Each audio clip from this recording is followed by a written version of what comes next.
Welcome back, guys. This is Potter Fanfic Hub.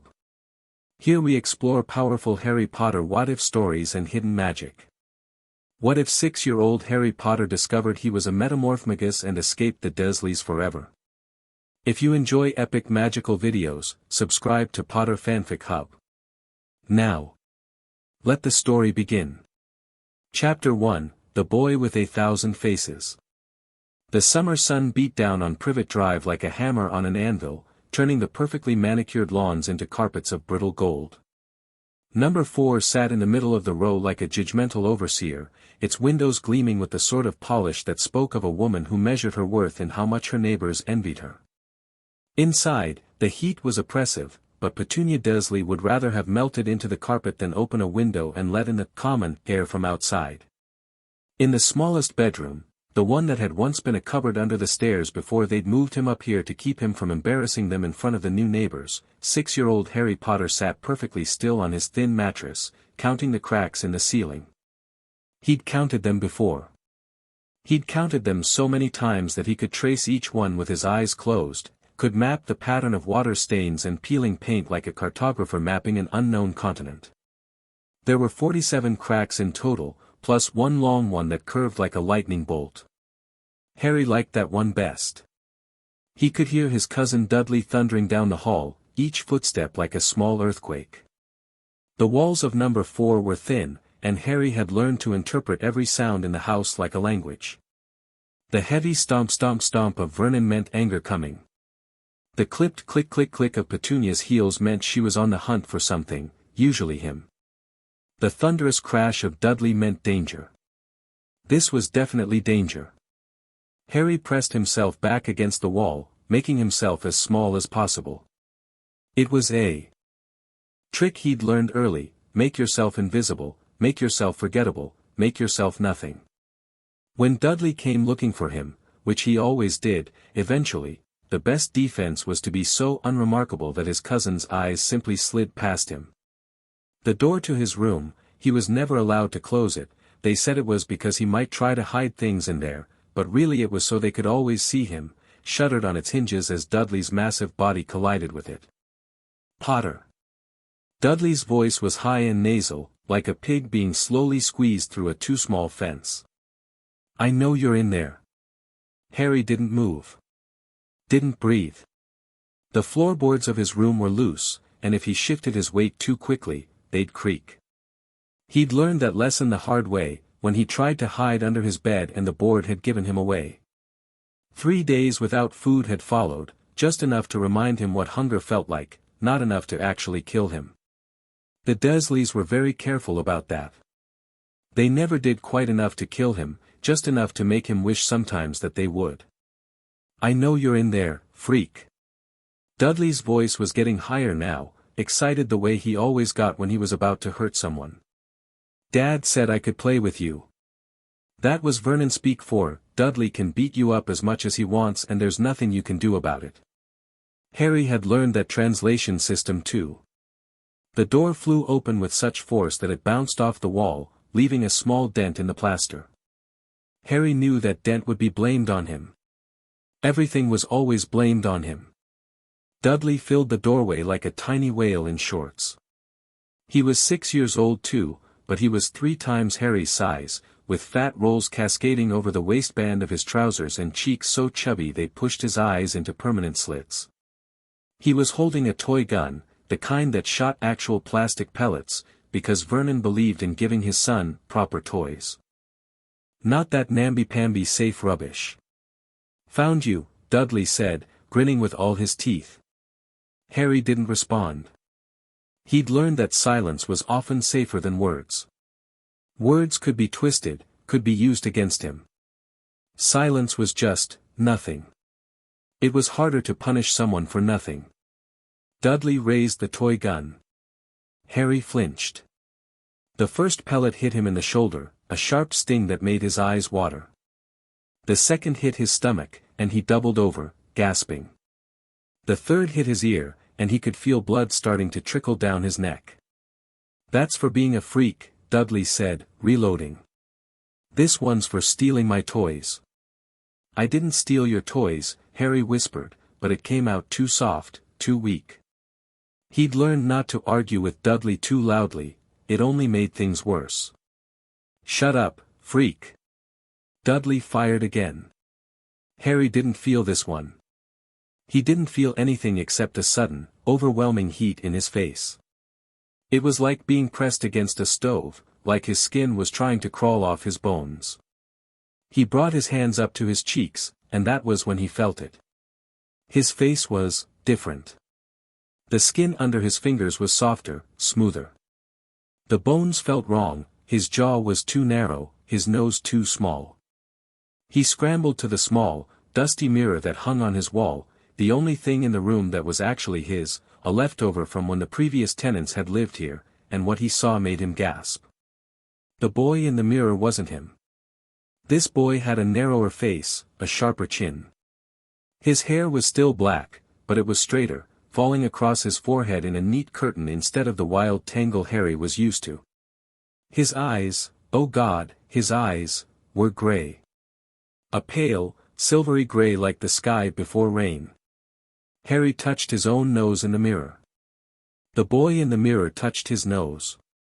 Harry opened his mouth. The boy opened his mouth. It was him. It was actually him. Freak. Dudley's voice came from somewhere far away, muffled like Harry was. Underwater. What are you doing? Stop ignoring me. But Harry couldn't stop. He couldn't look away from the mirror, from the face that wasn't his. He'd wished so many times that he could be someone else, anyone else, someone who didn't live at number 4 Privet Drive, someone who didn't have to wear Dudley's 2 big hand-me-downs and sleep in a cupboard and get beaten for existing. And somehow, impossibly, his wish had come true. Dudley's face appeared in the mirror behind him, a fat, angry moon of a face with tiny piggy eyes. What are you doing, freak? He peered at Harry's reflection, and Harry watched his cousin's eyes go wide. Your face. It's all weird. Dad. Mom.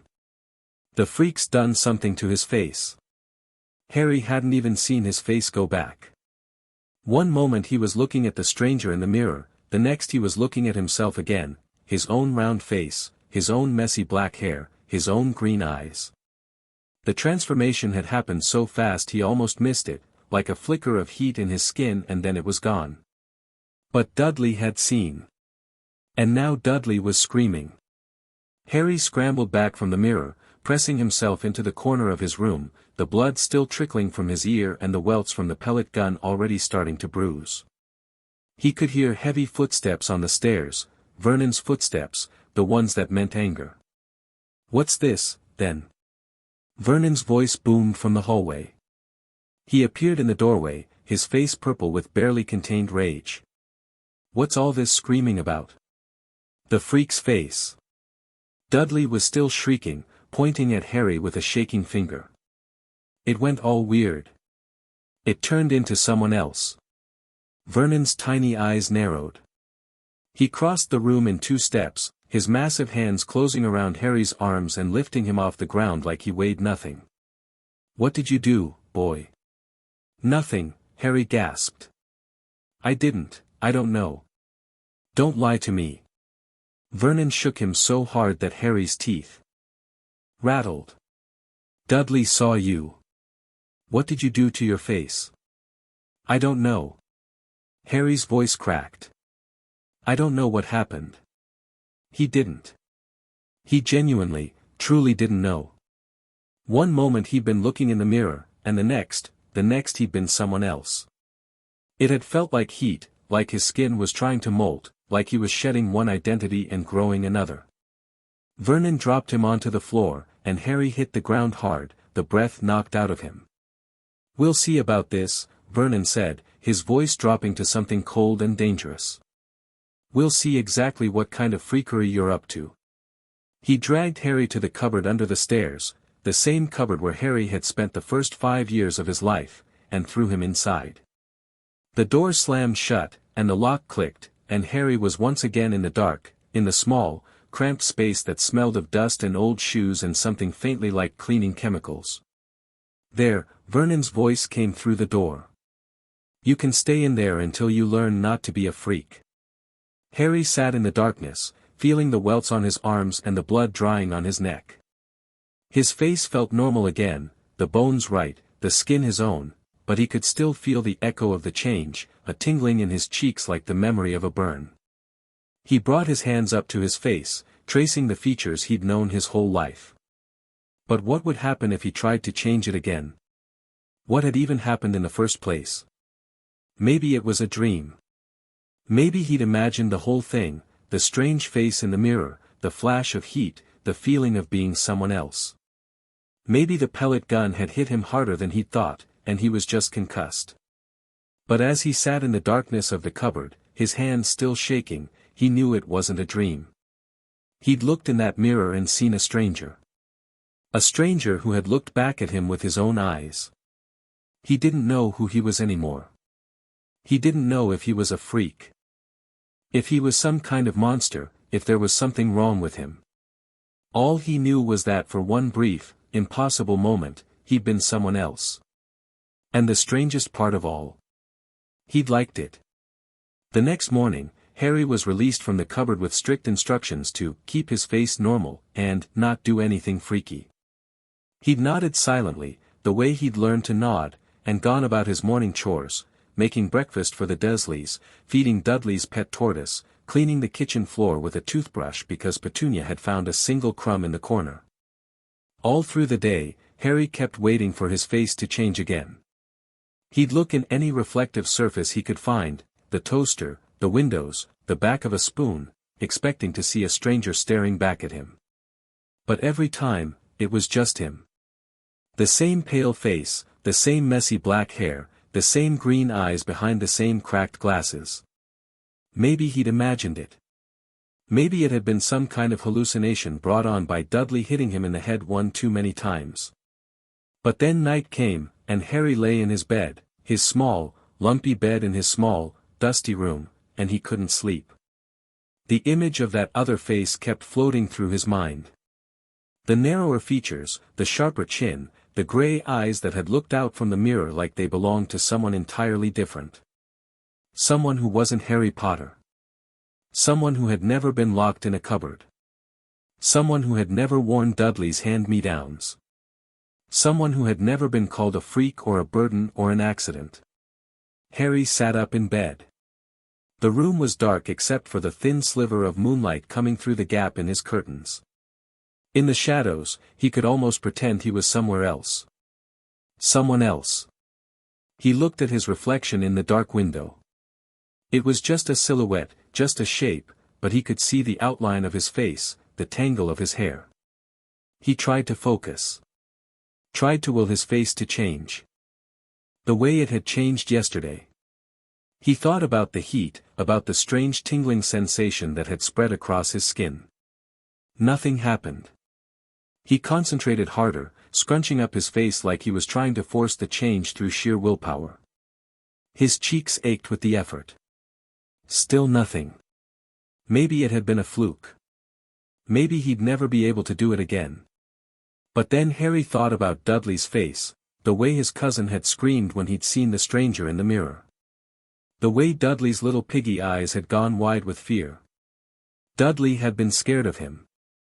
For one perfect moment, Dudley had been afraid. And Harry wanted that again. He wanted that feeling of power, of being something other than the weak, pathetic creature that everyone else saw. He wanted to be strong. He wanted to be someone that people couldn't push around. He closed his eyes and tried to remember exactly how it had felt. The heat in his skin. The strange, almost liquid sensation of his bones shifting under his flesh. The way his hair had felt different against his forehead. And as he focused on that memory, he felt it again. The heat started in his cheeks, spreading outward like ripples from a stone dropped into water. His skin tingled, his bones ached, his hair felt heavy and strange against his scalp. He opened his eyes and looked at his reflection in the window. The boy staring back at him was the same one from the mirror yesterday. Narrower face. Sharper chin. Gray eyes that seemed to glow faintly in the moonlight. But the hair was different now. It was longer, darker, almost black, falling around his face in waves that looked like they'd been carefully styled by someone who actually cared. And his scar, the lightning bolt on his forehead that everyone always stared at, was gone. Harry brought his fingers up to his forehead, and sure enough, the skin was smooth.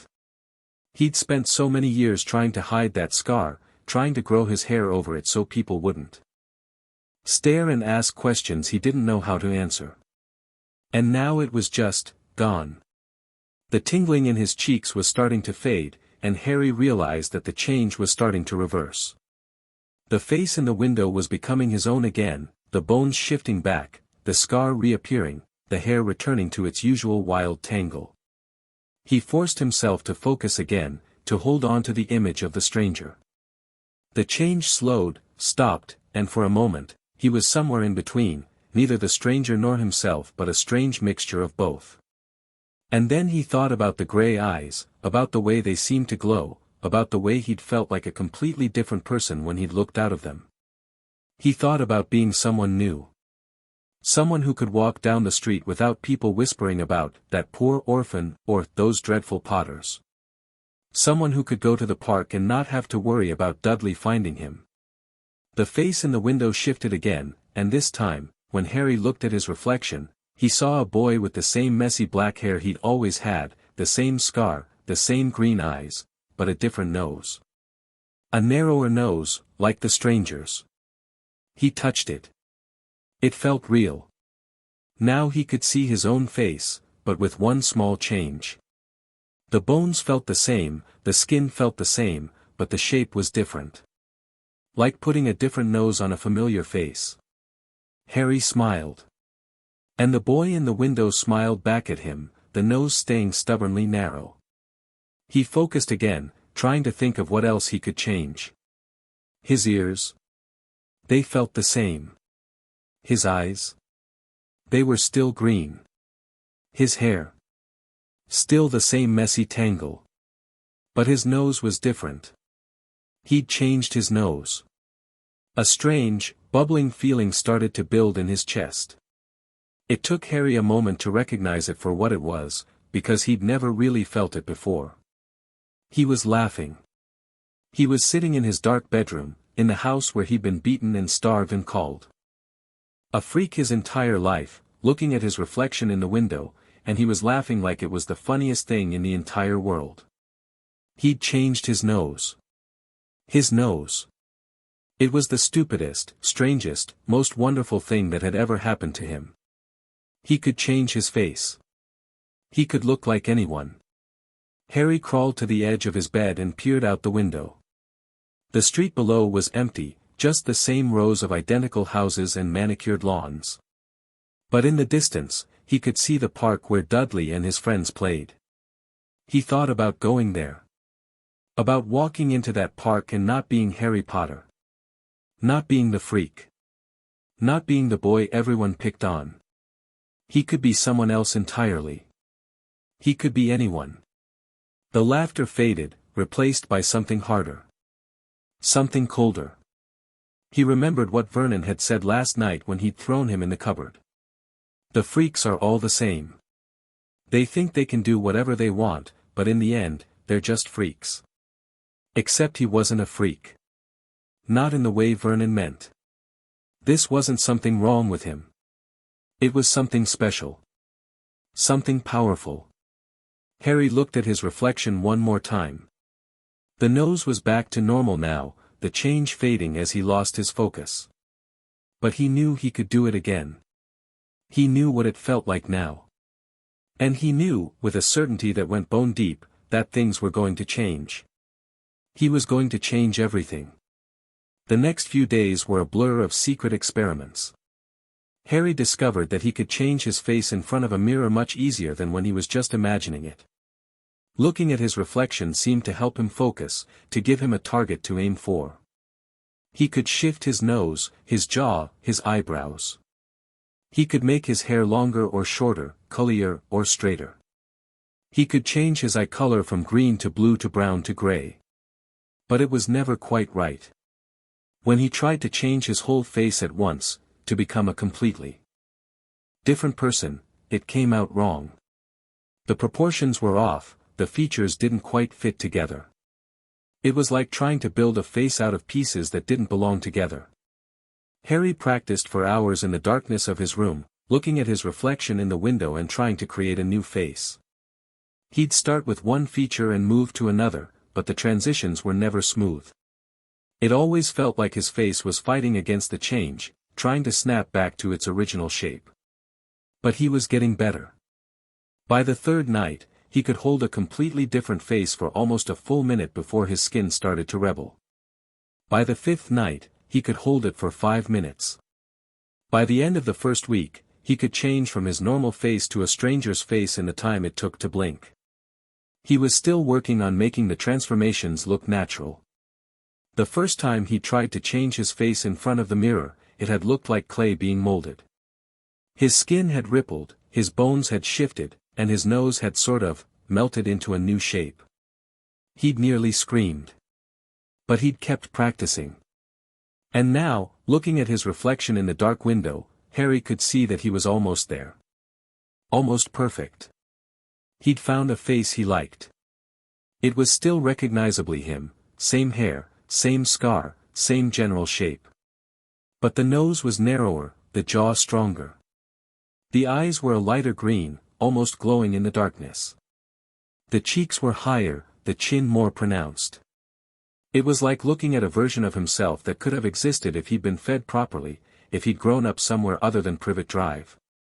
He looked less like a victim and more like someone who could fight back. Harry let the transformation fade, returning to his normal face. The familiar features felt like an ill-fitting coat now, too loose, too worn, too much a reminder of the boy who had lived in a cupboard. He needed more than just a new face. He needed to be someone new entirely. Someone who had never been Harry Potter. But how? He'd read somewhere in one of Dudley's books that people could change their appearance with makeup and wigs. But he didn't have any of that. He didn't have anything except his face, his body, and this strange new power that he didn't fully understand. Harry lay back in his bed, staring at the crack in the ceiling that looked like lightning. The same ceiling he'd been staring at his entire life. He'd spent 6 years learning how to survive. He knew which floorboards creaked and which ones were safe. He knew that if he was quiet enough, if he moved carefully enough, he could avoid the worst of Vernon's rages. He knew the exact sound of each member of the Dursley family, could tell from the footsteps who was coming and what kind of mood they were in. But now he had something else. Something none of them knew about. And he was going to use it. The park was a 30-minute walk from Privet Drive, which meant Harry had to sneak out the back door and through the alleyways before anyone noticed he was gone. It was dangerous. If Vernon caught him, there would be hell to pay, but Harry didn't care anymore. Dudley was in the park with his friends. Harry had been watching from a distance for the past 10 minutes, hidden behind a large oak tree at the edge of the playground. He could see Dudley's massive form on the swings, the other children gathered around him like satellites around a planet. His cousin was bigger than all of them. He'd always been bigger, always been stronger. Harry had spent his whole life being smaller, weaker, less. But not today. Harry closed his eyes and felt the familiar heat spread across his face. His bones shifted, his skin tingled, and when he opened his eyes again, he was looking through the eyes of a stranger. He'd worked on this face for days. It was rounder than his own, more innocent. The hair was a dirty blonde, cut short and neat. The eyes were a plain brown. He looked like any of the other children in the park, ordinary, forgettable, just another face in the crowd. He stepped out from behind the tree. The sun was warm on his shoulders, and for a moment, Harry just stood there, enjoying the feeling of being anonymous. No one looked at him twice. No one pointed or stared or whispered. He was just another kid in the park. But this kid was going to do something Harry Potter had never been able to do. This kid was going to stand up to Dudley. Harry walked toward the swings with the easy confidence he'd seen in other children, the sort of confidence that came from never having been beaten. He didn't look at Dudley, didn't acknowledge his cousin at all. He just walked up to the swings and sat down on the one next to him. The other children had fallen silent. They were all watching him, and Harry could see Dudley's face turning that particular shade of purple that meant he was about to throw a tantrum. "Who are you?" Dudley demanded. "I've never seen you before." Harry turned to look at his cousin for the first time. "I'm new," he said, and it was strange to hear the voice coming out of his mouth, higher than his usual voice, less raspy. "I just moved here." Dudley scowled. "Well, this is my park. My spot. You have to leave." "Really?" Harry raised an eyebrow, a gesture he'd seen the neighbor children do when they weren't afraid. "I didn't see your name on it." The other kids gasped. No one talked back to Dudley. No one. Harry could see it in their faces, the anticipation, the excitement. They'd never seen anyone stand up to the bully before. Dudley's face went from purple to red. "I said leave." He stood up from the swing, his massive body towering over Harry. "I'm going to tell my dad about you. He'll come here and beat you up." Harry stood up too. He was still smaller than Dudley, still weaker, but he was something else now. Something the Dursleys couldn't touch. "Your dad." Harry's voice was light, conversational. "Is that the big fat man who lives at number 4? Dudley's eyes went wide. "How do you know where I live?" "I know lots of things." Harry leaned in closer, dropping his voice to a whisper. "I know you like to hurt people who are smaller than you. I know you're a coward." "I am not a coward." Dudley shrieked. "You're not." Harry tilted his head, the picture of innocence. "Then why do you need your dad to fight your battles?" Dudley's face was so red now that Harry could have sworn steam was coming out of his ears. He lunged forward, fists raised, his entire body tense to hit Harry as hard as he could. But Harry was ready. He'd been ready his entire life. He dodged aside, using the same skill he'd developed avoiding Vernon's massive fists. Dudley stumbled past him, off balance, and Harry gave his cousin a small shove with his shoulder, nothing that would leave a mark, nothing that could be traced back to him. Dudley fell forward into the wood chips with a sound like a sack of potatoes hitting the ground. The other children stared. A few of them started laughing. "It's not funny." Dudley scrambled to his feet, his face covered in wood chips.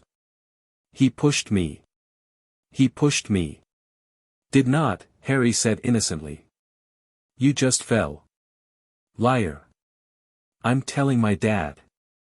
"Go ahead," Harry said, and he let a little bit of his anger show through. "Tell your dad that some kid you've never seen before pushed you in the park. I'm sure he'll believe you." Dudley's mouth opened and closed like a fish. He knew as well as Harry did that no one would believe him. He was the biggest kid in the park, the bully everyone was scared of. The idea that a smaller kid could have pushed him down was absurd. The other kids were still laughing. "You're dead," Dudley hissed. "Whoever you are, you're dead. I'll find you." Harry smiled at his cousin, and it wasn't a nice smile.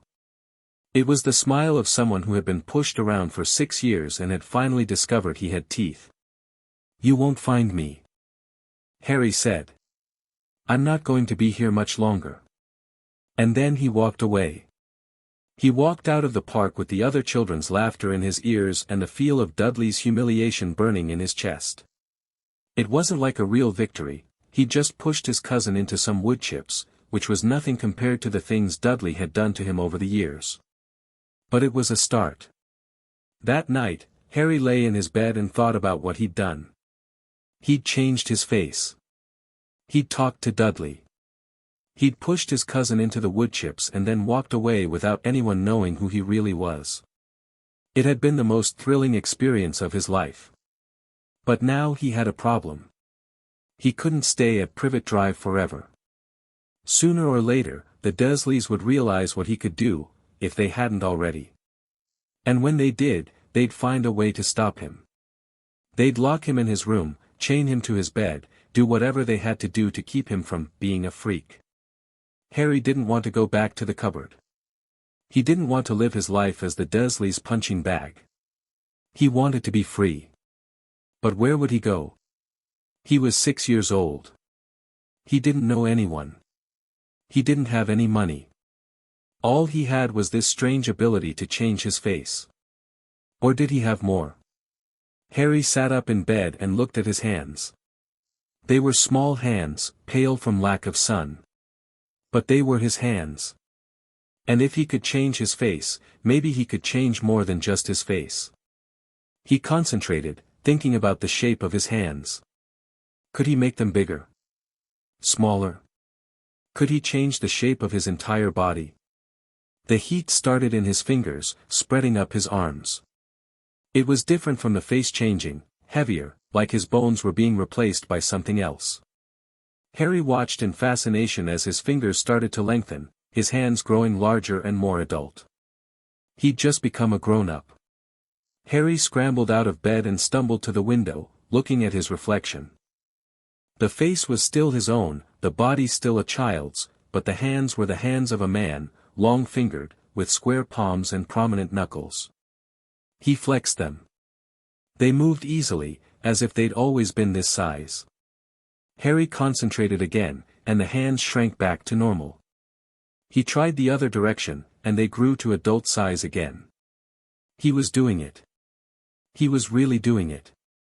Harry spent the next hour exploring what else he could change.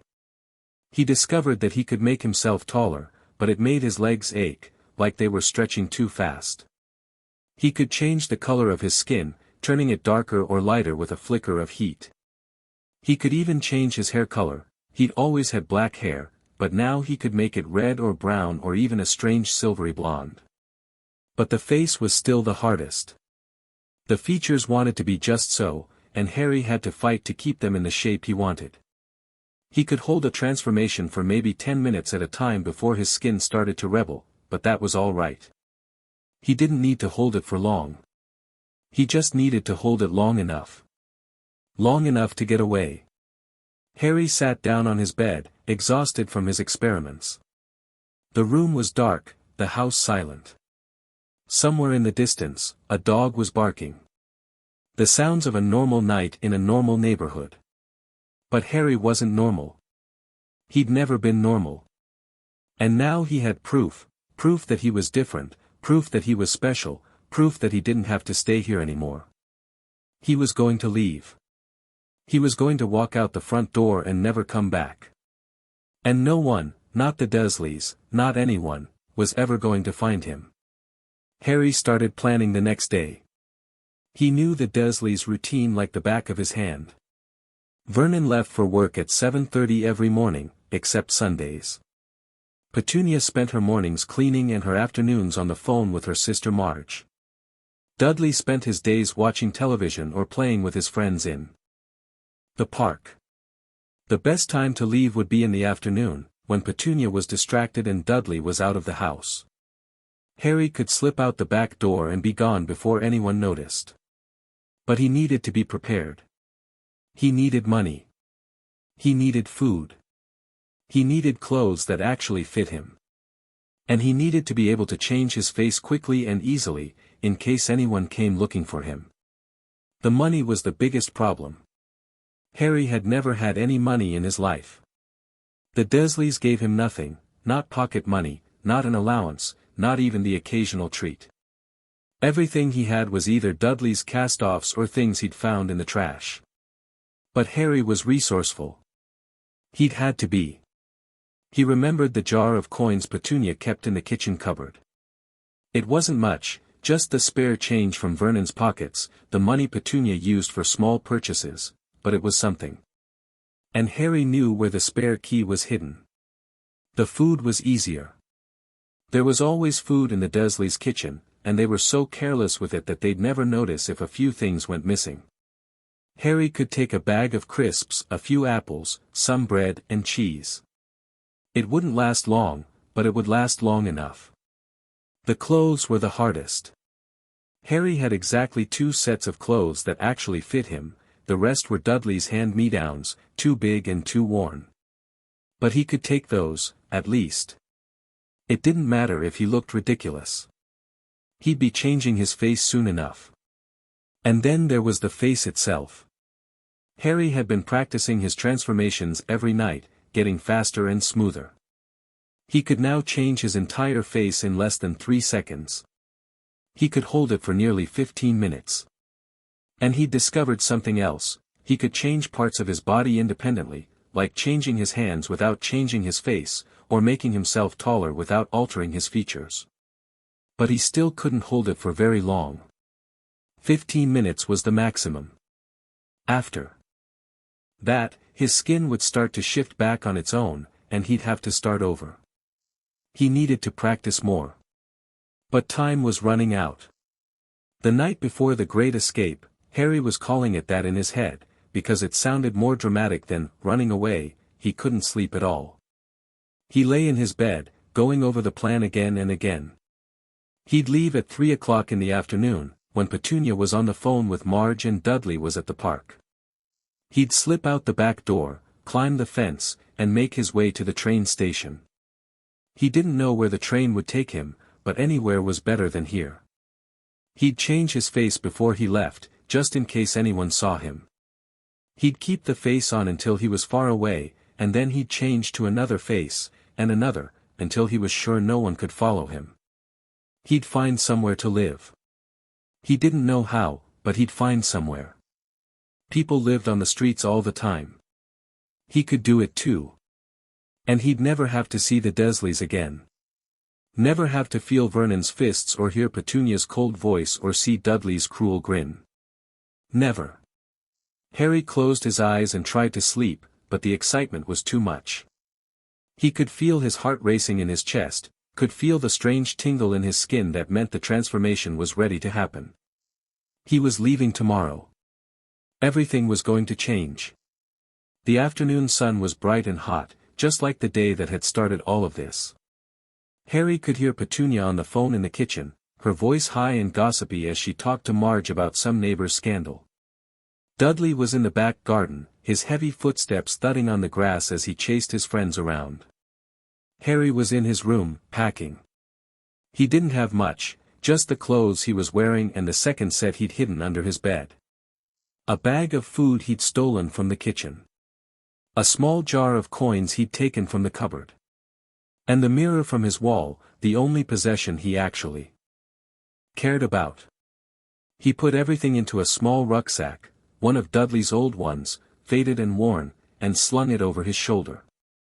He took one last look around the room he'd lived in for the past year. It was just as ugly as it had always been. The peeling paint, the cracked ceiling, the thin mattress on the floor. But it had been his room. The only room he'd ever had that was truly his. Harry closed his eyes and forced himself to change. The heat spread across his face, and he felt his bones shifting, his features rearranging into something new. He opened his eyes and looked at his reflection in the window. The face was the one he'd worn in the park, rounder, more innocent, with dirty blonde hair and plain brown eyes. He looked like a completely different person. No one who saw him would ever think of Harry Potter. He changed his hands too, making them larger, more adult. He didn't need anyone seeing a child on their own and asking questions. Then he turned and walked out of the room, down the stairs, through the hallway, and out the back door. He didn't look back. The garden was empty. Dudley and his friends were in the front, terrorizing the neighbor children. Harry slipped through the back gate and into the alley, his heart pounding so loudly he was sure someone would hear it. But no one came. No one shouted. No one followed him. He was free. Harry started to walk. He didn't know where he was going, but he kept walking, past the familiar houses, past the park where he'd pushed Dudley into the wood chips, past the corner shop where Petunia bought her groceries. He walked until Privet Drive was nothing but a distant memory. And then he kept walking. The face on his skin was starting to fade, he could feel the heat fading, the bones trying to shift back to their original shape. Harry forced himself to hold the transformation, to keep the mask in place. He needed it. He needed to be someone else. He didn't know who he was anymore. He didn't know what he was becoming. But he knew one thing for certain. He was never going back. The sun was starting to set by the time Harry reached the train station. He'd walked for hours, through neighborhoods he'd never seen before, past shops and houses and parks that all blurred together in his exhausted mind. The station was smaller than he'd expected, just a single platform with a few benches and a ticket booth that was currently closed. Harry found a corner where he could sit and wait, his back against the cold brick wall, his rucksack clutched to his chest. His face was his own again. He'd let the transformation fade when he'd gotten far enough away, too tired to hold it any longer. But he knew he could change it again. He knew he could be anyone. The train came an hour later, a loud, rumbling beast that made the ground shake. Harry didn't have a ticket, but he'd seen people just walk onto the train without one before, especially when the booth was closed. He walked onto the train and found an empty compartment, slumping into the seat and closing his eyes. He was so tired. His legs ached. His head throbbed. His entire body felt like it had been put through a wringer. But he was free. And that was the only thing that mattered. Harry didn't know where the train was going. He didn't know where he'd end up.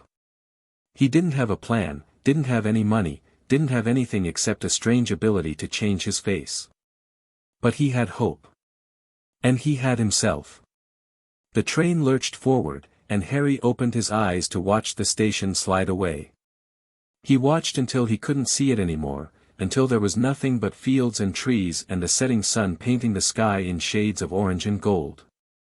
He was alone. He was free. And for the first time in his life, Harry Potter had no idea what was going to happen next. He was scared. He was excited.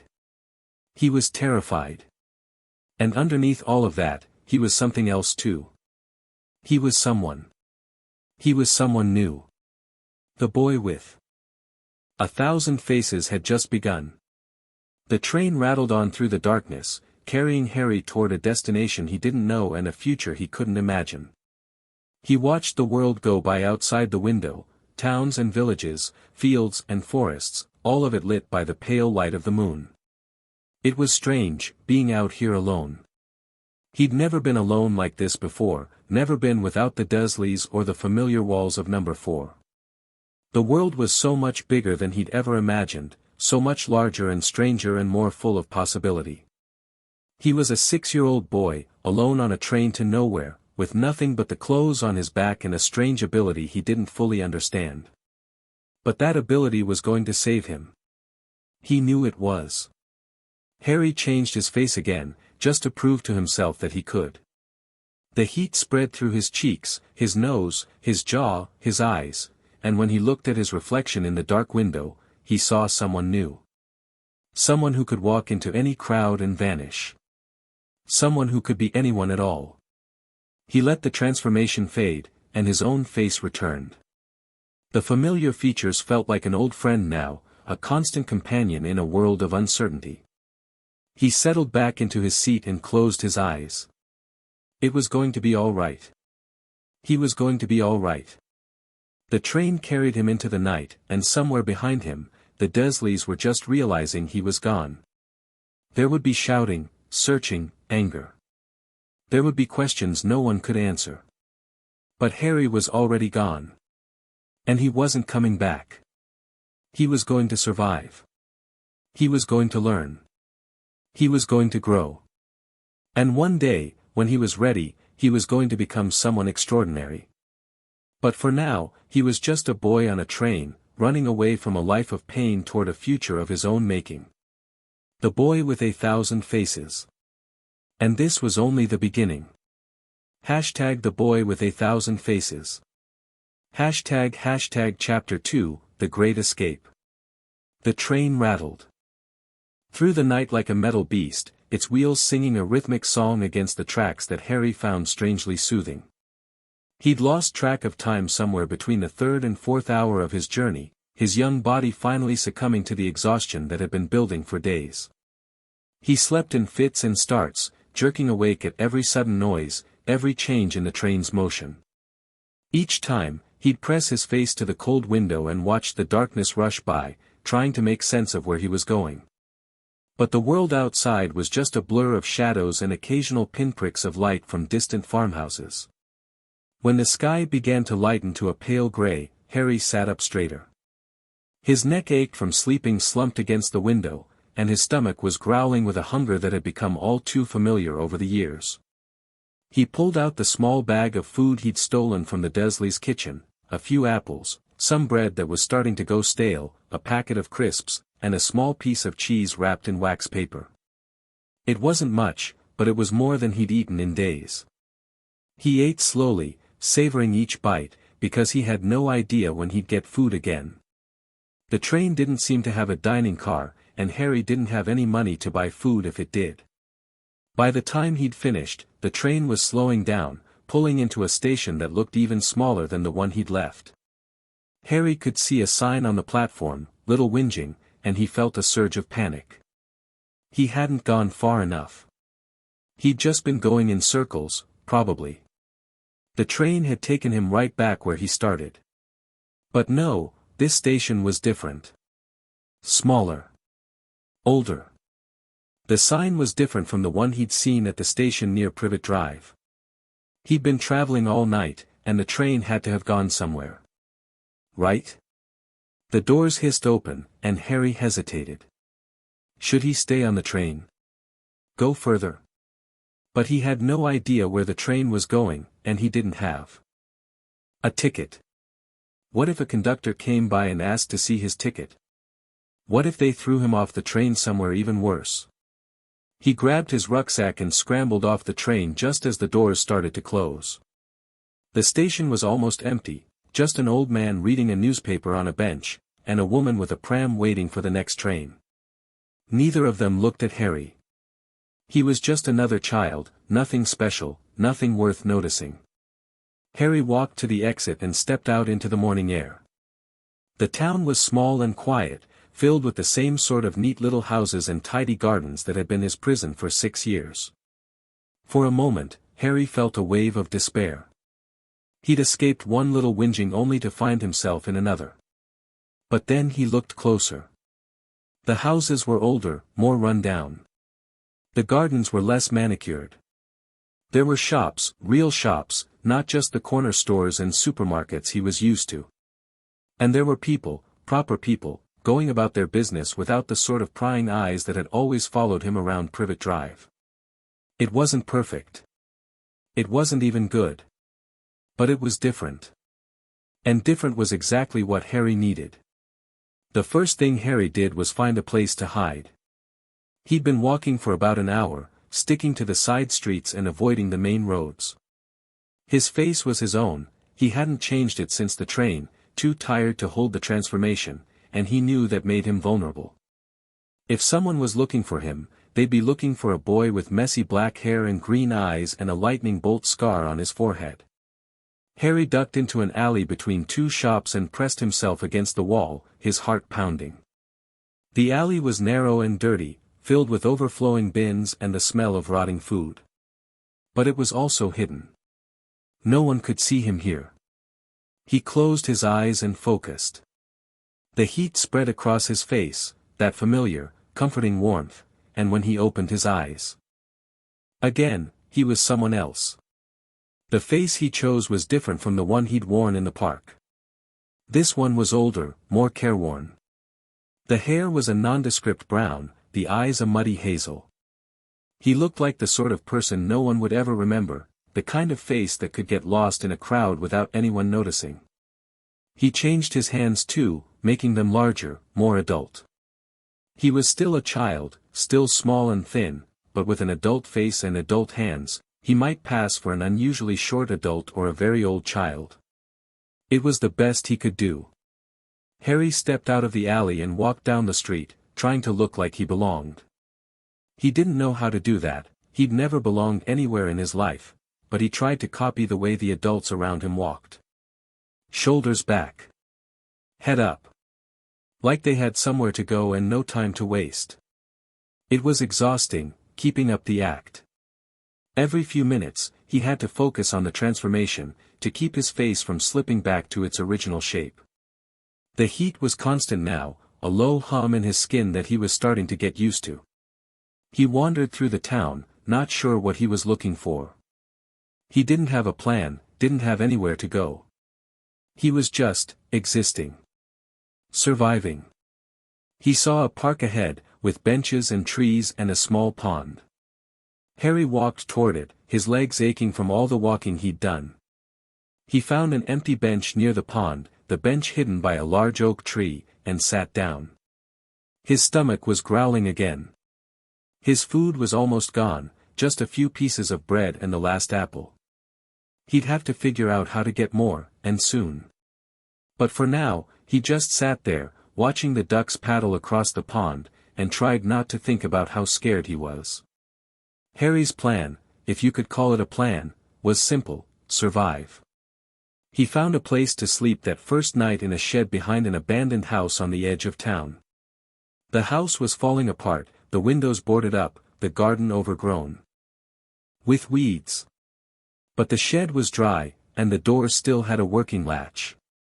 He slept on a pile of old sacks, his rucksack clutched to his chest like a lifeline.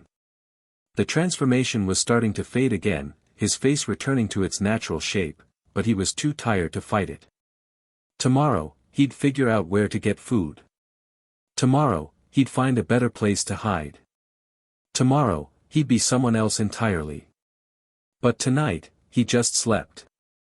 The next morning, Harry woke to the sound of rain pattering against the shed's tin roof. The sky was gray and heavy, and the world outside seemed to have turned into a watercolor painting of muted colors and blurred edges. His stomach was a hollow pit of hunger. He'd finished the last of his food the night before, and now he had nothing left.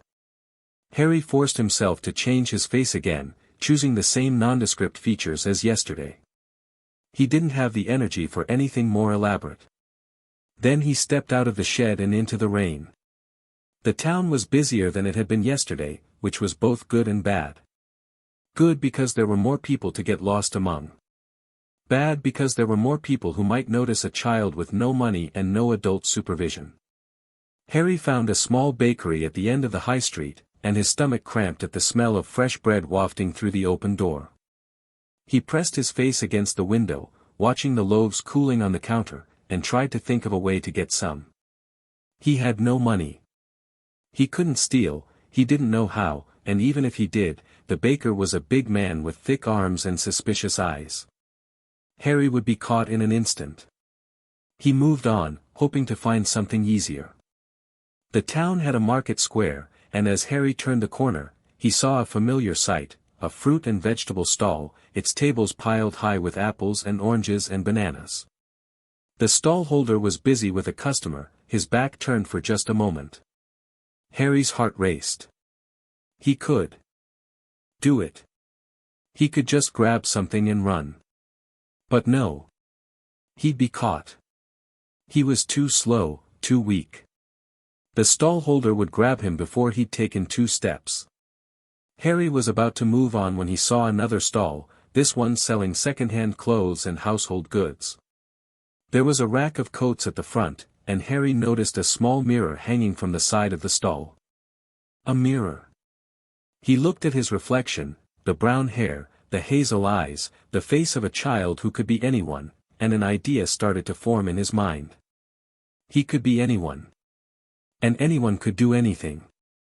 The transformation was harder this time. Harry had to change his entire body, not just his face, but his height, his build, the way he stood. He made himself older, maybe 10 or 11 years old. He changed his hair to a dark brown and gave himself brown eyes. He made his face rounder, friendlier, the kind of face that people trusted. And then he walked into the market square like he owned the place. The fruit and vegetable stall was still busy, but the customer had moved on, and the stallholder was rearranging his displays. Harry walked up to the stall and smiled, a sweet, innocent smile that he'd seen Dudley use to get what he wanted from his parents. "Excuse me," Harry said, and his voice was higher now, more childish. "I'm looking for some apples for my grandmother. She's sick, and she asked me to get her some nice ones." The stall-holder, a middle-aged woman with kind eyes and flour on her apron, looked down at him. "Your grandmother? That's very sweet of you, dear. Where's your mother?" "She's at home with grandmother," Harry said, lying easily. He'd learned how to lie at Privet Drive, how to tell the Dursleys whatever they wanted to hear. "She said I could come and get the apples myself because I'm a big boy." The woman smiled. "Well, aren't you a helpful young man?" She reached into a basket and selected a few of the best apples, perfectly red and shiny and mouth-wateringly delicious. "Here you go, dear. These are on the house." "Oh, I can't take them for free," Harry said, pretending to look for the coins he didn't have. "I have money." No, it's fine," the woman said. "Your grandmother being sick and all. You just take these and be on your way." Harry took the apples and thanked her profusely, his heart racing with excitement. It had worked. It had actually worked. He walked away from the stall, clutching the apples to his chest, and his face was splitting into a grin. He'd done it. He'd gotten food without stealing, without anyone suspecting a thing. This was the power of being someone else. People would help a child.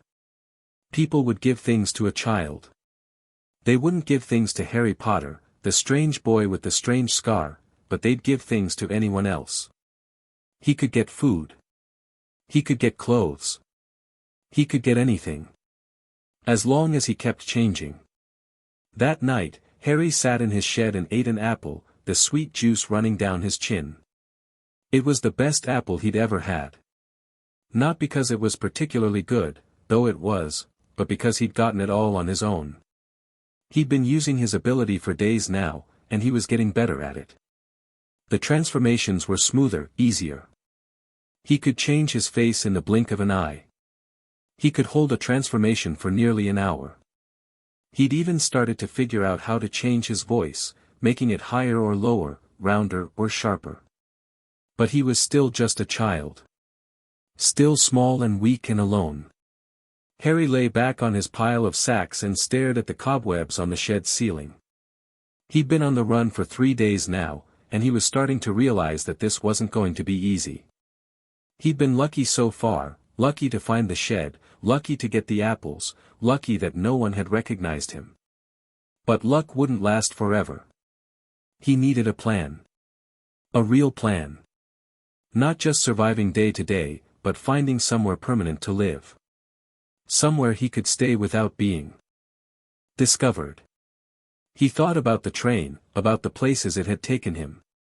Maybe he could go further. Maybe he could find a city, a big city where no one knew anyone. London. Harry had heard of London. It was a huge city, full of people and noise and secrets. A city where he could get lost forever. But how would he get there? He didn't have money for a ticket. He couldn't just walk, London was too far. Harry closed his eyes and tried to think. There had to be a way. There had to be something. He'd change his face. He'd find a way. He'd survive. He had to. The next morning, Harry made his way to the town's small library. He'd noticed it on his first day here, and he'd been thinking about it ever since. Libraries were full of information. Maybe there was a book that could tell him how to get to London for free. The library was a small, cozy building with old bookshelves and creaky floorboards. The librarian, a thin woman with wire-rimmed glasses, barely looked up from her desk when Harry walked in. Harry changed his face before he entered, making himself older and more forgettable. He wandered through the shelves, looking for anything that might help him. He found a travel guide to London after about 10 minutes of searching. It had maps and photographs and even a train schedule. Harry sat down at a small table and started to read. He didn't know how to read very well, the Dursleys had never bothered to teach him, and he'd only learned the basics at school before they'd pulled him out, but he could sound out the words. It was slow going, but eventually, he found what he was looking for. The train from Little Whinging went to London. The same train he'd been on. He could have gotten off in London if he'd stayed on. But there were other ways too. The book mentioned buses and coaches that went to London, cheaper than the train. Harry didn't have money for either, but at least he knew there were options. He spent the rest of the day in the library, reading everything he could find. He learned about money, how to get it, how to use it. He learned about places where children could stay, like shelters and orphanages. He learned that the world was much bigger than Privet Drive and that there were people out there who helped children like him. He didn't know if those people would help him. He was different. Strange. But it was good to know that options existed. By the time the library closed, Harry had a plan. A rudimentary one, but a plan nonetheless. He'd make his way to London. He'd find a shelter. He'd change his face every day, so no one could track him. He'd survive. And maybe, just maybe, he'd find a way to be happy. The journey to London took 3 days. Harry hitched rides from kind strangers, a woman with a car who was driving to the next town over, a delivery driver who let him ride in the back of his van, an elderly couple who gave him a sandwich and a few coins. He changed his face for each one. A different child every time, so no one could connect him to the boy who'd vanished from Privet Drive. He used the high voice, the sweet smile, the story of a sick grandmother or a lost parent. He told whatever lies he had to tell to get where he needed to go. And slowly, London grew closer.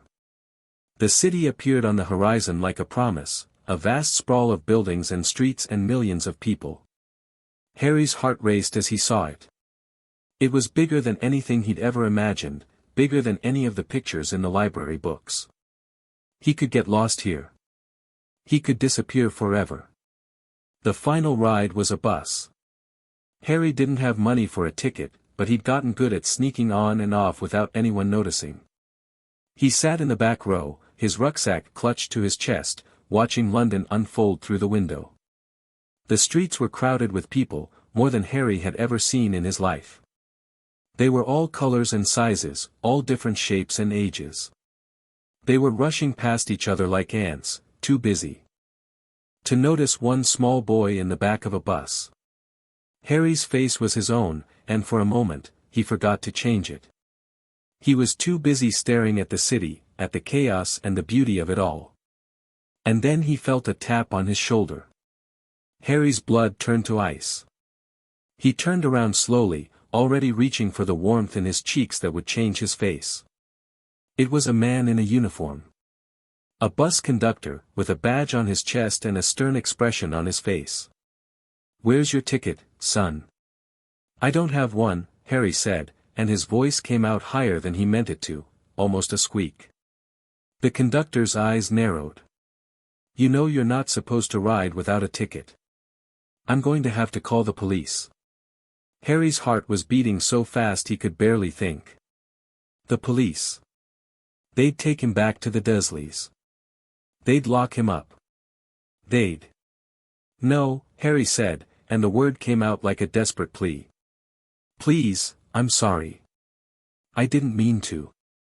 I didn't have any money, and I needed to get here, and..." The conductor was already pulling out a phone. Harry saw the numbers being dialed, and his brain went into overdrive. He couldn't be here. He had to go. Now. He changed his face in an instant, from his own features to the nondescript brown-haired boy he'd worn before. The transformation was so fast that the conductor didn't even see it happen. "What the conductor gasped, stepping back. Harry didn't wait to see what happened next. He scrambled out of his seat and ran for the exit, pushing past the conductor and leaping off the bus before it had even fully stopped. He landed hard on the pavement, his ankle twisting beneath him. Pain shot up his leg, but he didn't stop. He ran, limping, through the crowd, changing his face again as he moved, morphing from one identity to another. He saw the conductor shouting something behind him, saw people turning to stare, but he didn't care. He just kept running, pushing through the crowds, turning corners, disappearing into the labyrinth of London streets. He ran until his legs gave out, until he collapsed against a wall in a narrow alley. His ankle was throbbing, his chest was burning, and he was gasping for breath. But he was safe. He'd gotten away. Harry slid down the wall and sat on the cold ground, his head in his hands. He was shaking, his entire body trembling with adrenaline. He'd almost been caught. So close. If he hadn't been able to change his face, he'd be in a police station right now, being interrogated about who he was and where he'd come from. But he had changed his face. And he'd gotten away. He was safe. Harry looked up at the sky, at the grey clouds that hung over London like a blanket. He was in the middle of the biggest city in Britain, and no one knew who he was. No one knew he was Harry Potter, the boy who had run away from his aunt and uncle's house. He was invisible. He was free. And he was more determined than ever to stay that way. The next few weeks were a blur of survival. Harry learned the rhythms of London, the way the city woke up in the morning, the way it settled into a routine during the day, the way it came alive at night. He learned where to find food, where to find shelter, where to find the places that were safe and the places that were not. He became a master of disguise, a ghost in the city. He never used the same face twice in a row, never stayed in the same place for more than a day. He was always moving, always changing, always watching. He found a place to sleep under a bridge, a spot that was hidden from view and close enough to the river to drown out the noise of the city. He found a charity kitchen that gave out free meals to anyone who asked. He found a second-hand shop where he could get new clothes for a few coins. And he found that he was good at this. Better than he'd ever been at anything else. The streets of London became his home, and the faces he wore became his family. He was the boy with 1,000 faces. The child who could be anyone and no one all at once. He was still afraid. There were times when the fear would come crashing down on him like a wave, and he'd have to curl up in a ball and wait for it to pass. But the fear was quieter now, more manageable. He was surviving. And that was more than he'd ever thought possible. It was late one night when Harry saw them. He'd been walking through a part of London he didn't recognize, somewhere near the river, where the streets were narrow and the buildings old and crooked. He was wearing the face of an old man, his hair white and his eyes rheumy, his back bent with the weight of pretended age. He'd been looking for a place to sleep, something better than the bridge, when he saw the alley. It was dark and narrow, barely wide enough for two people to walk side by side. But at the end of the alley, there was a door. A door with a handle shaped like a snake. Harry stopped. The handle was familiar. Not because he'd seen it before, but because something about it made his skin prickle. Made the hair on the back of his neck stand up. He didn't know why he walked toward the door. He didn't know why his hand reached out to touch the handle. He just knew that he had to. The snake handle was cold under his fingers. It looked like it was made of brass, but it felt different, almost alive, like it was waiting for something. Harry touched it, and the door swung open. Inside, there was a room. A small, dusty room with old furniture and cobwebs in the corners. But that wasn't what made Harry gasp. On the table in the center of the room, there was a mirror. A tall, ornate mirror with a gilded frame. And in the mirror, Harry could see himself. But not the self he knew. Not the scared, thin boy with the messy black hair and the cracked glasses. In the mirror, Harry was someone else entirely. He was older, taller. He was dressed in robes, flowing, dark robes like something out of a storybook. He had a wand in his hand, and his eyes were a vivid green, glowing with power. The reflection smiled at him, and Harry felt something shift in his chest. A sense of recognition. A sense of rightness. This was who he was meant to be. "I know you're there," the reflection said, and Harry stumbled backward, hitting the wall behind him. "I've been waiting for you, Harry Potter." "How do you know my name?" Harry demanded, his voice trembling. Who are you? The reflection smiled again. I'm not anyone, Harry. I'm just a memory. A memory of your mother, and of your father, and of a prophecy that was made before you were born. My parents? Harry's heart was racing. You know my parents? I know everything about you, the reflection said. I know who you are, Harry Potter. And I know what you will become. The reflection faded, and the mirror went dark. Harry stared at it, his mind spinning. What had just happened? Who was that in the mirror? What did they mean by a prophecy? He didn't have time to think about it. From somewhere outside the room, he heard voices, harsh, angry voices that were getting closer. Over here, someone shouted. I saw something. Harry didn't wait to see who it was. He changed his face in an instant, from an old man to a child, from a child to a middle-aged woman.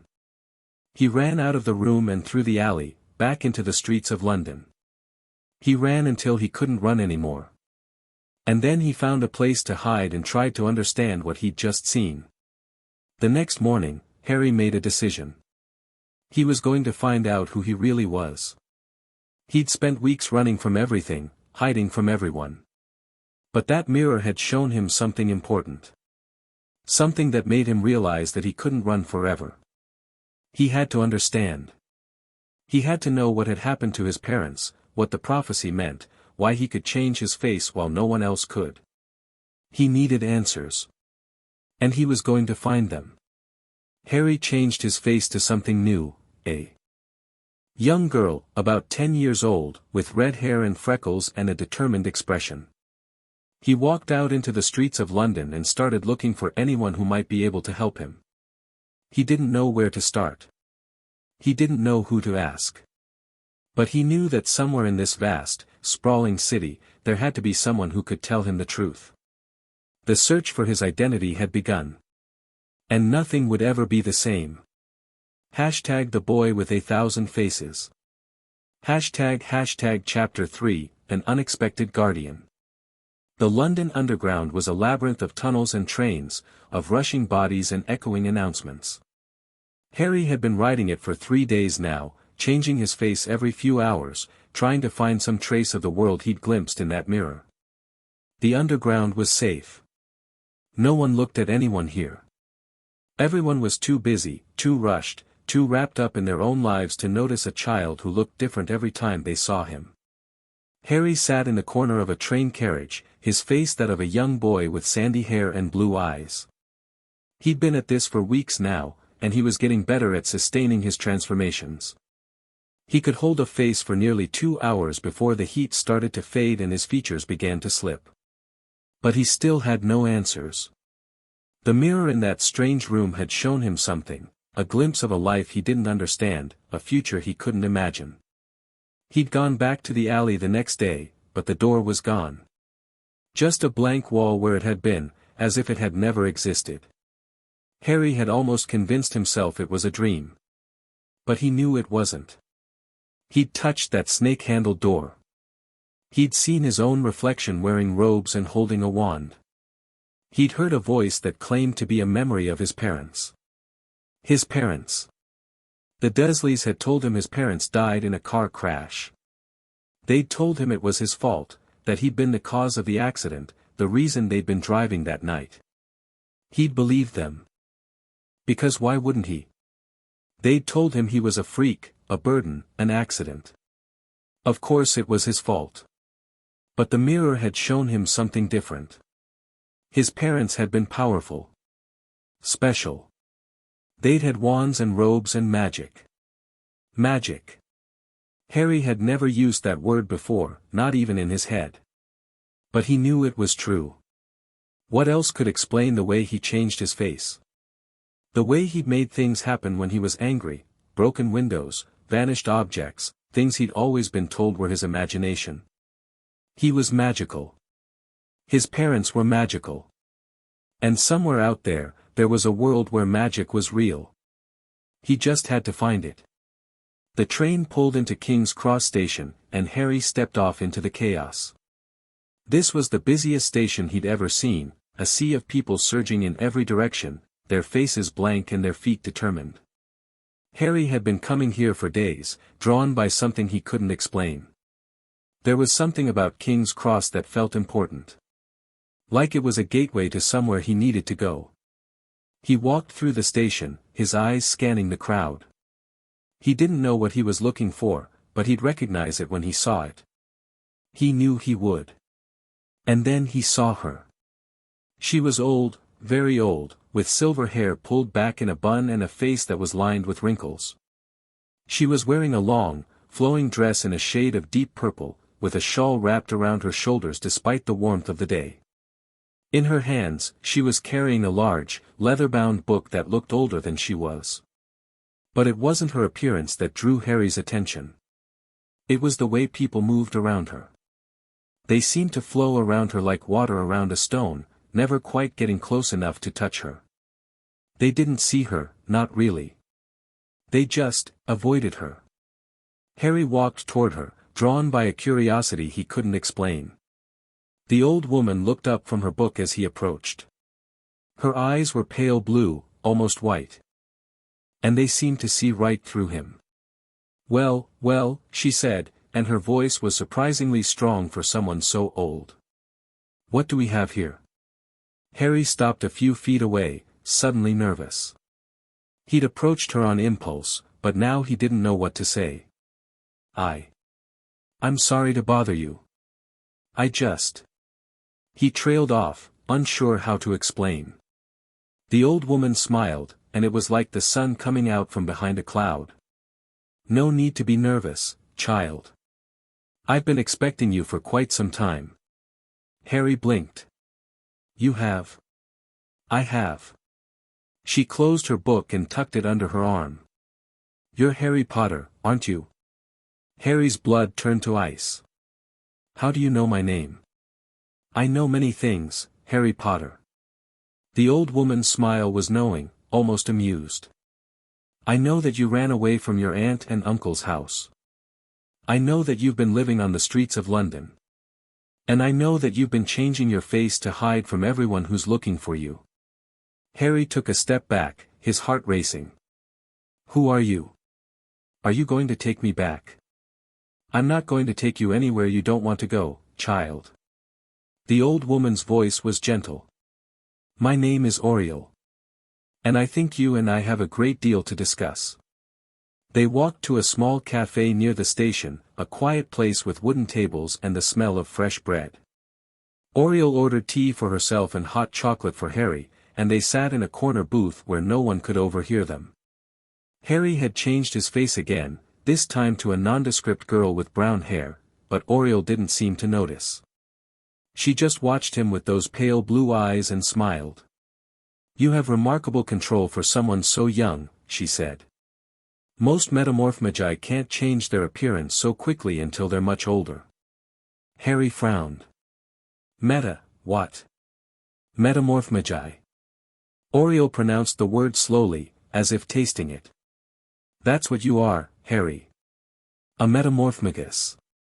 Someone who can change their appearance. At will. Is that the word for it?" Harry asked. "Is that what I am?" "That's what you are." Oriel nodded. "It's an incredibly rare gift, one of the rarest magical abilities in the world. Most wizards couldn't change their appearance if they tried. But you can become anyone." "So it is magic," Harry said, and there was wonder in his voice. "I'm not a freak. I'm just magical." "You are magical," Oriel agreed. "And you're not a freak. Whatever your aunt and uncle told you was a lie." Harry felt tears prick at his eyes. He'd known, on some level, he'd always known, that the Dursleys were wrong. But hearing it from someone else, someone who had no reason to lie to him, was different. "It was all lies," he said, his voice barely above a whisper. "They told me I was a burden. That my parents died in a car crash because of me. That I was nothing. That was their cruelty," Oriel said, "not the truth. Your parents died fighting a very evil wizard. They died to protect you." Harry's heart stopped. A wizard? You mean, my parents were wizards too? They were. Oriel's eyes were soft, sad. Your mother and father were two of the bravest wizards I've ever known. They were killed by a wizard called Lord Voldemort. But before he could kill you, something happened. Something that stopped him. What? Harry leaned forward. What happened? Oriel was quiet for a moment. That's a story for another time, Harry. What's important now is that you understand who you are. You are a Metamorphmagus. You come from a powerful magical family. And you have a destiny that you can't run away from. Harry sat back in his chair, his mind spinning. His parents were wizards. He was a wizard. He'd been running away from a world he didn't even know existed. I don't understand, he said. Why didn't anyone tell me? Why did I have to live with the Dursleys if I was magical? Because of protection, Oriel said. Your mother's sacrifice created a magical bond that protected you as long as you lived with a blood relative. Your aunt was that relative. That's why you had to stay there. Harry thought about the Dursleys, their cruelty, their hatred, their determination to stamp out anything magical in him. They hated me, he said. They always knew I was different, and they hated me for it. They were frightened, Oriel said. Some muggles, that's what we call non-magical people, are terrified of magic. Your aunt was one of them. She tried to suppress your magic because she was scared of it. Well, it didn't work, Harry said, and there was a hard edge to his voice. I'm magical. I can change my face. And I'm never going back to them. Oriel nodded slowly. I didn't expect you to. That's why I'm here. Harry frowned. What do you mean? I mean that I've been watching you, Harry. Oriel reached across the table and took his hand. I saw you run away from Privet Drive. I saw you survive on the streets. I saw you change your face and hide from the world. And I thought, this child is special. This child needs someone to help him. Help me? Harry's voice was wary. You want to help me? I want to teach you, Oriel said. You have a rare gift, Harry, but you don't know how to use it properly. You can change your face, but you can't hold a transformation for more than a few hours. You can change your appearance, but you can't control the magic that's inside you. I can teach you all of that. Harry stared at her. Why? Why would you do that? Because I'm old, Harry, Oriel said, and there was something ancient in her eyes, something that had seen centuries pass. And I've seen many young Metamorphmagi in my lifetime. Some of them learned to control their gift. Others didn't. I want to make sure you're one of the ones who does. Harry was quiet for a long moment. Part of him was suspicious. He'd learned not to trust anyone, not to accept help without expecting a price. But another part of him, the part that had been alone for so long, yearned for someone to believe in him. Okay, he said finally. I'll do it. I'll learn. Oriel smiled. Good. Then let's begin. They started that very afternoon. Oriel had a room in a small boarding house near the station, a cramped, cluttered space filled with books and papers and strange objects that Harry couldn't identify. It smelled of herbs and old parchment, and the windows were always curtained, keeping the outside world at bay. First, Oriel said, settling into a worn armchair, we need to learn control. Control. Harry sat cross-legged on the floor, his face that of a young girl with pigtails. I can control it pretty well already. You can change your appearance, Oriel agreed. But can you hold a transformation while you're asleep? While you're distracted? While you're frightened? Harry hesitated. I don't know. I've never tried. Then that's where we'll start. Oriel leaned forward, her eyes intent. The most dangerous thing about being a Metamorphmagus is that your transformation can slip. If you're not careful, if your concentration fails, your face can change without your control. And that's when you get caught. Harry thought about the conductor on the bus, the way his face had slipped when he'd been frightened. That could have gotten him caught. Could have gotten him sent back to the Dursleys. I don't want to get caught, Harry said. Then you need to master your gift. Oriole stood and walked to a small table, where she picked up a silver mirror, ancient and ornate, with symbols carved into its frame. This mirror has been in my family for generations. It was made to help Metamorphmagi learn control. When you look into it, you see your reflection as you truly are, not as you've changed yourself to be. Harry took the mirror and looked into it. The glass shimmered for a moment, and then his reflection appeared, not the pigtailed girl he was wearing, but his own face. The messy black hair, the green eyes, the lightning bolt scar. He felt a strange sense of comfort at the sight. He'd been hiding for so long that he'd almost forgotten what he really looked like. This is who you are, Oriole said. This is the face you were born with. Your transformations are like masks, you can wear them, but you must always remember who you truly are underneath. That's the key to control. Harry nodded. So I just have to focus on my real face? Exactly. Oriole nodded. When you feel your transformation slipping, focus on your true self. Remember who you are, and you'll be able to hold the mask in place. It sounded simple. But when Harry tried it, when he changed his face to that of an old man and tried to hold it while focusing on his real identity, he found that it was harder than it sounded. The transformation kept slipping, his features shifting back to his own before he could catch them. He'd try to focus on his true face, and the mask would slide. He'd try to focus on the mask, and it would hold for a moment before collapsing. You're trying too hard, Oriole said, watching him struggle. Control isn't about force. It's about ease. You need to be relaxed, at peace with who you are. How can I be at peace with who I am? Harry asked, frustration creeping into his voice. I've spent my whole life being told I was worthless. How do I just forget that? Oriole was quiet for a long moment. You can't, she said finally. You can't forget what was done to you. But you can learn to be something more.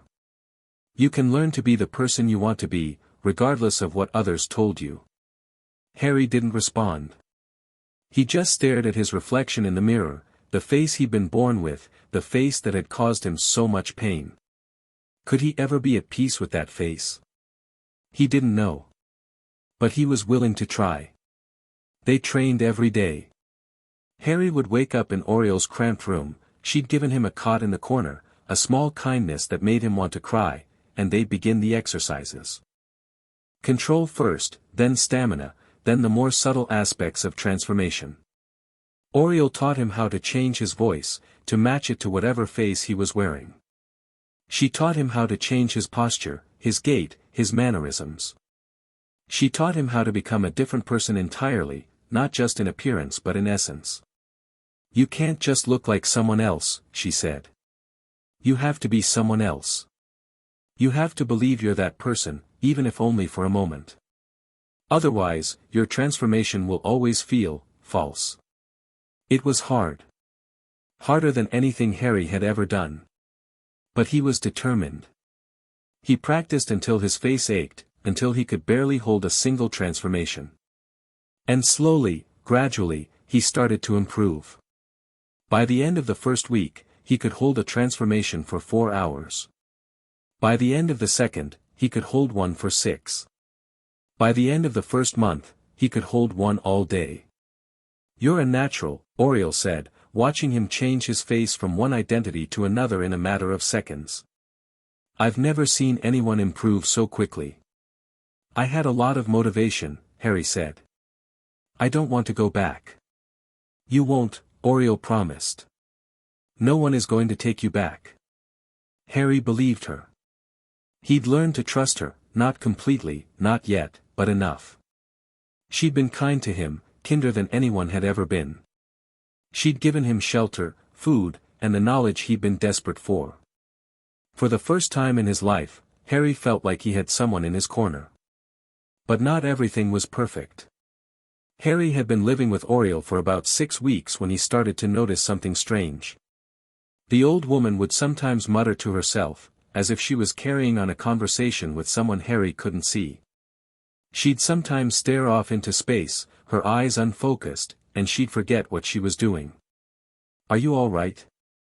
Harry asked her one afternoon, when she'd been staring at the same page in her book for nearly an hour. Oriole blinked, as if coming out of a trance. "I'm fine, Harry. Just old. My mind wanders sometimes." Harry nodded, but he wasn't convinced. Something about Oriole's behavior felt off, like there was something she wasn't telling him. He didn't push. He'd learned not to push. But he filed the observation away in his mind, adding it to the list of things he didn't understand about his new life. It was a rainy evening in late autumn when Oriole told him about the records. "I've been doing some research," she said, pulling out a stack of yellowed papers from her old trunk. "The Metamorphmagus gift is incredibly rare, it appears maybe once every few generations. But the Potter family has a history of it. Your great-grandmother was a Metamorphmagus, and her father before her." Harry looked at the papers, at the faded ink and the unfamiliar names. "I have a magical family." "You do?" Oriole smiled. "The Potters are an old family, not as old as some, but old enough. They've been part of the magical world for centuries. You have a history, Harry. A legacy. What happened to them?" Harry asked. "My parents were killed, but what about their parents?" "My grandparents?" Oriole's expression grew sad. "Your grandparents, James's parents, died before you were born. They were killed by a magical disease. As for your mother's parents, well, they were muggles. They didn't understand your mother's magic. They rejected her when she married a wizard." Harry felt a pang of sadness. He'd never had grandparents, not really. The Dursleys had been the closest thing he'd had to family, and they'd treated him like dirt. "So I'm alone," he said. "I really am alone." "You're not alone," Oriole said firmly. "You have the magical world. And you have me." She reached out and took his hand, her wrinkled fingers grasping his. Harry wanted to believe her. He wanted to believe that he'd found a home, a family, a purpose. But a small part of him, the part that had been burned too many times, wasn't quite convinced. The attack came on a night in November. Harry had been sleeping on his cot, his face his own, when he heard a crash from Oriole's room. He sat up immediately, his heart pounding. "Oriole," he called out.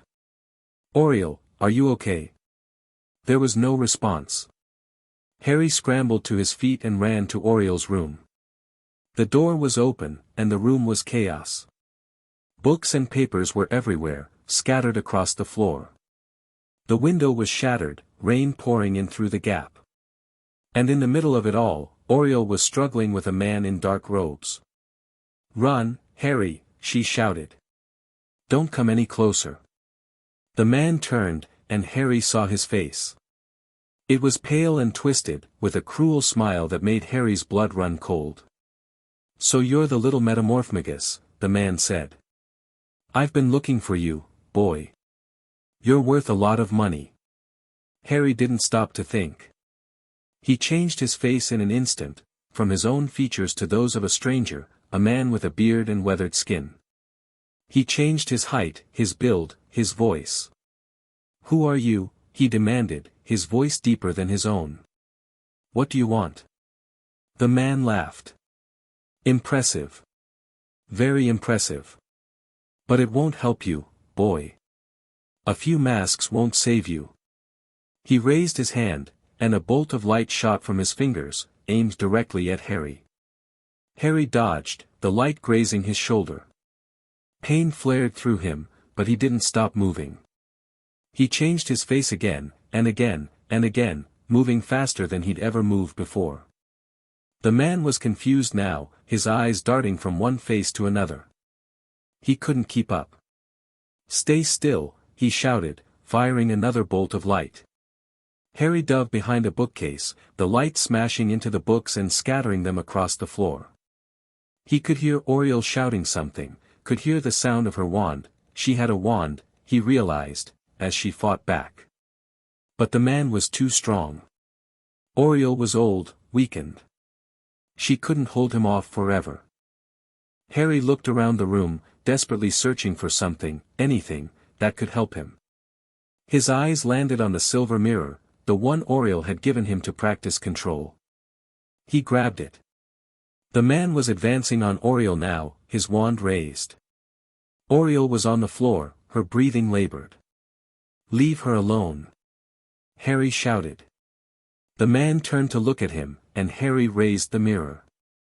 "Your face," Harry said, and he focused all his concentration on the mirror, on the reflection he could see inside. "You're ugly. You're monstrous. You're nothing." The man's eyes widened. "What are you?" But Harry wasn't done.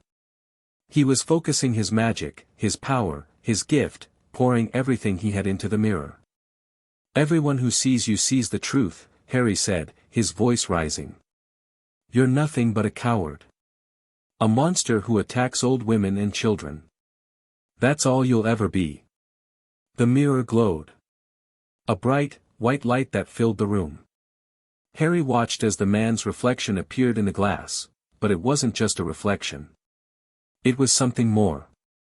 The man looked at his face in the mirror and screamed. "What have you done to me?" he shouted, clawing at his face. "What have you done?" Harry didn't know. But he knew the man was defeated. "Get out," Harry said. "Get out of here. If you ever come near us again, I'll do worse." The man didn't need to be told twice. He scrambled out the window, leaving a trail of blood from the cuts he'd made on his own face. Harry slumped to the floor, the mirror falling from his grasp. He was trembling, his entire body shaking with adrenaline. Oriole was at his side in an instant. "Harry, are you all right? Did he hurt you?" "I'm fine." Harry's voice was shaky. "But you're hurt." "Nothing serious," Oriole said. "A few bruises, a broken rib. I'll be fine." Harry looked at her, at the pale, bruised face of the woman who had taken him in, who had taught him everything he knew. "Thank you," he said. "For trying to protect me." Oriole smiled, and it was a tired, weary smile. "You protected me, Harry. You defeated a full wizard with nothing but a mirror. Do you understand how powerful that is?" Harry shook his head. "I don't understand anything." "You will," Oriole said. "In time, you will." Oriole's injuries were worse than she'd let on. In the weeks after the attack, she grew weaker, paler. She couldn't walk without a cane, couldn't cast even the simplest spells. "The dark magic in that wizard's attack," she said, "it's poison to someone my age. I'm afraid I'm not going to recover." Harry refused to believe it. "You'll get better," he insisted. "You have to." "I'm sorry, Harry." Oriole's voice was gentle. "I've lived a long life. Longer than most. And I've been given the rare gift of seeing you become the person I knew you could be. But what am I going to do?" Harry asked, his voice cracking. "You're the only person who ever cared about me." Oriole reached out and took his hand. "You're going to survive," she said. "You're going to learn. You're going to grow. And one day, when you're ready, you're going to find your place in the magical world." "I don't want a place in the magical world," Harry said. "I just want you to be okay." "I will be," Oriole said. "I'll be with you always. Remember what I taught you. Remember who you are." Oriole died 3 days later. Harry was with her at the end, holding her hand as she took her last breath. He watched the light fade from her eyes, the warmth leave her skin. And then she was gone. Harry sat with her body for hours, unable to move. The old woman who had given him hope, who had taught him to believe in himself, she was gone. And he was alone again. But he was stronger now. He had skills he didn't have before. He had knowledge. He had power. And he had her words, echoing in his head. Remember who you are. Harry looked at his reflection in the silver mirror, the mirror that was now his, the mirror that had saved both their lives. He looked at the boy with the messy black hair and the green eyes and the lightning bolt scar. He was Harry Potter. He was a Metamorphmagus. He was magical. And he was going to survive. Harry buried Oriel in a small cemetery on the outskirts of London. He didn't know if she'd had family, if anyone would come looking for her, but he knew she deserved a proper burial.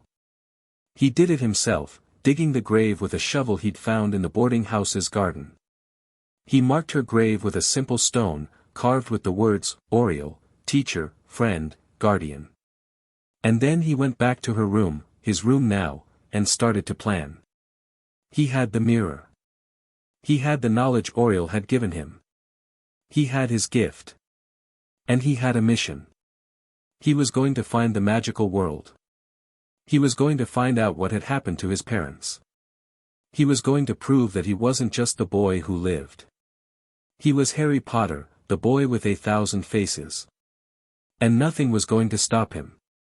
Hashtag the boy with 1,000 faces. Hashtag Chapter 4, Secrets Hidden in Blood. The winter that followed Oriel's death was the coldest Harry had ever known. He'd stayed in the boarding house for as long as he could, but eventually the landlord had come knocking, demanding rent that Harry didn't have. He'd packed his meager belongings, the silver mirror, a few books Oriel had left him, a small pouch of coins, and slipped out into the London streets once more. But this time, he wasn't the same frightened child who had run away from Privet Drive. He was stronger. More confident. He could hold a transformation for nearly 12 hours now, could change his face so quickly that even he could barely track the transitions. He could change his voice, his posture, his entire presence. He could become anyone. And he used those skills to survive. He found work where he could, running errands for shopkeepers, cleaning windows, carrying parcels. He'd change his face for each job, become a different child each time, so no one ever connected the boy who did odd jobs with the strange, faceless child who drifted through London streets.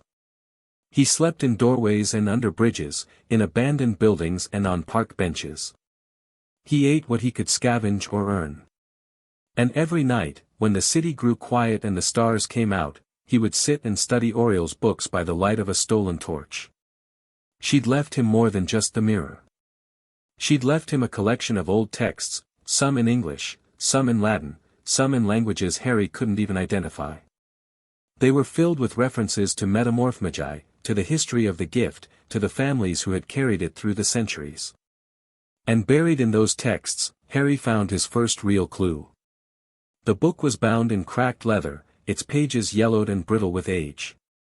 It was written in a cramped, spidery hand that Harry had to squint to read, and it was filled with genealogies, family trees stretching back hundreds of years. Harry had been studying it for weeks, searching for any mention of the Potter family. And finally, on a page near the back, he found what he was looking for. Potter Family Records, Metamorphmagus Manifestations. The entry was short, almost dismissive, but it sent a thrill through Harry's body. Isolated instances of Metamorphmagus ability have been recorded in the Potter line, occurring approximately once every 4 generations. Most recently, the gift was observed in one Celeste Potter, née Blackwood, born 1842, who displayed the ability to alter her appearance from infancy. No other known Metamorphmagi have been recorded in the Potter line since, though family lore suggests that the gift may be carried in the blood, awaiting the right combination of magical circumstances to manifest. Harry read the entry again. And again. And again. Celeste Potter. His great-great-great-grandmother, or something like that. A woman who'd shared his gift, who'd been a Metamorphmagus just like him. He was part of a tradition. He wasn't just a freak or an accident. He was the descendant of a long line of magical people, and some of them had shared his gift. But the entry said isolated instances. It said the gift was rare, that it appeared only occasionally. So why had he been born with it? Why had it manifested so strongly in him? He kept reading. The Metamorphmagus gift cannot be learned through spells or potions. It is a matter of blood, of ancestry, of a particular confluence of magical energies that can only be found in certain families. Attempts to replicate the gift through artificial means have universally failed, leading scholars to conclude that metamorphmagi are born, not made. Theories vary as to the exact mechanism of inheritance. Some scholars suggest that the gift is tied to a specific magical gene, which must be present in both parents for the ability to manifest. Others propose that the gift is a recessive trait, appearing only when certain environmental conditions are met. Still others argue that the gift is a blessing of pure-blooded magical lineages, a sign of magical potency that cannot be replicated by half-bloods or muggleborns.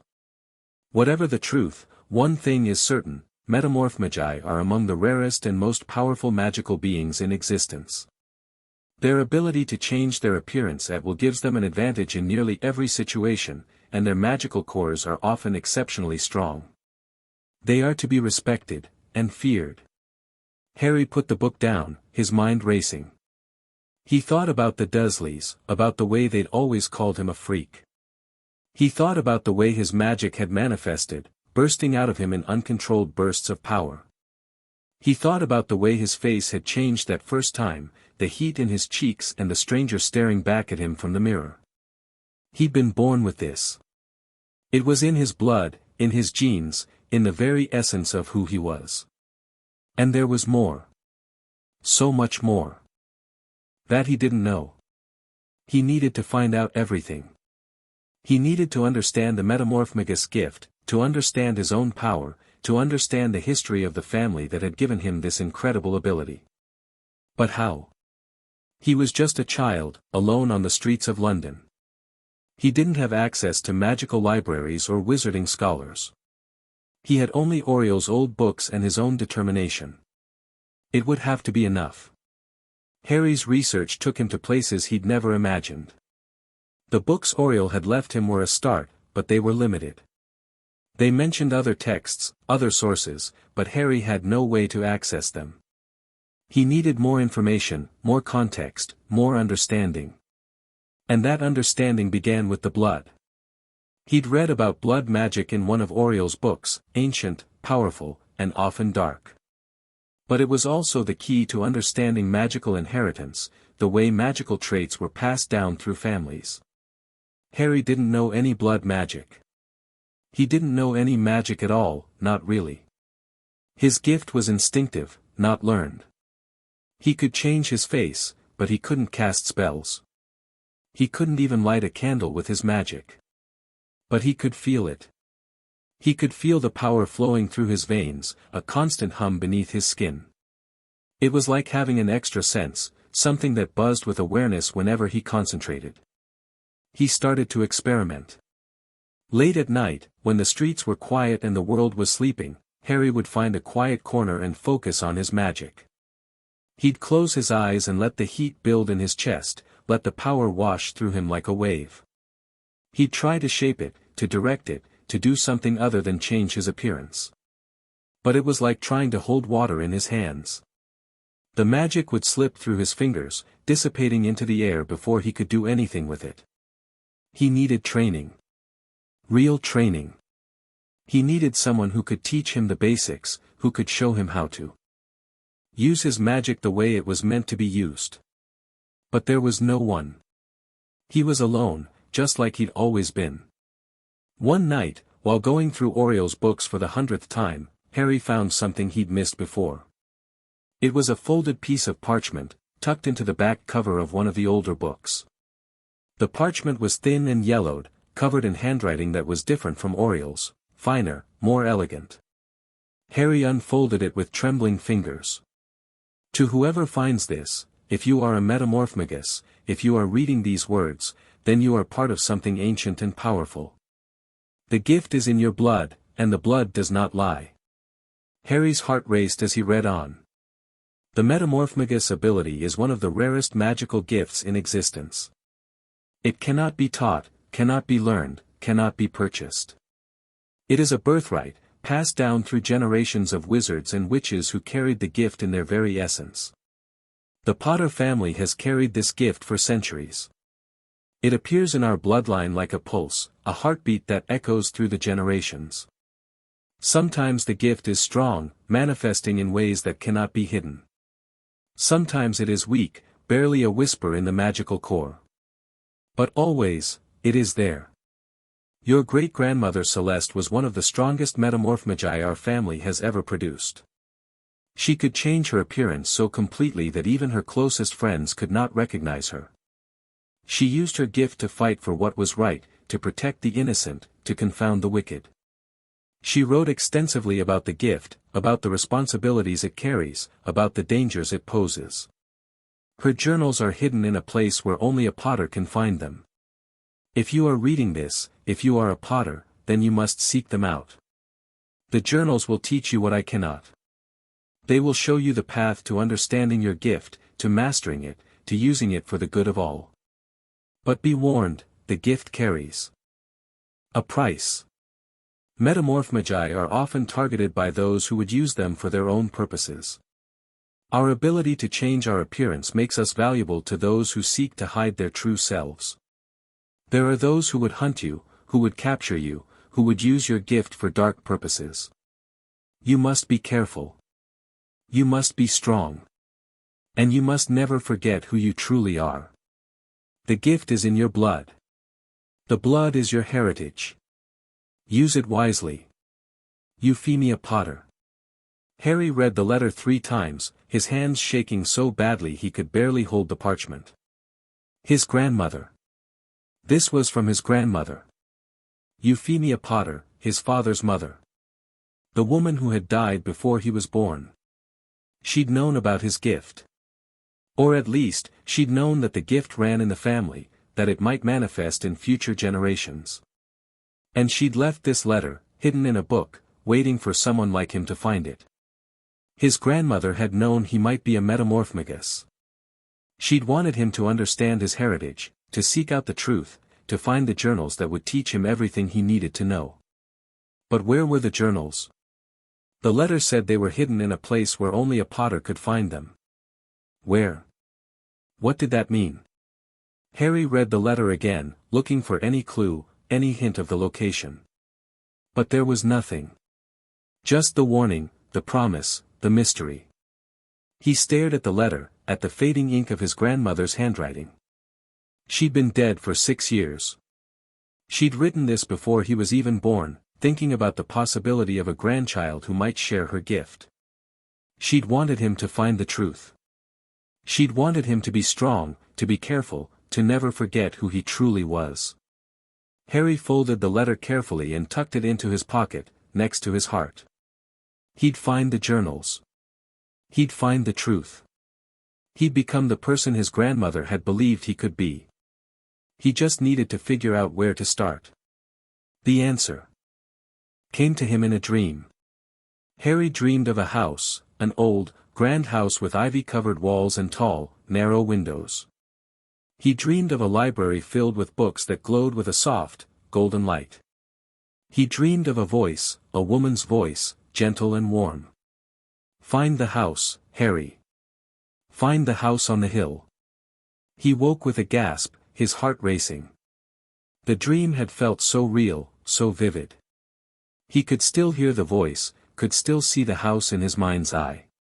Find the house on the hill. But what house? What hill? Harry had no idea. But he knew, with a certainty that went bone deep, that the dream was important. That it was a clue, a message, something he was meant to follow. He spent the next few days trying to find the house from his dream. He changed his face every few hours, becoming different children, different adults, as he scoured the streets of London for any sign of a house that matched his vision. But London was enormous, and the house from his dream could be anywhere. It could be nowhere. It could be just a dream, his mind playing tricks on him. But Harry didn't think so. He'd learned to trust his instincts, to trust the feelings that buzzed beneath his skin. And his instincts were telling him that the house was real. He just had to find it. Weeks passed. The winter deepened, and London grew colder. Harry survived, as he always did. He found food where he could, shelter where he could. He changed his face so often that he sometimes forgot what his true self looked like. But he never stopped searching. Every day, he'd wander through a different part of the city, looking for the house from his dream. Every night, he'd close his eyes and try to summon the vision again, to see the ivy-covered walls and the tall, narrow windows. And then, on a bitter cold day in January, he found it.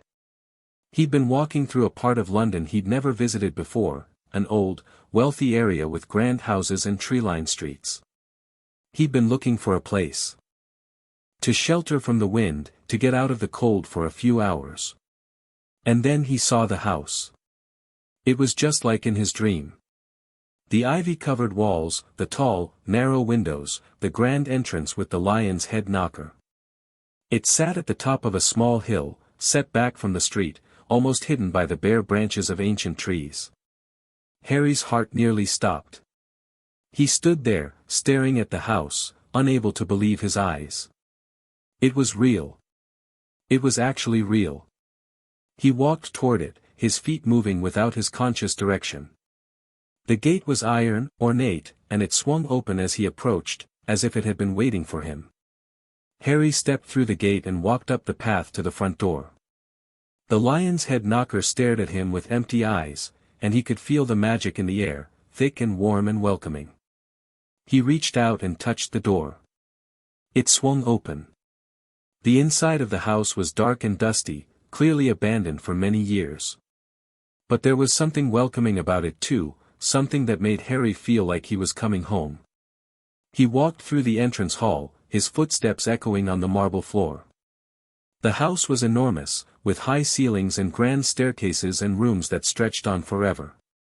But Harry wasn't interested in any of that. He was looking for the library. The library from his dream.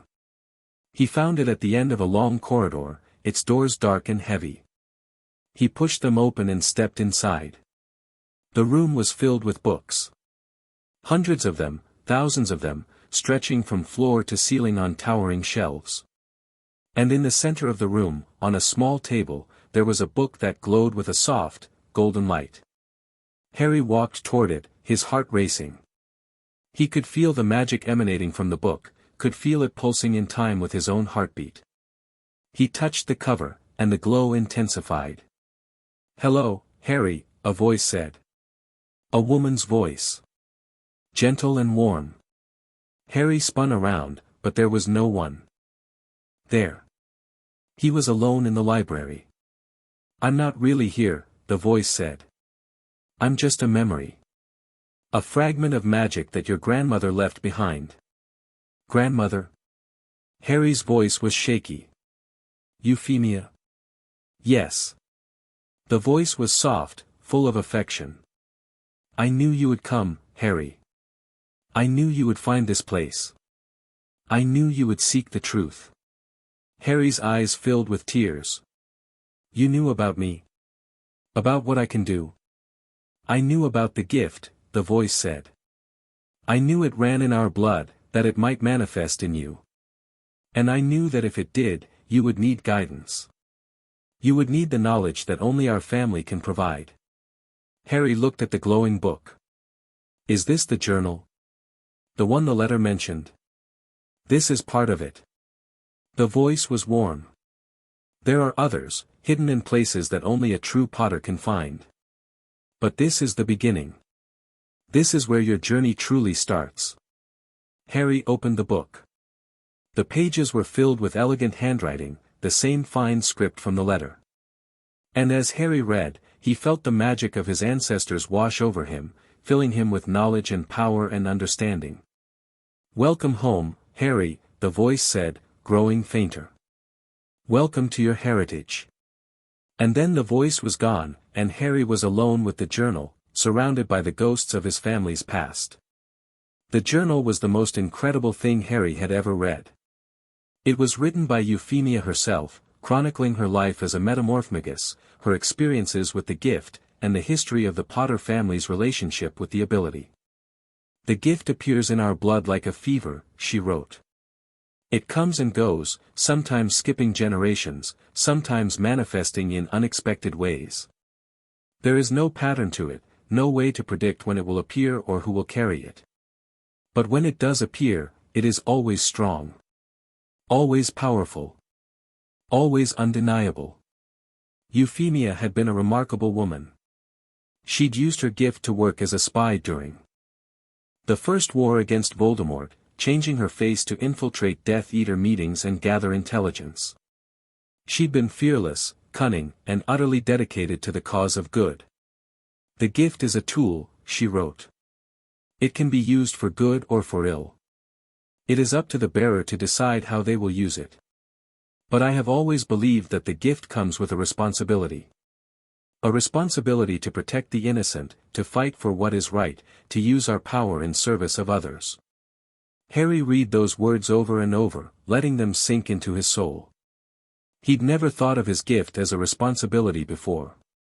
He'd thought of it as a tool for survival, a way to escape the Dursleys, a way to survive on the streets. But it was more than that.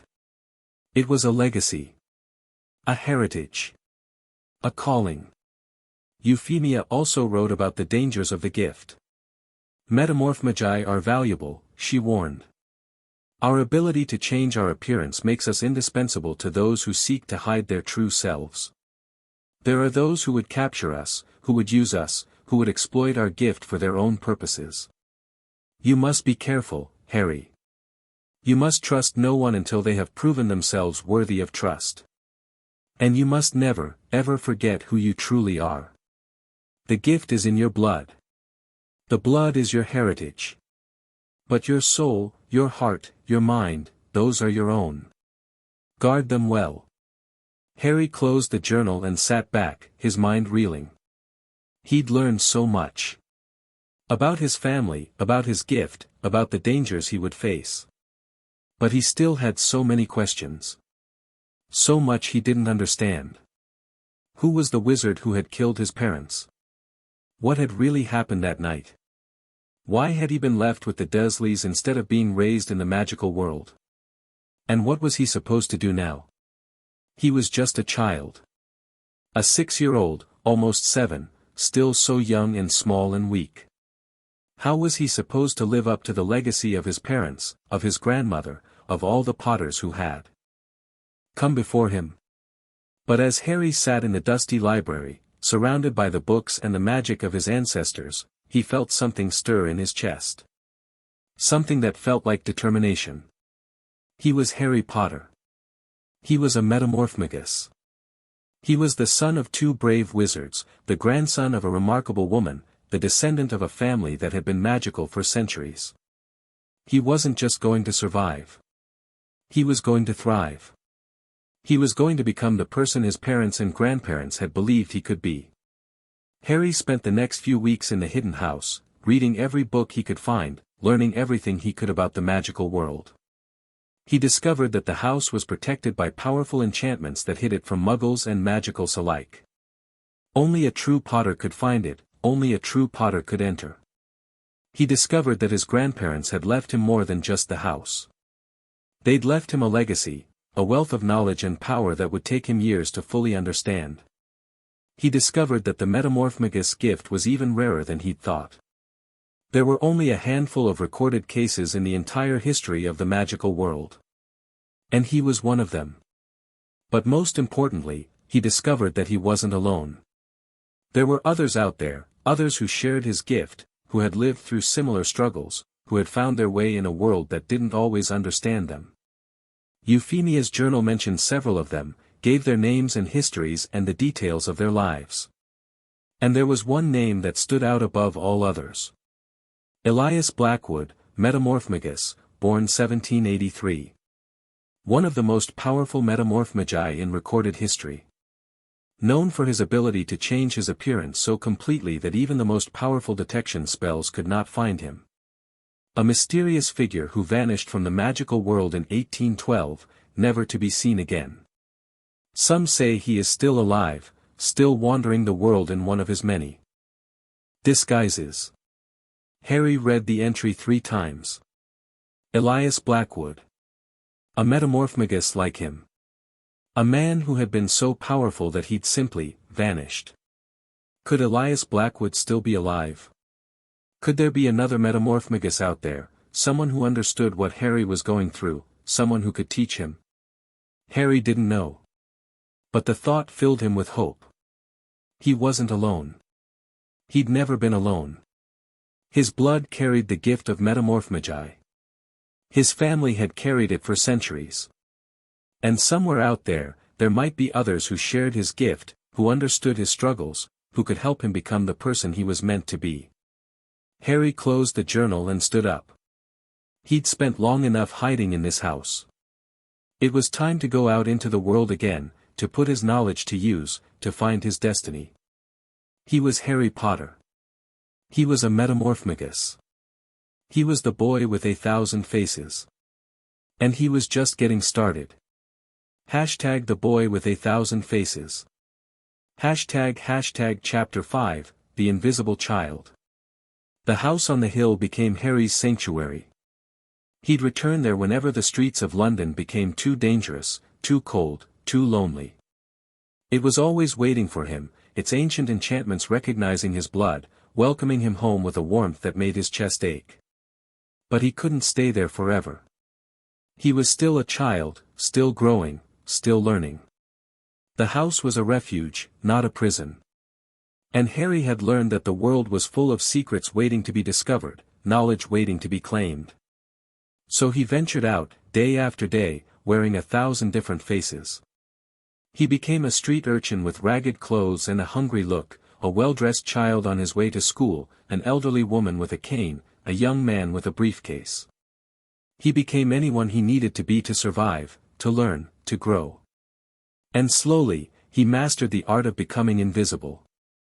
Not truly invisible, that was beyond his gift, at least for now, but invisible in the way that mattered. He learned to blend into crowds so seamlessly that no one ever remembered seeing him. He learned to change his age, his height, his posture, his walk.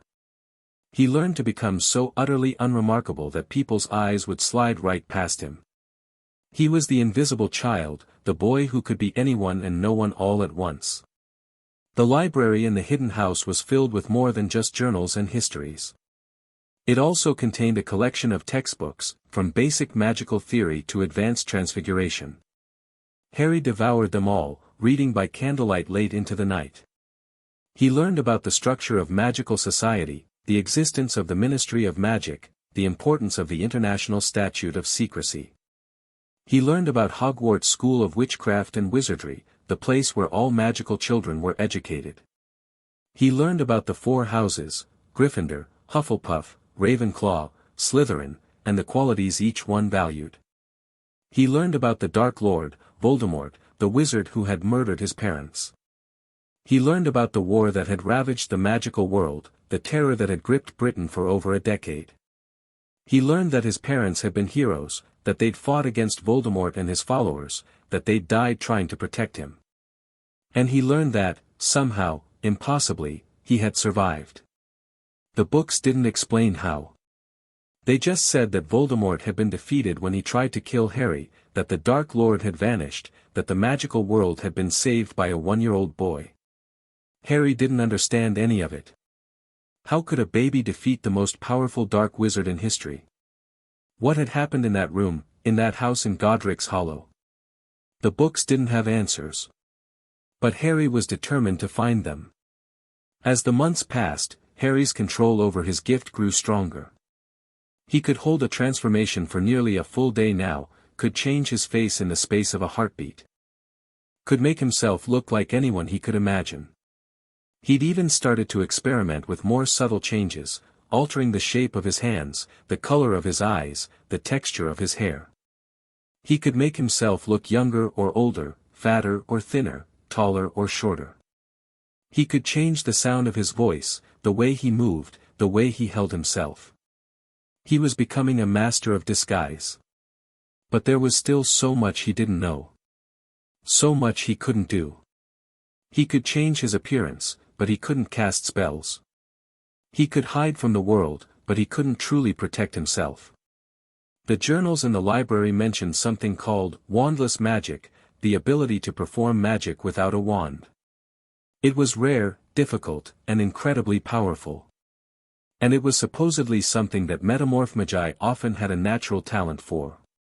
Harry had tried to perform wandless magic, had tried to make things happen with just his mind and his will. But nothing had happened. Not even a spark. He was missing something. Some key, some understanding that would unlock his true potential. But he didn't know what it was. It was on a rainy spring afternoon that Harry first heard the word Dumbledore.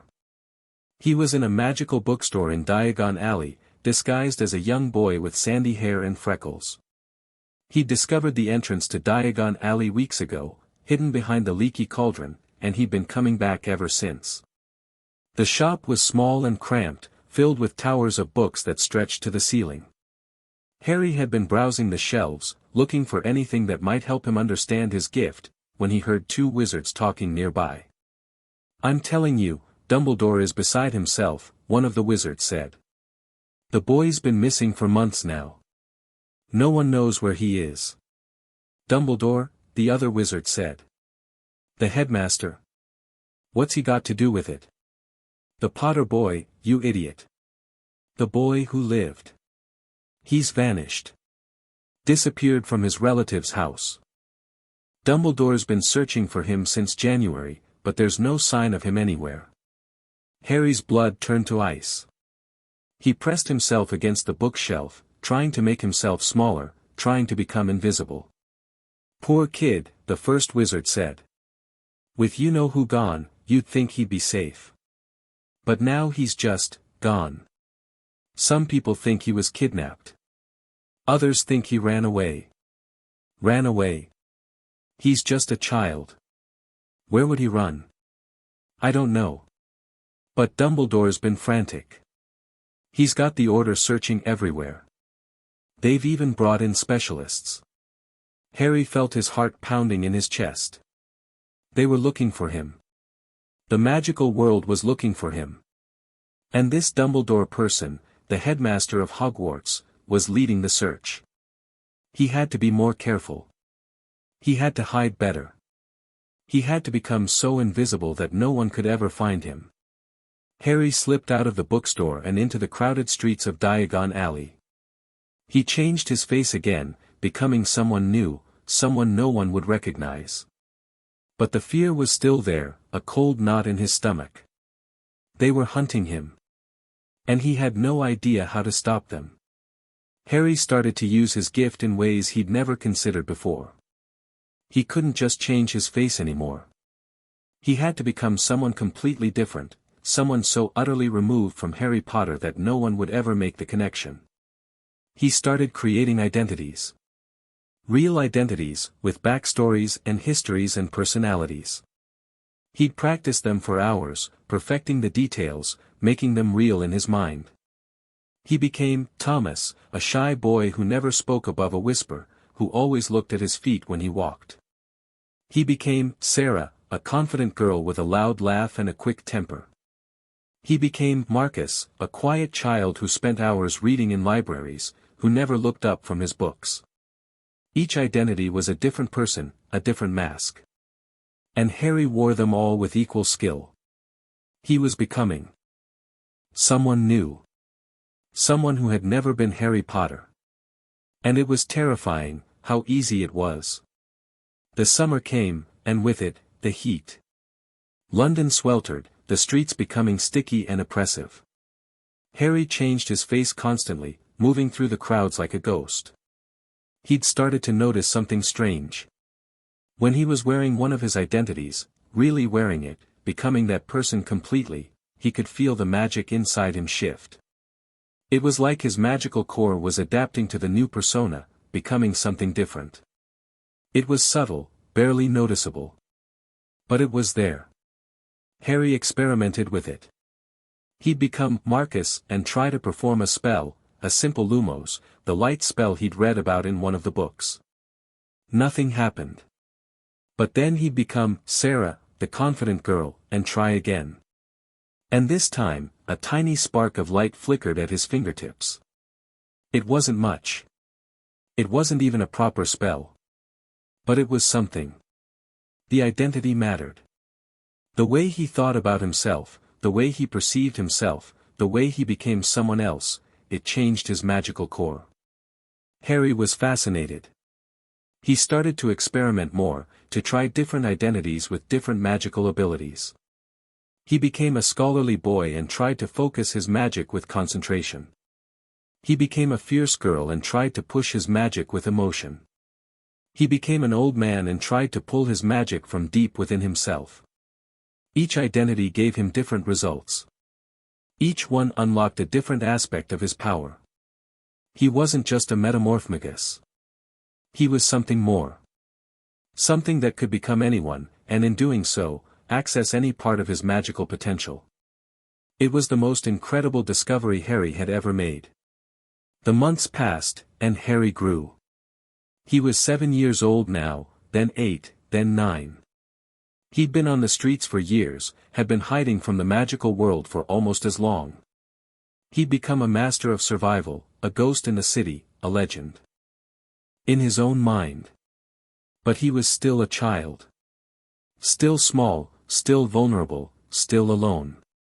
He'd created dozens of identities by now, each one more elaborate than the last. He'd become a regular at certain magical libraries, reading books that were decades ahead of his age. He'd visited Diagon Alley so many times that he knew every shop, every street, every hidden corner. He'd even started to make friends, or at least, something like friends. There was a girl who worked in the bookshop, a young witch named Amelia who always smiled at him when he came in. There was an old wizard in the leaky cauldron who always saved him a seat by the fire. There were shopkeepers who knew him by his various faces, who treated him with a kindness that made his heart ache. But none of them knew who he really was. None of them knew Harry Potter. And Harry wasn't sure if he knew any more either. The news came on a winter evening, as the snow was falling. Harry was in the leaky cauldron, disguised as an old man with a white beard and a stooped back. He was nursing a cup of tea, listening to the conversations around him. Dumbledore's called a meeting at the ministry, one wizard said. They're going to discuss the Potter boy's disappearance. It's been 3 years now. Some people are saying he's dead. Dead, another wizard said. No one's found a body. Maybe that's the point. Maybe the Dark Lord's followers got to him. Maybe they're holding him somewhere, keeping him prisoner. Harry's hands were trembling so badly that he had to put down his teacup. 3 years. It had been 3 years since he'd run away from Privet Drive. And they were still looking for him. He'd thought, he'd hoped, that they would give up eventually. That they would accept he was gone and move on. But they hadn't.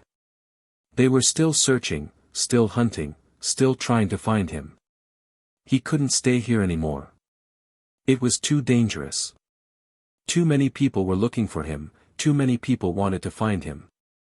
He needed to disappear. For real this time. Harry slipped out of the leaky cauldron and into the snowy streets. He changed his face as he walked, becoming someone new, someone no one would ever recognize. But the fear was still there, cold and sharp as the winter wind. They were still hunting him. And he was running out of places to hide. Harry went back to the house on the hill. It was his sanctuary, his refuge, the only place in the world where he felt truly safe. The ancient enchantments protected it from prying eyes, kept it hidden from both muggles and wizards.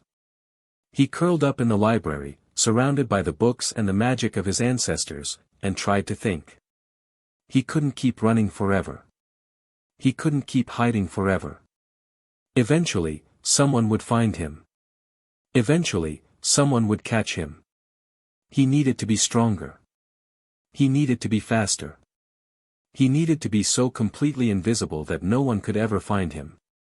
But how? The answer came to him in the quiet of the night, as he was looking at his reflection in the silver mirror. He didn't have to be one person. He could be many. He could be an entire army of identities, a legion of faces. He could become so many different people that no one would ever be able to track him down. He could become the invisible child. Harry started to plan. He'd create more identities, more masks, more faces. He'd practice them until they were perfect, until he could slip into any of them at a moment's notice. He'd change his identity every day, every hour, every minute if he had to. He'd become so utterly unpredictable that no one would ever be able to find him. He'd become a ghost. A legend. The boy with 1,000 faces. And he'd never be caught. The first step was to expand his repertoire. Harry spent weeks in the hidden house, developing new identities. He created dozens of them, children of all ages, adults of all walks of life. He gave them names, backstories, personalities. He practiced their voices, their mannerisms, their ways of walking. He became Jonathan, a wealthy young man who spent his days in magical libraries, studying obscure texts. He became Margaret, an elderly witch who worked in a small shop in Diagon Alley. He became Philip, a shy boy who never spoke unless spoken to. Each identity was a masterwork of invention. Each one was completely convincing. Harry practiced them until he could slip into any of them in an instant. He'd be Jonathan 1 minute, Margaret the next, Philip the moment after that. He could change his identity faster than most people could blink. He was becoming a master of disguise, a ghost in the machine. And he was still just a child. The second step was to learn to control his magic. Harry had been reading about magic for years now, but he still couldn't perform proper spells. He could change his face, could shift his identity, but he couldn't do anything else. He needed to learn. Needed to train. Needed to become more than just a face changer. He started to experiment again, to push the boundaries of his power. He'd become different identities and try to cast different spells, see what worked and what didn't. It was slow going. Frustrating. He'd sometimes get a tiny spark of magic, a flicker of light, but nothing more. But he kept trying. Kept pushing. Kept believing that if he practiced enough, he'd eventually succeed. And then, on a night in late spring, he did. He was Sarah, the confident girl, and he was trying to cast a Lumos spell. He'd been at it for hours, had almost given up hope, when something clicked. The light burst from his fingertips like a star exploding. Harry stared at his hand, at the glowing orb of light that hovered above his palm. It was bright, so bright that it cast shadows in the corners of the room. He'd done it. He'd actually done it. The light flickered and died, and Harry slumped against the wall, exhausted but exhilarated. He could do magic. Real magic. Wandless. Magic. He was truly a wizard now. Harry spent the next few weeks practicing his wandless magic, trying to master the spells he'd read about in the library. He learned to conjure light, to levitate objects, to make small things move with just a thought. It was incredible, the feeling of power that surged through him. He could feel the magic in his veins, could feel it responding to his will. He was no longer just a face changer. He was a real wizard. But he was still hiding. Still invisible. Still a ghost. He knew he couldn't hide forever. Eventually, he'd have to step out of the shadows, to reveal himself to the world. But not yet. Not now. He wasn't ready. He still had so much to learn, so much to become. He needed to be stronger, more powerful, more capable. He needed to become the person his parents and grandparents had believed he could be. So he kept practicing. Kept training. Kept becoming someone new. And slowly, he started to believe that maybe, just maybe, he could be more than just the invisible child. Maybe he could be a hero. It was on a warm summer evening that Harry made a decision. He was sitting in the library of the hidden house, surrounded by the books and the magic of his ancestors. He'd been reading about his parents, about the war they'd fought in, about the sacrifice they'd made. And he'd realized something. They hadn't hidden. They hadn't run. They'd fought. They'd stood up for what they believed in, even when it meant their lives. Harry wanted to be like them. He wanted to be brave, to be strong, to fight for what was right. But he couldn't do that if he was hiding. He couldn't do that if he was invisible. He needed to step into the light. To reveal himself. To become someone the world could see. But not yet. Not now. He was still a child. Still growing, still learning. He had years before he'd be ready to face the magical world, years before he'd be strong enough to fight. But he would be ready. One day, he would be ready. And on that day, the world would see the boy with 1,000 faces. The world would see Harry Potter. Hashtag the boy with 1,000 faces. Hashtag Chapter 6, Gringotts' shocking discovery.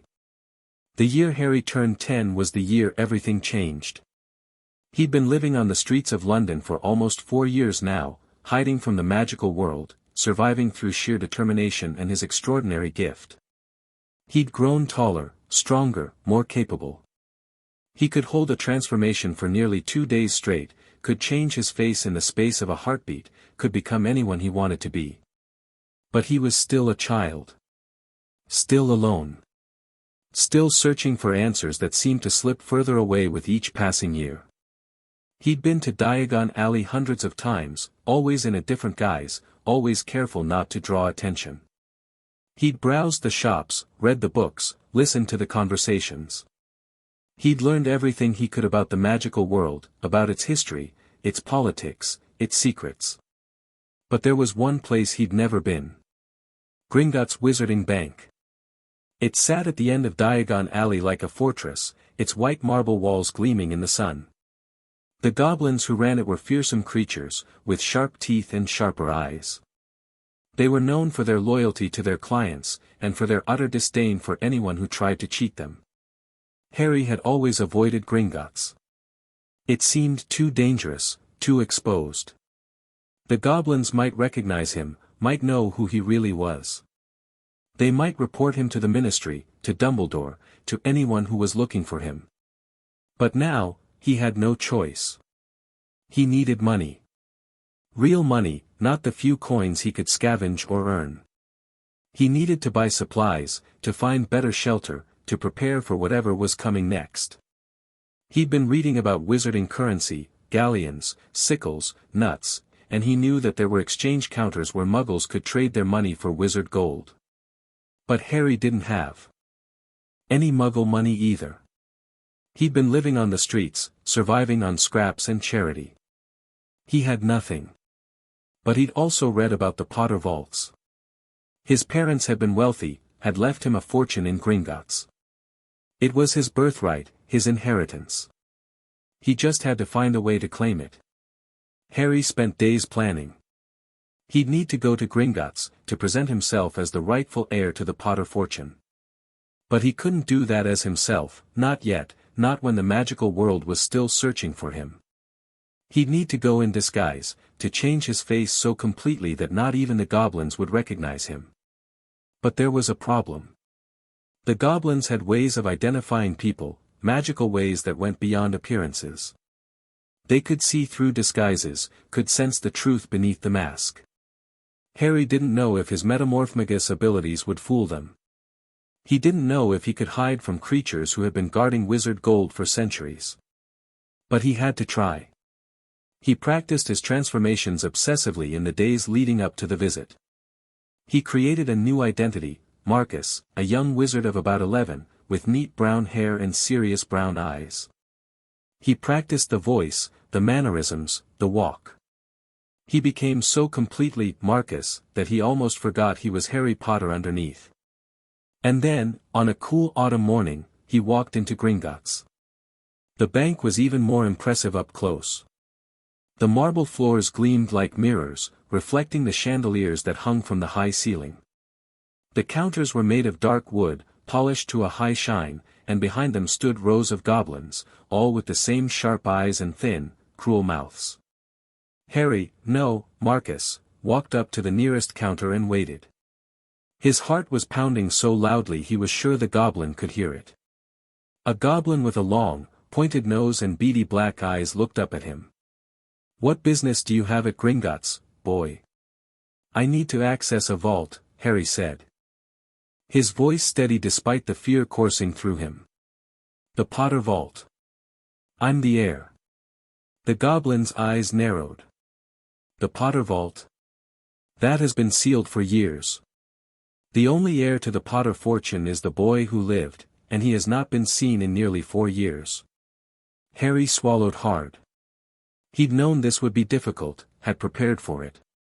But hearing the goblin say it, hearing his own story told back to him, was harder than he'd expected. "I am the boy who lived," he said. "I'm Harry Potter." The goblin stared at him for a long moment. Then he let out a harsh laugh. "You?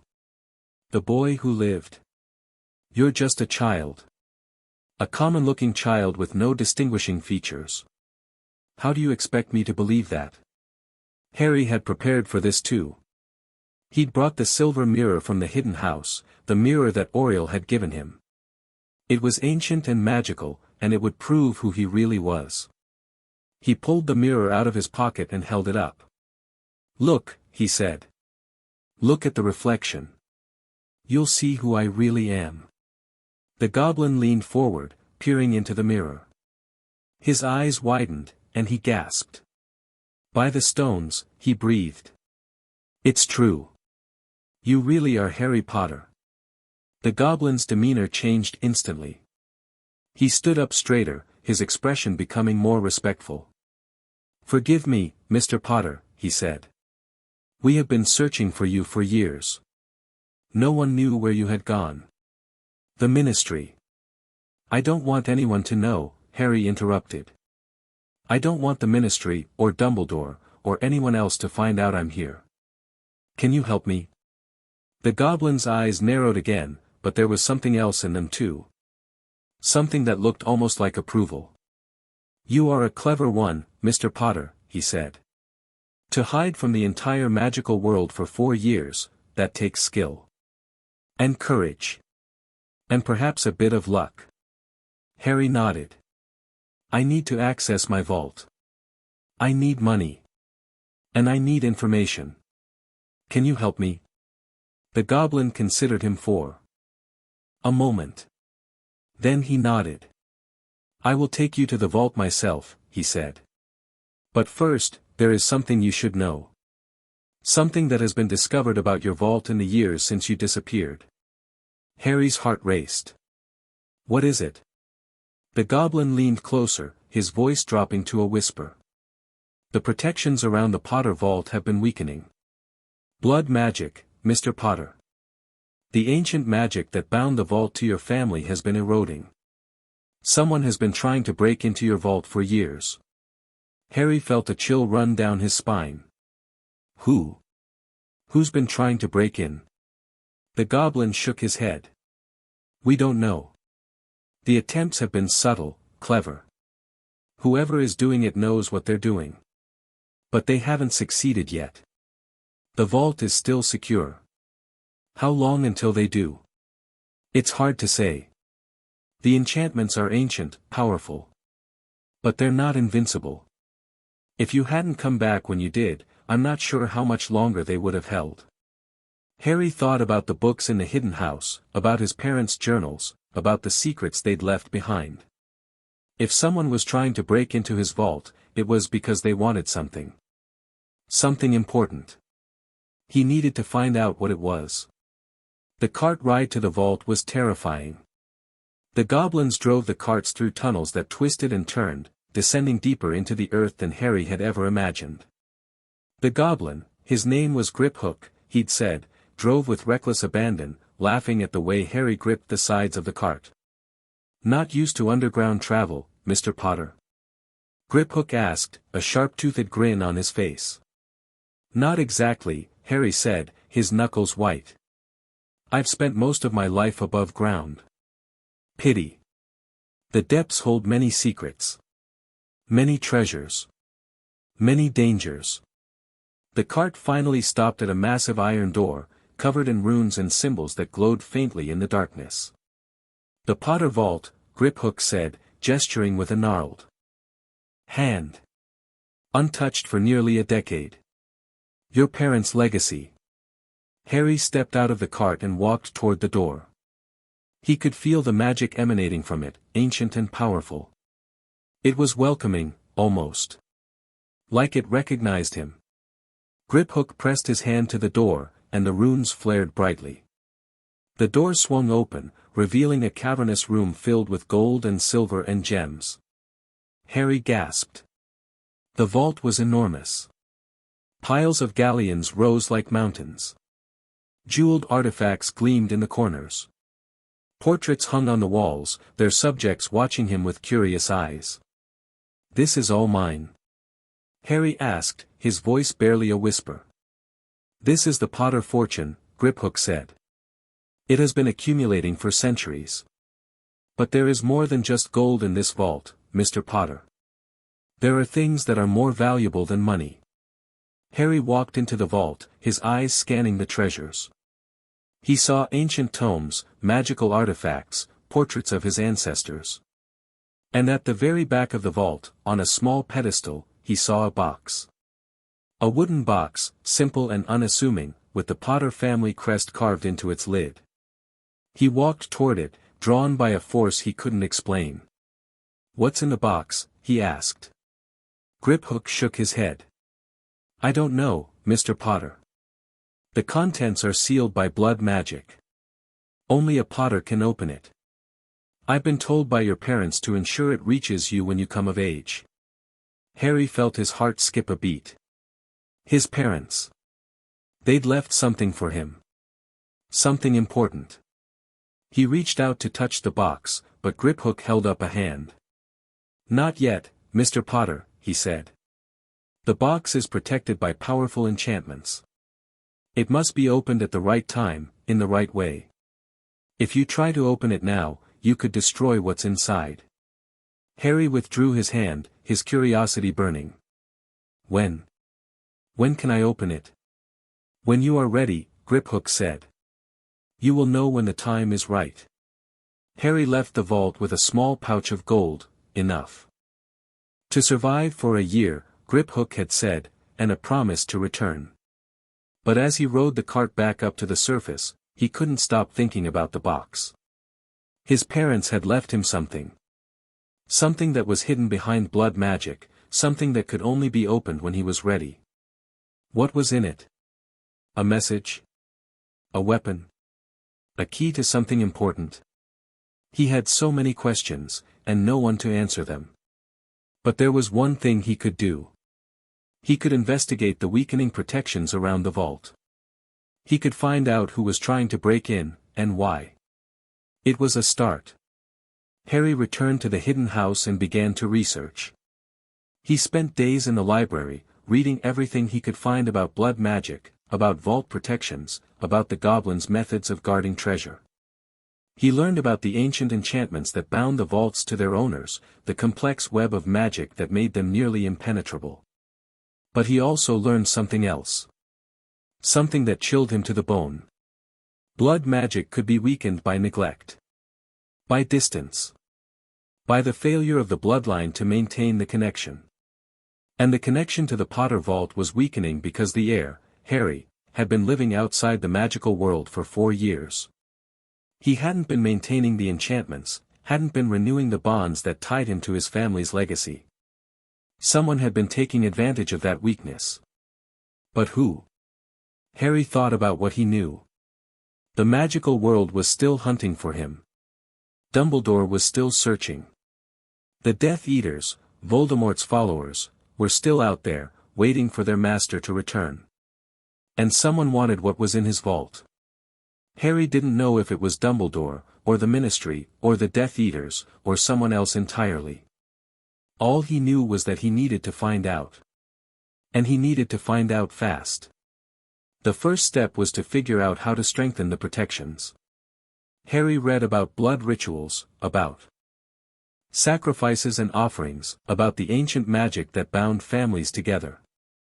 He learned that he could reinforce the protections on the vault by performing a simple ceremony, a blood offering, made at the vault itself, to reaffirm his connection to his heritage.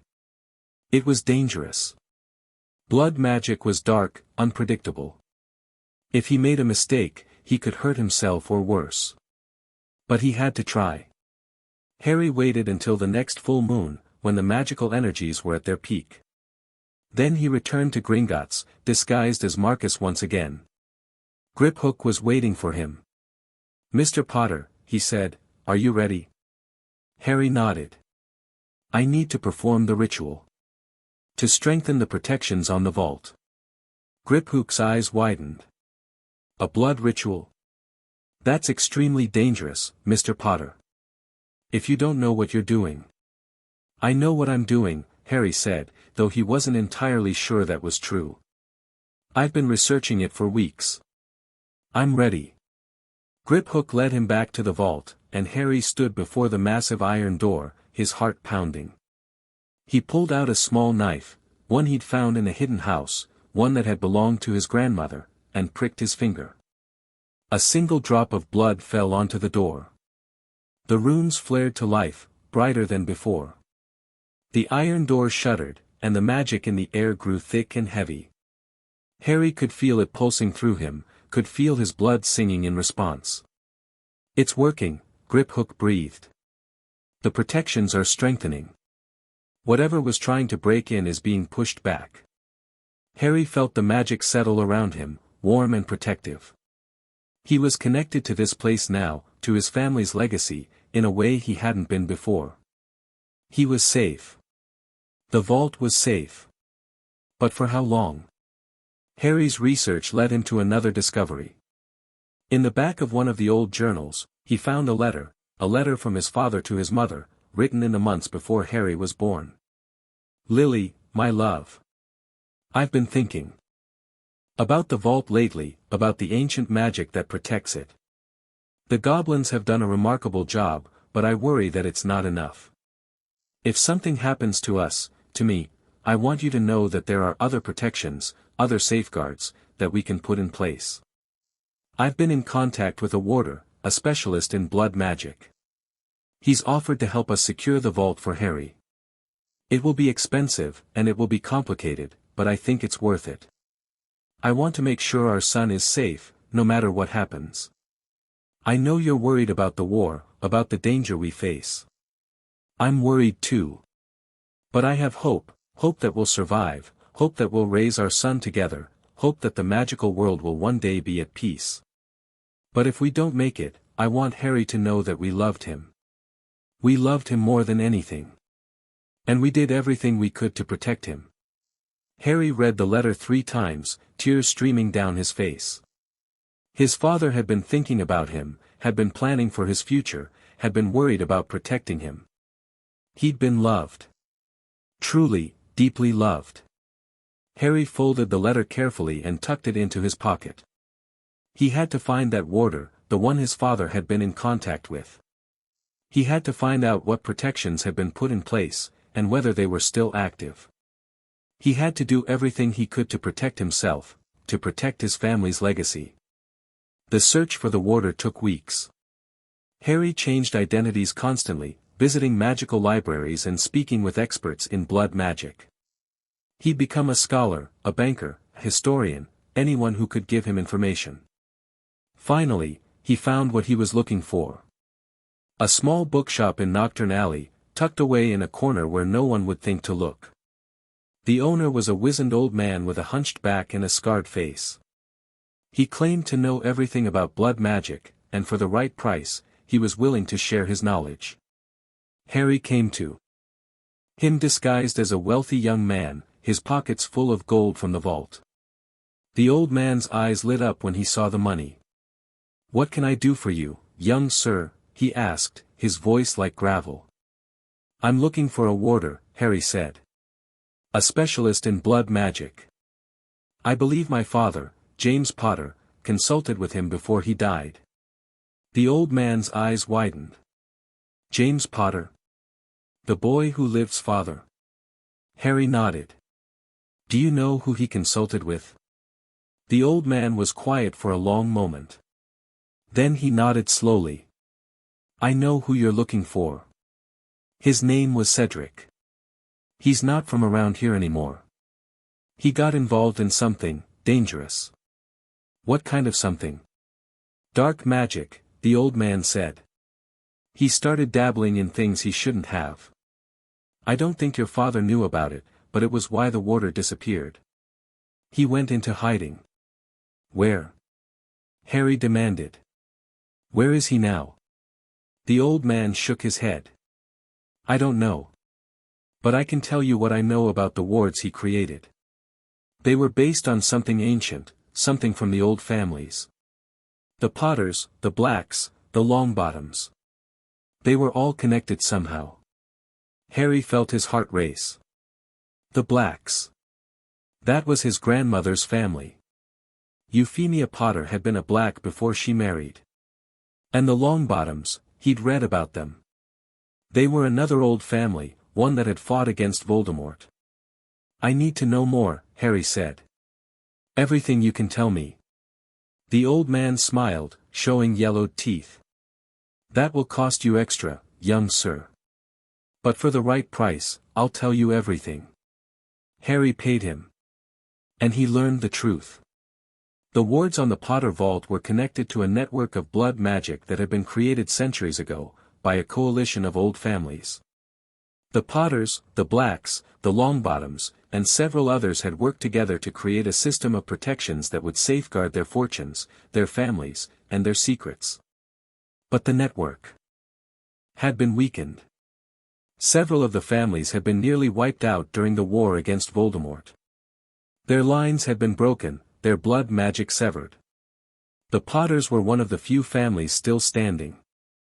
Harry realized that his ancestors hadn't just left him a fortune. They'd left him a responsibility. A duty to protect the network, to keep the old magic alive. He was the only one who could do it. Harry left the bookshop with his mind reeling. He had a purpose now, a mission. He had to find out who was trying to break into the vault, and he had to stop them.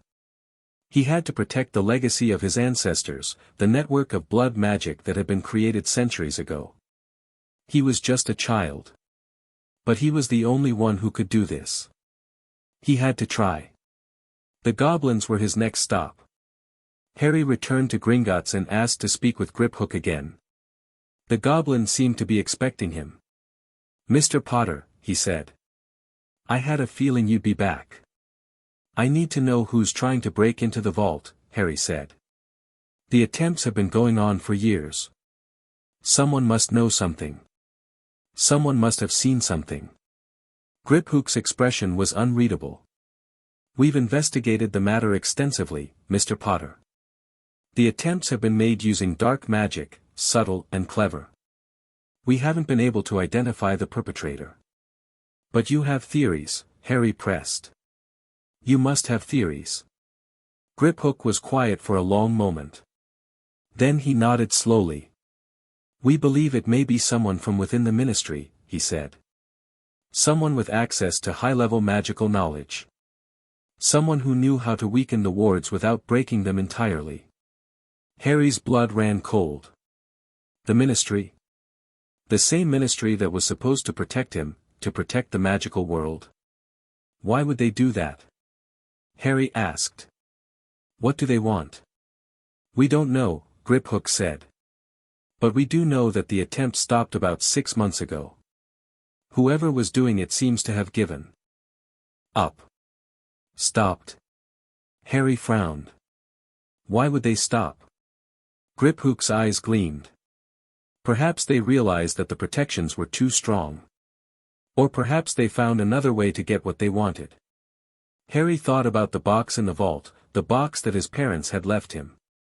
Could that be what they were after? What was in the box that was so important? He had to find out. Harry returned to the hidden house and went straight to the library. He needed to find more information about the box, about what it contained, about why someone would try so hard to get it. He spent the next few days searching through the old journals, looking for any mention of the box.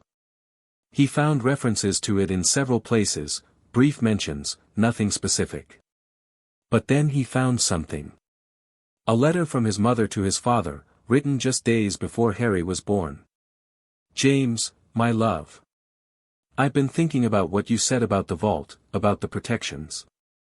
I think you're right, we need to do more to protect Harry. I've been researching the old magic, the blood magic that our families used to safeguard their fortunes. I think there's something in the Potter vault, something that could help Harry in the future. Something that could protect him, even if we're not there to do it ourselves. I've hidden a journal in the vault, a journal that will tell Harry everything he needs to know. It's behind blood magic, just like the box. Only he can access it, when he's ready. I love you, James. I love our son. I love our family. Whatever happens, I want Harry to know that we did everything we could to protect him. We loved him.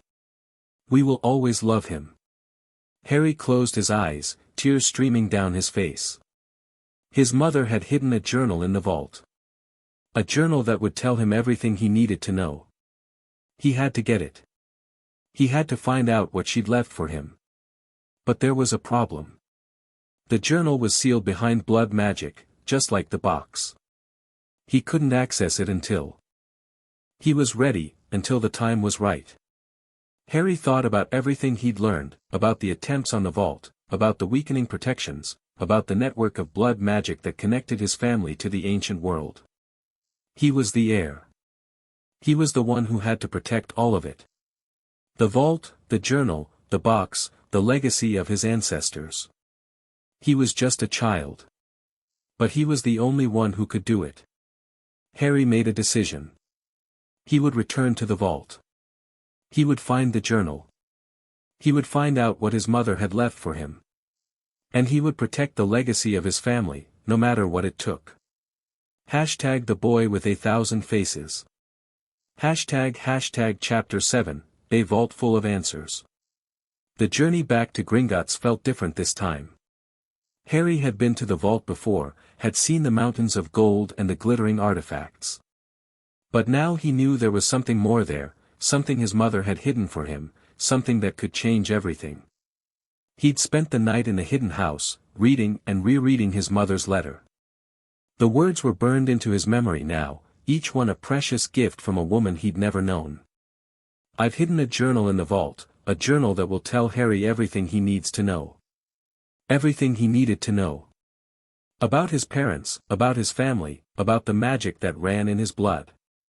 About the dangers that lurked in the shadows, waiting for him. Harry had never wanted anything more in his life. He arrived at Gringotts early the next morning, disguised as Marcus once again. Griphook was waiting for him, his sharp eyes gleaming with something that looked almost like anticipation. "Mr. Potter," he said. "I had a feeling you'd be back. The vault seems to be calling to you." Harry nodded. "I need to find something. A journal. My mother left it for me. It's sealed behind blood magic." Griphook's expression was unreadable.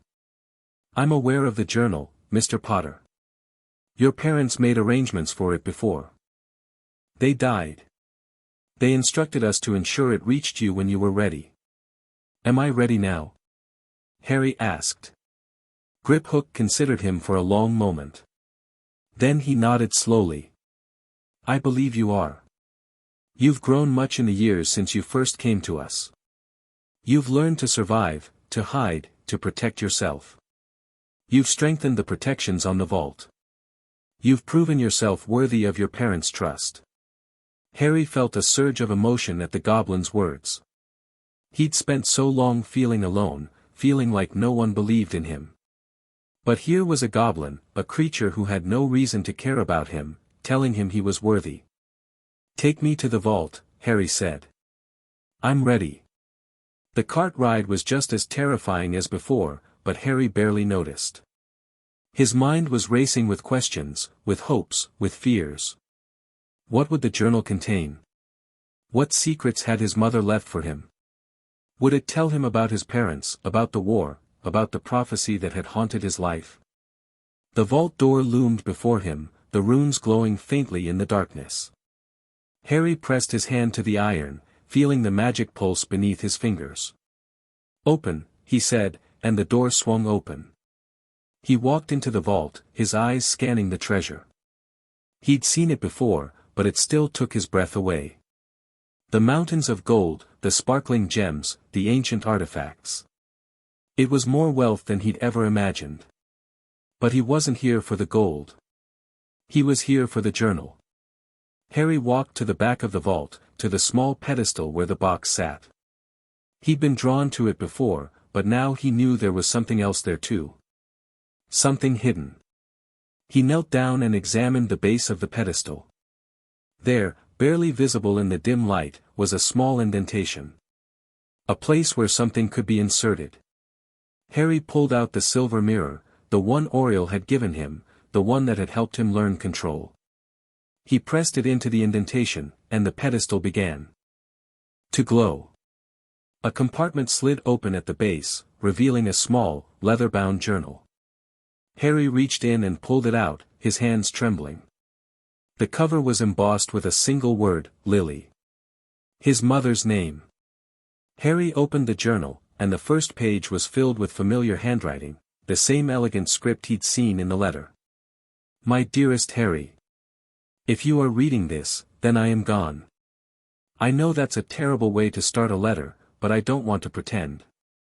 The world we live in is dangerous, and your father and I have been fighting against a darkness that threatens to consume everything we love. I want you to know that you were the best thing that ever happened to us. The moment I held you in my arms, I knew that everything I'd ever done, everything I'd ever fought for, was worth it. You were our miracle, Harry. Our hope. I'm writing this journal to tell you everything I never got the chance to say. About our family, about our magic, about the secrets that have been hidden for generations. I want you to know who you are, Harry. I want you to know where you come from. And I want you to know that you are loved.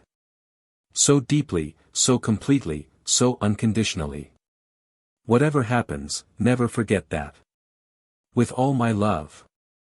Mum." Harry closed the journal, tears streaming down his face. He'd never known his mother, had never heard her voice or felt her touch.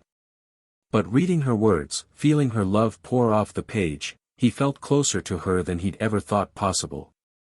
He had to read more. He had to know everything. Harry took the journal back to the hidden house and began to read. The journal was a collection of memories, of stories, of secrets. Lily had written it over the course of several months, filling it with everything she wanted her son to know. She wrote about her childhood, about growing up in a Muggle family, about discovering she was a witch, about the joy and the fear of entering a world she'd never known existed. She wrote about meeting James, about falling in love, about the war that had torn their world apart. She wrote about the prophecy. The prophecy that had marked Harry for death before he was even born. Your father and I were told that a child born at the end of July would be the one to defeat the Dark Lord. It could have been you, or it could have been another child, a boy named Neville Longbottom. We didn't know which one it would be. But we knew that we would do everything we could to protect you. Voldemort chose you, Harry. He chose to believe that you were the one who would defeat him. And that made you his target. We went into hiding. We used every protection we could find. But in the end, it wasn't enough. He found us. He came for us. I don't know what happened after that. I don't know if you survived. But I have to believe you did. I have to believe that our sacrifice meant something, that you're out there somewhere, reading this journal, knowing how much we loved you. Harry read those words over and over, his heart aching with a pain that was both fresh and familiar. His parents had died to protect him. They'd sacrificed everything to give him a chance to live. He had to honor that sacrifice. He had to become someone they'd be proud of. But the journal contained more than just stories. Lily had also written about the Metamorphmagus gift, about the history of the ability in the Potter family. She'd researched it extensively, trying to understand what made it so rare, why it appeared in some generations and not others. The gift is tied to the blood, she wrote. Not just any blood, but the blood of the ancient families. The Potters have carried this gift for centuries, passing it down through the generations like a secret treasure. I don't know why it appeared in you, Harry. Perhaps it's a sign that you're special. Perhaps it's a sign that you're meant for something great. Whatever the reason, I want you to know that it's a gift, a precious, powerful gift. Use it wisely. Use it for good. Lily had also included instructions on how to strengthen the gift, how to access deeper levels of control. She'd written about techniques she'd learned from Euphemia, about meditations and exercises that could help Harry unlock the full potential of his ability. Harry practiced them immediately, sitting in the library and closing his eyes. He focused on the heat in his skin, on the magic that pulsed beneath his flesh. He imagined it spreading through his body, filling every cell with power. The transformation came easier now, smoother and more controlled. He could feel the shapes shifting, could feel his body responding to his will. He made himself taller, shorter, older, younger. He changed his face so many times that he lost count. He was getting stronger. He could feel it. But there was more in the journal than just instructions. Lily had also written about the Potter family's history, about the battles they'd fought, the alliances they'd made, the enemies they'd earned. She'd written about the ancient magic that protected their homes and their fortunes, the blood magic that bound them to their legacy. The Potter family has always been a target, she wrote. Our wealth, our power, our influence, it makes us enemies. But it also makes us protectors. We've used our magic to defend the innocent, to fight for what's right, to stand against the darkness. Your father was a hero, Harry. He fought bravely against Voldemort and his followers. He gave his life to protect you. I want you to know that his sacrifice was not in vain. You are the living proof of that. Harry read about his father's exploits, the Quidditch matches, the pranks, the battles. He read about the Marauders, the group of friends who had been James's closest companions. He read about the war, about the terror and the loss and the pain. He read about himself. About the night his parents had died, about the attack that had changed everything. Lily had written about it in the final pages of the journal, her words filled with fear and love and hope. Voldemort is coming, Harry. I can feel it. The wards are weakening, and he knows where we are. I'm so scared, not for myself, but for you. For the life you'll never have if we don't survive. But I want you to know that I believe in you. I believe you're destined for greatness. I believe you'll be the one to defeat the darkness, to bring light back to the magical world. I love you, Harry. I will always love you. Your mother. Harry closed the journal and sat in silence for a long time. He'd learned so much, about his parents, about his family, about the magic that flowed through his veins. But he'd also learned something else. He was alone. His parents were gone. His grandparents were gone. The only family he had left were the Dursleys, and they'd made it clear they wanted nothing to do with him. But he wasn't really alone.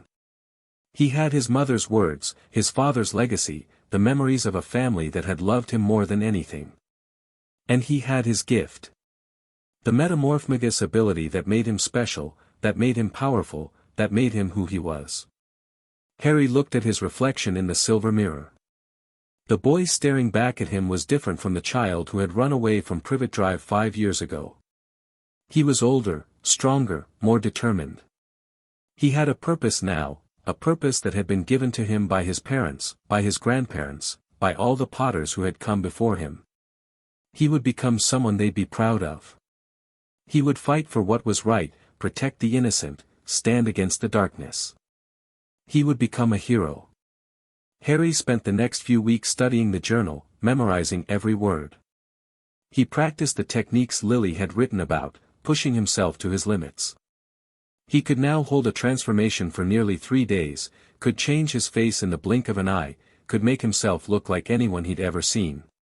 He'd also started to explore other aspects of his magic. He'd read about wandless magic in the journal, about the ability to perform spells without a wand. It was rare, difficult, but possible. And it was something that Metamorphmagi were particularly suited for. Harry practiced obsessively, trying to master the techniques Lily had described. He'd concentrate on a simple spell, Lumos, the light charm, and try to make it happen with just his will. At first, nothing happened. He'd focus until his head ached, and the magic would remain stubbornly dormant. But then, after weeks of practice, something shifted. The light burst from his fingertips, brighter than ever before. Harry stared at his hand, at the glowing orb that hovered above his palm. He'd done it. He'd actually done it. He could perform magic. Real magic. Wandless magic. He was truly a wizard now. But the journal had also contained warnings. Lily had written about the dangers of the magical world, about the people who would try to use Harry for their own purposes. She'd warned him about the ministry, about the politicians who would seek to control him. She'd warned him about Dumbledore, about the headmaster's manipulative tendencies. She'd warned him about the Death Eaters, about Voldemort's followers who would stop at nothing to destroy him. Trust no one, she wrote. Not completely. Not until they've proven themselves worthy of your trust. The magical world is full of people who will tell you what you want to hear, who will promise you everything and deliver nothing. Be careful, Harry. Be smart. Your father and I trusted the wrong people. It cost us everything. Don't make the same mistake. Harry read those words again and again, letting them sink into his soul. He'd always been cautious, always been wary of strangers. But now he understood why. The magical world was dangerous, full of people who would use him for their own ends. He had to be careful. He had to be smart. But he also had to be brave. He had to stand up for what was right, even when it was hard. He had to fight for the things he believed in, even when it was dangerous. He was Harry Potter. He was a Metamorphmagus. He was the son of 2 heroes. And he was going to make them proud. The months passed, and Harry continued to grow stronger. He'd become a master of disguise, able to become anyone he wanted to be. He'd learned to control his magic, to perform spells without a wand. He'd read hundreds of books, learned thousands of facts about the magical world. But he still had questions. So many questions. Who had tried to break into the vault? What were they after? What had happened to the warder his father had consulted with? What was in the box that his mother had left him? And most importantly, what was he supposed to do now? Harry had spent years hiding, years running, years trying to survive. But he couldn't hide forever. Eventually, he'd have to step into the light, to face the magical world, to claim his place in it. But he wasn't ready. Not yet. He still had so much to learn, so much to become. So he kept reading. Kept practicing. Kept becoming someone new. And slowly, he started to realize that maybe, just maybe, he was ready for more. One night, as Harry was reading in the library, he came across a passage in one of the old books that made his heart race. The Metamorphmagus gift is one of the rarest and most powerful magical abilities in existence. Those who possess it are said to be blessed by fate itself, chosen for greatness. But the gift also carries a burden. Metamorphmagi are often hunted, captured, and exploited for their abilities. Those who seek to control the gift are often the most dangerous enemies a Metamorphmagus can face. There are stories of Metamorphmagi who vanished, who were never seen again. Some say they were killed. Others say they were taken, imprisoned, used as tools for dark purposes. The only way a Metamorphmagus can survive is to be stronger than their enemies.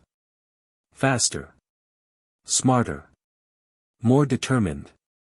And above all, they must never forget who they truly are. Harry closed the book, his hands trembling. He'd always known that being a Metamorphmagus was dangerous. But he'd never realized just how dangerous it could be. He had to be stronger. Faster. Smarter. He had to become someone who could protect himself, who could fight back against anyone who tried to harm him. He had to become someone who could survive. Harry made a decision that night. He would stop running. He would stop hiding. He would start building a future for himself, a future that was worthy of his parents' sacrifice. He would find a way to enter the magical world, to claim his place in it, to become the person he was meant to be. But he would do it on his own terms. He wouldn't be controlled by the Ministry, or by Dumbledore, or by anyone else. He would be his own person, free to make his own choices. He was Harry Potter. He was a Metamorphmagus. He was the boy with 1,000 faces. And he was ready to become something more. Harry spent the next few weeks planning his next move. He needed to learn more about the magical world, to understand its politics and its power structures. He needed to find allies, people who could help him achieve his goals. He needed to find a way to access the box in the vault, to find out what his mother had left for him. He started by visiting Diagon Alley more frequently, changing his identity each time. He listened to conversations, read newspapers, gathered information.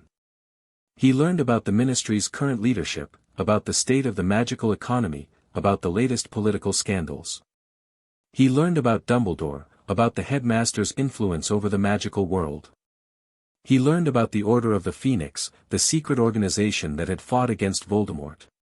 He learned about the Death Eaters, about the followers who were still waiting for their master's return. And he learned about himself. About the legends that surrounded him, the myths and the rumors and the lies. Some people said he was a hero, a savior who would one day defeat the darkness. Others said he was a myth, a story invented by Dumbledore to give people hope.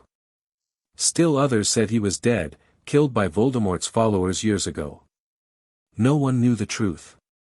No one knew that Harry Potter was still alive, still hiding, still waiting. And Harry wanted to keep it that way.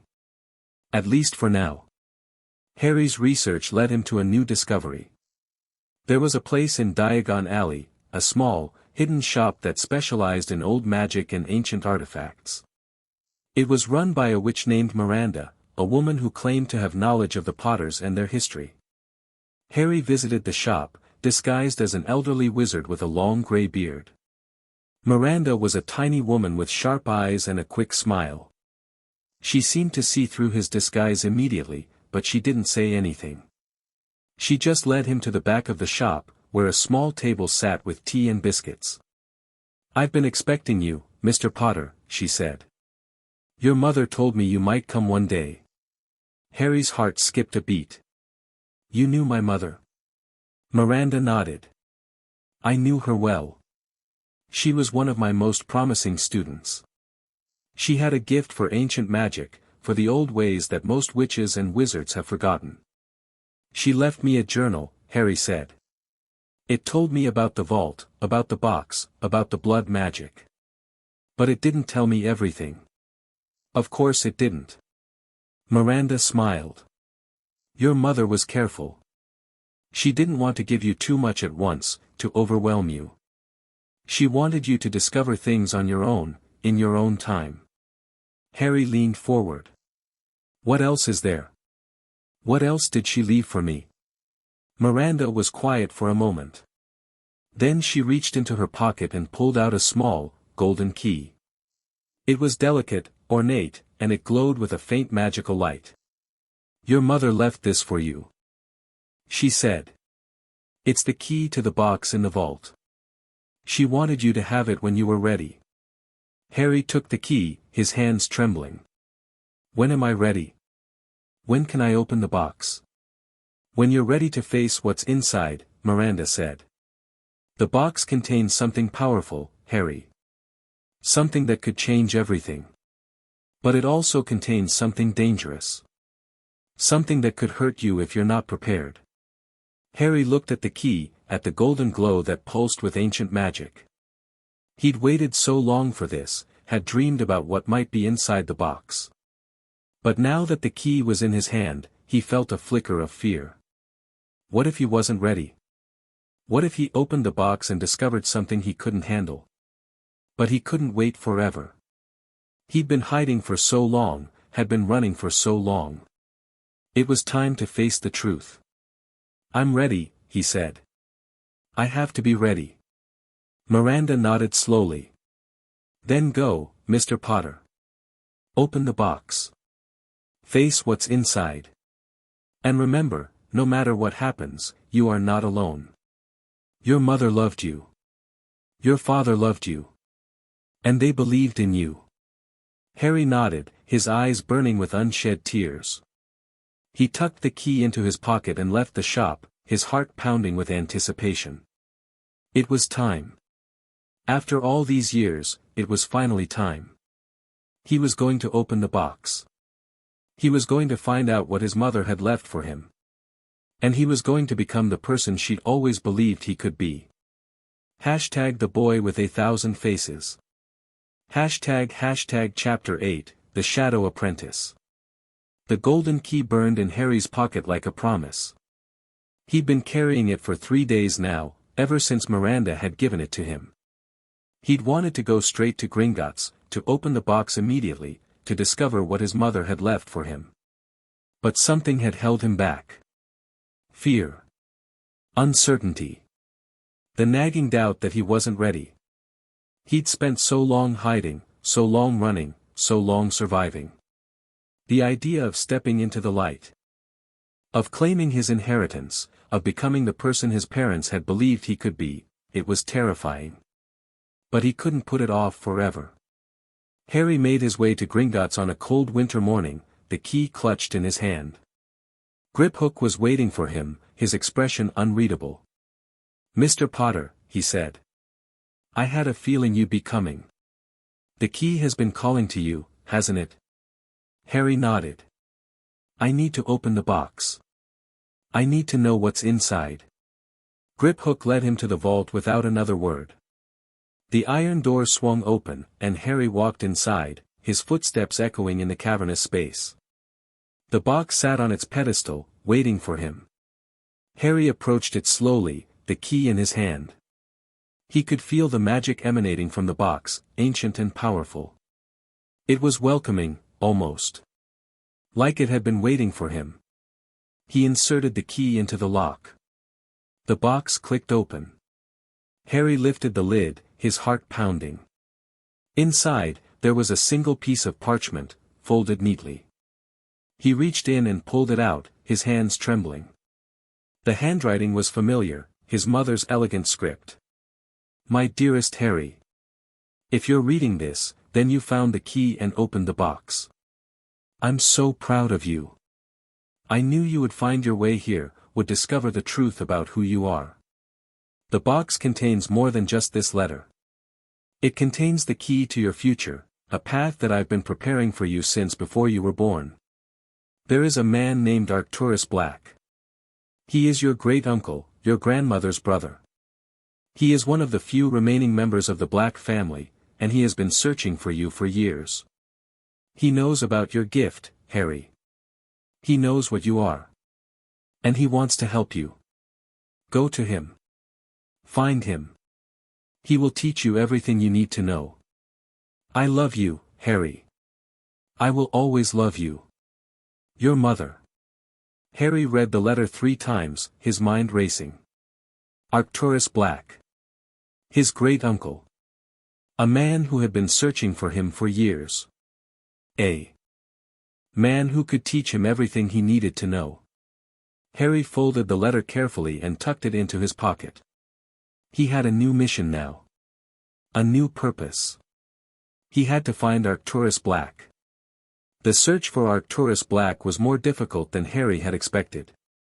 The Black family was an old, powerful family, but they were also notorious for their dark tendencies. Many of them had been Death Eaters, followers of Voldemort. Others had been outcasts, shunned by the magical community for their beliefs. Arcturus Black was somewhere in between. He was a member of the Old Guard, a traditionalist who believed in the importance of blood purity. But he was also a pragmatist, a man who valued power above all else. Finding him would be dangerous. But Harry didn't have a choice. He started by researching the Black family in the Hidden House's library. He found records of Arcturus's life, his achievements, his alliances. He learned that Arcturus had been a powerful wizard, a master of dark magic who had been feared and respected in equal measure. He'd also been a mentor to many young wizards, teaching them the secrets of the old magic. He'd trained some of the most powerful wizards in Britain, including several who had gone on to become Death Eaters. Harry wasn't sure if Arcturus was a good man or a bad man. But he knew that his mother had trusted him. And that was enough. The first step was to find Arcturus's home. Harry discovered that the Blacks had a family estate in the countryside, a grand manor that had been in their family for centuries. It was hidden from Muggles by powerful enchantments, but it was well known in the magical world. Harry traveled there by train and carriage, disguised as a young wizard on holiday. The manor was set on a hill, surrounded by dark, ancient trees. The gates were iron and ornate, and they swung open as he approached. He walked up the long drive, his heart pounding. The manor loomed before him, imposing and mysterious. The windows were dark, the walls covered in ivy. It looked abandoned, forgotten. But Harry knew better. He could feel the magic emanating from the building, ancient and powerful. Someone was home. He knocked on the heavy oak door. A few moments later, the door swung open. A man stood in the doorway, a tall, imposing figure with silver hair and sharp, piercing eyes. He was dressed in dark robes, and he carried a wand in his hand. "Harry Potter," the man said. "I've been expecting you." Harry swallowed hard. "Arcturus Black." The man nodded. "Come in. We have much to discuss." The interior of the manor was just as imposing as the exterior. Dark wood paneling lined the walls, and ancient portraits stared down at Harry with cold, assessing eyes. The furniture was heavy and ornate, and the air was thick with the smell of old magic. Arcturus led Harry to a study, a room lined with books and artifacts. He gestured for Harry to sit, then took a seat across from him. "So," Arcturus said, "you found the box. You found the key. You found your way here. That's more than I expected from someone so young." Harry met his gaze. "My mother said you could teach me. She said you could help me understand my gift." Arcturus leaned forward. "Your gift is extraordinary, Harry. The Metamorphmagus ability is one of the rarest and most powerful magical gifts in existence. But it's also dangerous. Without proper training, it can consume you. Control you. Destroy you." Harry felt a chill run down his spine. "What do you mean?" Arcturus's eyes were cold, calculating. "Your ability to change your appearance is a manifestation of your magical core. Every time you transform, you're reshaping your very essence. If you don't learn to control it, the transformations will start to happen on their own. You'll lose yourself in a sea of faces, forget who you really are." Harry thought about the times he'd felt his transformation slipping, about the fear that he'd lose control. "Can you teach me? Can you help me?" Arcturus was quiet for a long moment.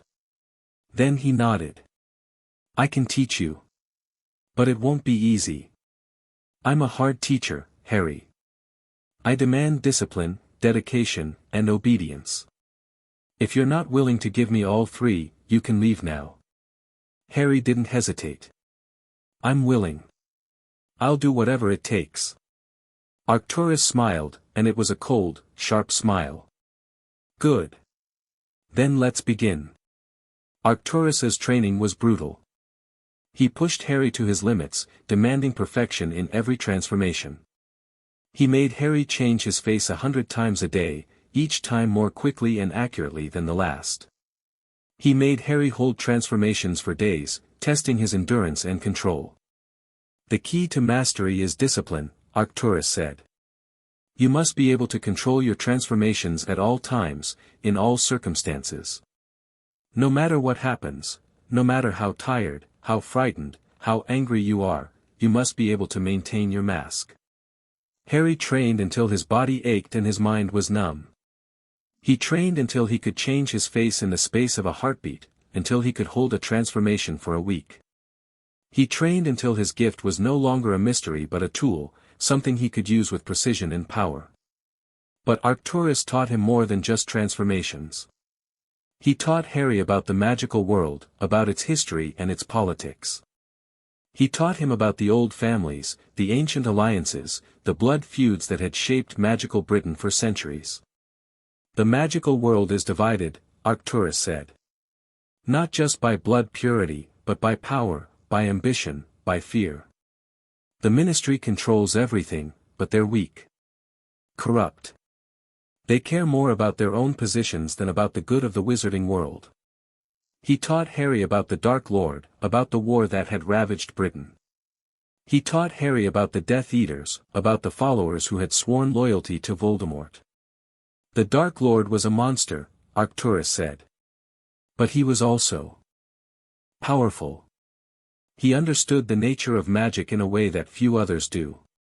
He believed in the old ways, in the power of blood and sacrifice. That's what made him dangerous. That's what made him feared. Harry listened, absorbing everything. He'd read about Voldemort in the books, but hearing Arcturus speak about him was different. The old wizard had known the Dark Lord, had seen him rise to power. "You're not a Death Eater," Harry said. "You don't follow him." Arcturus's eyes were cold. "I don't follow anyone, Harry. I serve only myself. The Dark Lord was useful to me, once. But he's gone now, and I have no interest in resurrecting his cause." "But you're a Black," Harry pressed. "Your family." "My family is dead," Arcturus said, his voice sharp. "My wife, my children, my grandchildren, all gone. The war took them. The Dark Lord took them.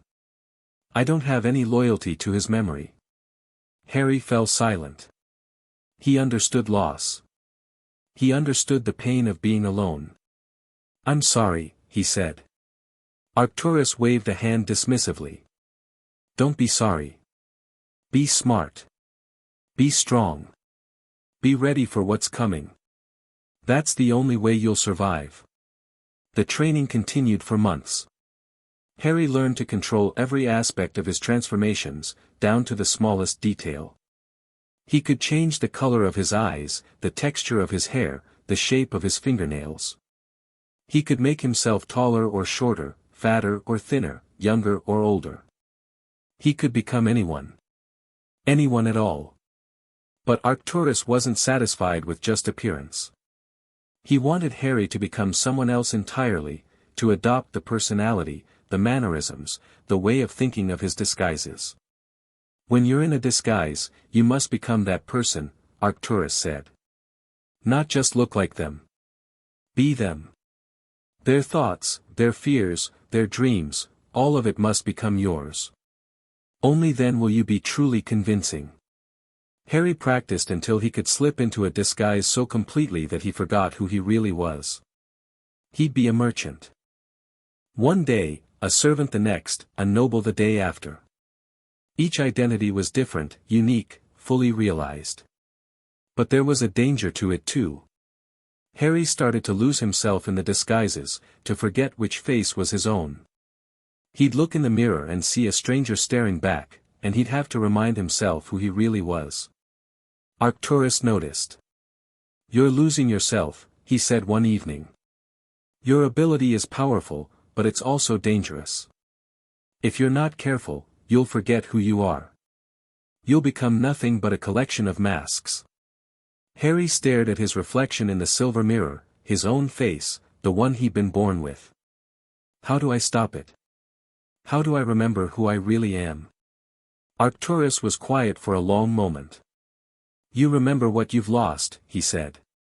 "You remember the people who loved you, the people who believed in you. You hold on to that. That's what makes you real. Harry thought about his parents, about the love they'd left for him in the journal. He thought about Oriel, about the kindness she'd shown him. He thought about the hidden house, about the legacy of his ancestors. They were his anchors. His connection to who he really was. He would never lose himself. Not as long as he remembered them. The year Harry turned 11 was the year everything changed. He'd been training with Arcturus for nearly a year now, and he'd grown stronger than he'd ever thought possible. He could hold a transformation for weeks, could change his face in the space of a heartbeat, could become anyone he wanted to be. But there was more to his training than just transformations. Arcturus had been teaching Harry about magic, real magic, not just the changes his Metamorphmagus gift allowed. Harry had learned to perform spells without a wand, to manipulate the world around him with nothing but his will. He could levitate objects, conjure light, even create simple shields. His magic was still rough, still untrained, but it was growing stronger every day. But Arcturus had also taught him about the dark arts. "I'm not going to teach you to be a Death Eater," Arcturus said. "But I'm going to teach you how to defend yourself against them. The dark arts are dangerous, but they're also powerful. You need to understand them to defeat them." Harry learned about curses, hexes, and jinxes. He learned about the unforgivable curses, the killing curse, the imperious curse, the cruciatus curse. He learned how to recognize them, how to defend against them, how to survive them. And he learned about blood magic, the ancient power that bound families together, that protected fortunes and legacies. Arcturus taught him about the rituals, the sacrifices, the powerful enchantments that had been used for centuries. "Your mother was a master of blood magic," Arcturus said. "She understood the old ways better than anyone I've ever known. That's why she was able to protect you, even in death." Harry thought about his mother's sacrifice, the protection she'd given him. "Can I learn it? Can I use it?" Arcturus shook his head. "Blood magic is not something you learn. It's something you feel. It's in your blood, Harry. In your family. You just need to learn to access it." Harry spent hours meditating, trying to connect with the magic in his blood. He'd focus on his heartbeat, on the pulse of power that flowed through his veins. He'd try to reach out, to touch the ancient magic that was his birthright. And slowly, gradually, he started to feel it. It was like a warmth in his chest, a humming in his bones. It was the magic of his ancestors, the power of generations of potters. It was his heritage, his legacy. And it was his to command. Harry had been with Arcturus for nearly 6 months when the old wizard gave him his most important lesson.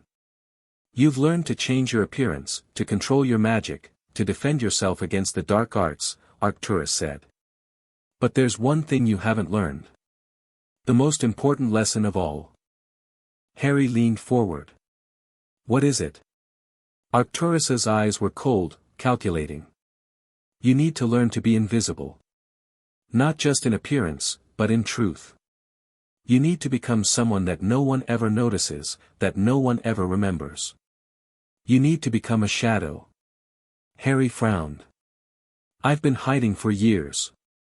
I know how to be invisible." "You've been hiding from people who know your name," Arcturus said. "You've been hiding from people who are looking for you. But there are others, more dangerous than any of them, who you haven't even encountered yet. And they won't just be looking for Harry Potter. They'll be looking for anyone who stands out, anyone who's different, anyone who could be a threat." Harry felt a chill run down his spine. "Who?" "The Ancient Ones," Arcturus said. "The ones who've been watching the magical world for centuries. The ones who care nothing for politics, for power, for the petty squabbles of wizards. They're looking for something else entirely. And if they find you, Harry, there will be no escape." Harry didn't understand. He'd thought the Death Eaters were the greatest threat, the Ministry the greatest obstacle. But Arcturus was talking about something else, something darker. "I don't understand," Harry said. Who are they? What do they want? Arcturus shook his head. I can't tell you. Not yet. You're not ready to know. But I can teach you how to hide from them. I can teach you how to become invisible, truly invisible. Harry nodded slowly. Then teach me. I'm ready. Arcturus smiled, and it was a cold, sharp smile. Good. Then let's begin. The shadow training was different from anything Harry had experienced before. Arcturus taught him to move like a ghost, to walk silently, to breathe without making a sound. He taught him to blend into shadows, to become one with the darkness. He taught him to observe without being observed, to listen without being heard. You're learning to be a spy, Arcturus said. A shadow. Someone who can go anywhere, see anything, and never be seen. It's the most valuable skill a Metamorphmagus can have. Harry practiced until his body ached and his mind was numb. He'd spend hours in the woods surrounding the manor, moving through the trees like a phantom. He'd practice his transformations, becoming one with the shadows. And slowly, he started to understand. Being invisible wasn't just about changing his appearance. It was about changing his presence. It was about becoming so utterly unremarkable that no one ever noticed him, ever remembered him, ever thought about him. It was the ultimate disguise. The ultimate protection. And it was the key to his survival. The months passed, and Harry grew stronger. He was a master of disguise, a shadow in the night. He could become anyone, hide anywhere, blend into any crowd. He'd learned to control his transformations, to harness his magic, to defend himself against the dark arts. He was ready. Finally ready. But there was still one thing he hadn't done. One thing he'd been avoiding for months. He hadn't faced the magical world. Harry had been hiding for so long, running for so long. But he couldn't hide forever. Eventually, he'd have to step into the light. Eventually, he'd have to face the people who were looking for him. And when he did, he'd have to be ready. The letter came on a warm summer morning. Harry was in the hidden house, reading in the library, when an owl flew through the open window. It was a magnificent creature, with snowy white feathers and piercing golden eyes. It carried a letter in its beak, sealed with red wax. Harry took the letter, his hands trembling. The seal was unfamiliar, but he recognized the handwriting on the front. Mr. H. Potter. The smallest bedroom. Privet Drive. Surrey. Harry's blood ran cold. The letter had been sent to Privet Drive. To the Dursleys. But how could anyone know he'd been living there? He'd been gone for years. He broke the seal and unfolded the letter. Dear Mr. Potter. We are pleased to inform you that you have been accepted at Hogwarts School of Witchcraft and Wizardry. Please find enclosed a list of all necessary books and equipment. Term begins on September 1st. We await your owl by no later than July 31st. Yours sincerely. Minerva McGonagall. Deputy Headmistress. Harry stared at the letter, his mind reeling. Hogwarts. The school he'd been reading about for years. The school where his parents had learned magic. He'd been waiting for this letter for so long, had wondered if it would ever come. And now that it was here, he didn't know what to do. He couldn't go to Hogwarts. Not yet. Not when he was still hiding, still running. If he went to Hogwarts, he'd be exposed. He'd be found. He'd be captured and forced to live the life that others had planned for him. But a part of him, a small, rebellious part, wanted to go. Wanted to walk through those ancient halls, to learn from the great professors, to finally belong somewhere. Harry folded the letter and tucked it into his pocket. He had a decision to make. Was he ready to step into the light? To face the magical world? To claim his place as the boy who lived? Or was he still just the shadow apprentice, hiding in the darkness, waiting for his moment to strike? He didn't know. But he knew he had to decide. And soon. Hashtag the boy with 1,000 faces. Hashtag Chapter 9, Britain's Greatest Mystery.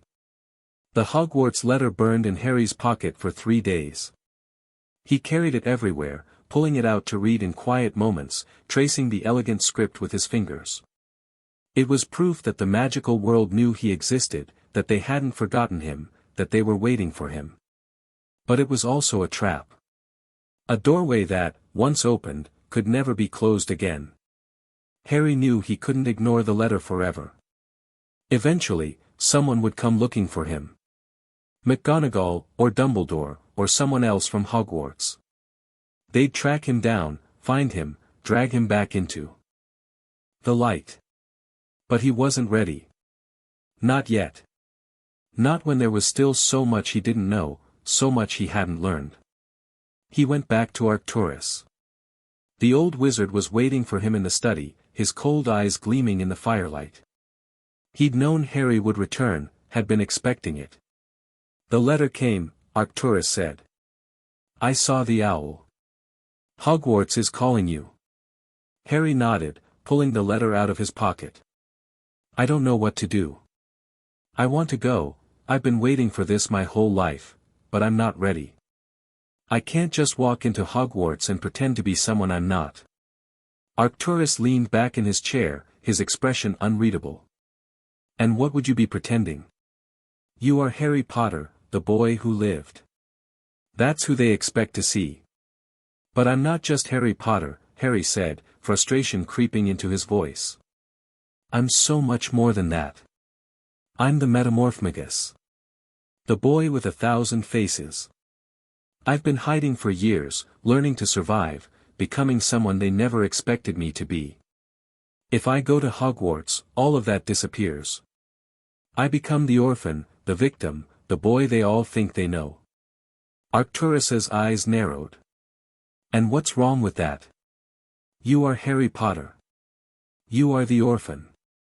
You are the victim. You can't change what happened to you. I don't want to change it, Harry said. I want to be more than it. I want them to see me as I really am, not as the boy they read about in the papers, but as the person I've become. Arcturus was quiet for a long moment. Then he nodded slowly. I understand. You want to control your own narrative. You don't want others to define you. Exactly. Harry sat down across from him. But I don't know how to do that. If I go to Hogwarts, I'll be surrounded by people who have expectations of me. People who think they know me. How do I show them who I really am without losing myself? Arcturus smiled, and it was a cold, knowing smile. You show them by being who you are, Harry. By not pretending to be anything else. Let them see the real you, the boy who survived, the boy who thrived, the boy who became someone extraordinary. If they can't accept that, then they're not worth your time. Harry felt a surge of determination. You're right. I've been hiding for too long. It's time to step into the light. But I need to do it on my terms. I need to be ready. Arcturus nodded. Then let's make sure you are. We have time before the term begins. Use it wisely. The weeks that followed were some of the most intense of Harry's training. Arcturus pushed him harder than ever, demanding perfection in every aspect of his magic.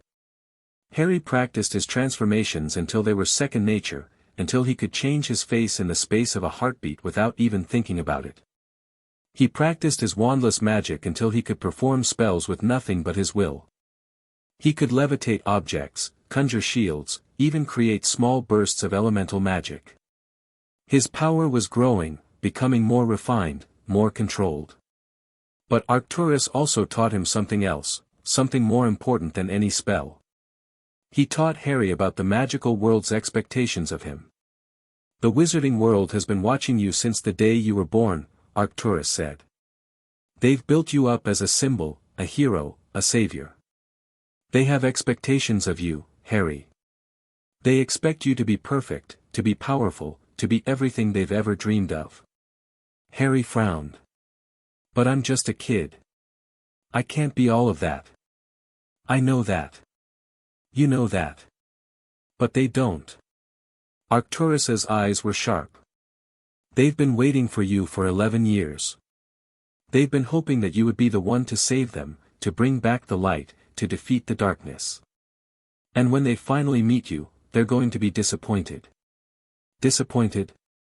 Harry's heart sank. Why? Because you're a child, Arcturus said bluntly. A frightened, uncertain child who's been through more than anyone should have to endure. They'll see you and expect a hero. They'll find a boy. And they'll be disappointed. Harry felt a wave of despair wash over him. He'd been so focused on hiding, on surviving, on becoming someone new. He'd never thought about what would happen when he finally stepped into the light. What do I do? He asked. How do I deal with their disappointment? Arcturus leaned forward. You don't. You don't worry about their expectations. You don't let their disappointment define you. You be who you are, Harry. The boy who survived. The boy who thrived. The boy who became something extraordinary. And if they can't see that, then they don't deserve to know you. Harry nodded slowly, the weight of Arcturus's words settling on his shoulders. He'd spent so long trying to be invisible, trying to hide. But now he had to learn to be visible. To be seen. To be known. It was terrifying. But it was also liberating. He was ready. Finally ready. The magical world was buzzing with news of Harry's disappearance. It had been 5 years since he'd vanished from Privet Drive, and the mystery had only grown deeper. The Ministry had launched investigation after investigation, but they'd found nothing. No trace, no clue, no sign of the boy who lived. The Daily Prophet had run dozens of articles, each one more sensational than the last. The boy who vanished, they called him. Britain's greatest mystery. There were theories, of course. Some people thought Harry had been kidnapped by Death Eaters, taken to some dark corner of the world where he was being tortured and experimented on. Others thought he'd been murdered, his body hidden so well that no one could find it. Still others thought he'd run away, had gotten lost in the Muggle world, had died alone and forgotten. But there were also rumors. Whispers in the dark corners of Diagon Alley, in the back rooms of Nocturne Alley. Rumors of a child who could change his face, who could become anyone, who was so skilled at disguise that no one could ever find him. The Ministry dismissed the rumors as nonsense. Dumbledore refused to comment. But the whispers persisted, growing louder with each passing year. Harry watched it all from the shadows, his face hidden behind countless masks. He read the Daily Prophet, listened to the gossip, gathered information. He knew what they were saying about him, knew what they were thinking. And he knew that he was about to change everything. The call came on a cold winter night. Harry was in the hidden house, reading in the library, when Arcturus appeared in the fireplace, his face pale and drawn. Harry, he said urgently. You need to come. Now. Harry was on his feet in an instant. What's happened? The Ministry has found something. A lead. They think they know where you are. Harry's blood ran cold. How? I've been so careful. No one can track me. Arcturus's expression was grim. They found a trace of your magic. A slip, a mistake. They've been analyzing every magical signature in Britain for years, looking for a match. And they found one. Harry thought back over the past few weeks, trying to remember if he'd done anything that could have exposed him. He'd been so careful, so meticulous. But all it took was one mistake. One moment of carelessness. What do I do? He asked. Where do I go? Arcturus met his gaze. You go to Hogwarts. Now. It's the only place where you'll be safe. Dumbledore will protect you, even if he doesn't know who you really are. Harry shook his head. I can't go to Hogwarts. Not yet.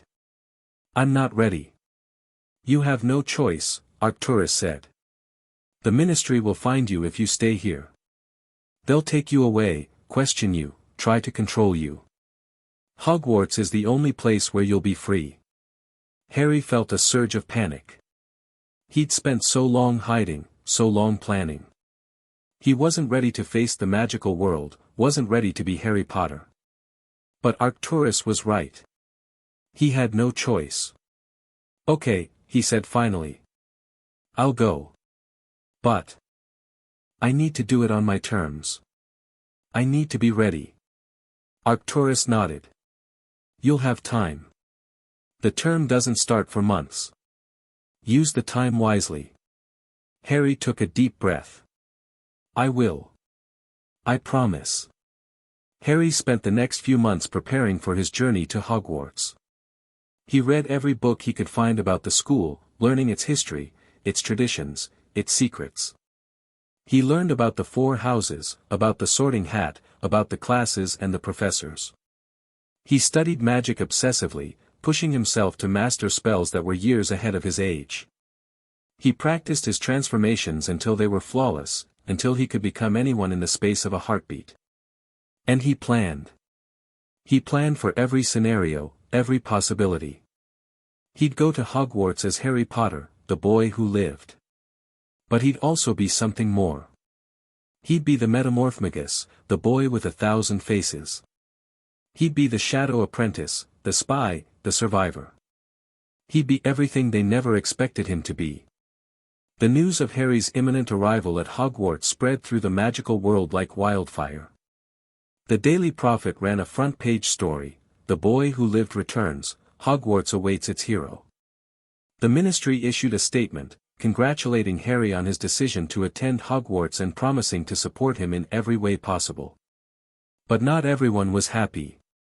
There were whispers in the dark corners of Knockturn Alley, rumors of Death Eaters who were planning to attack.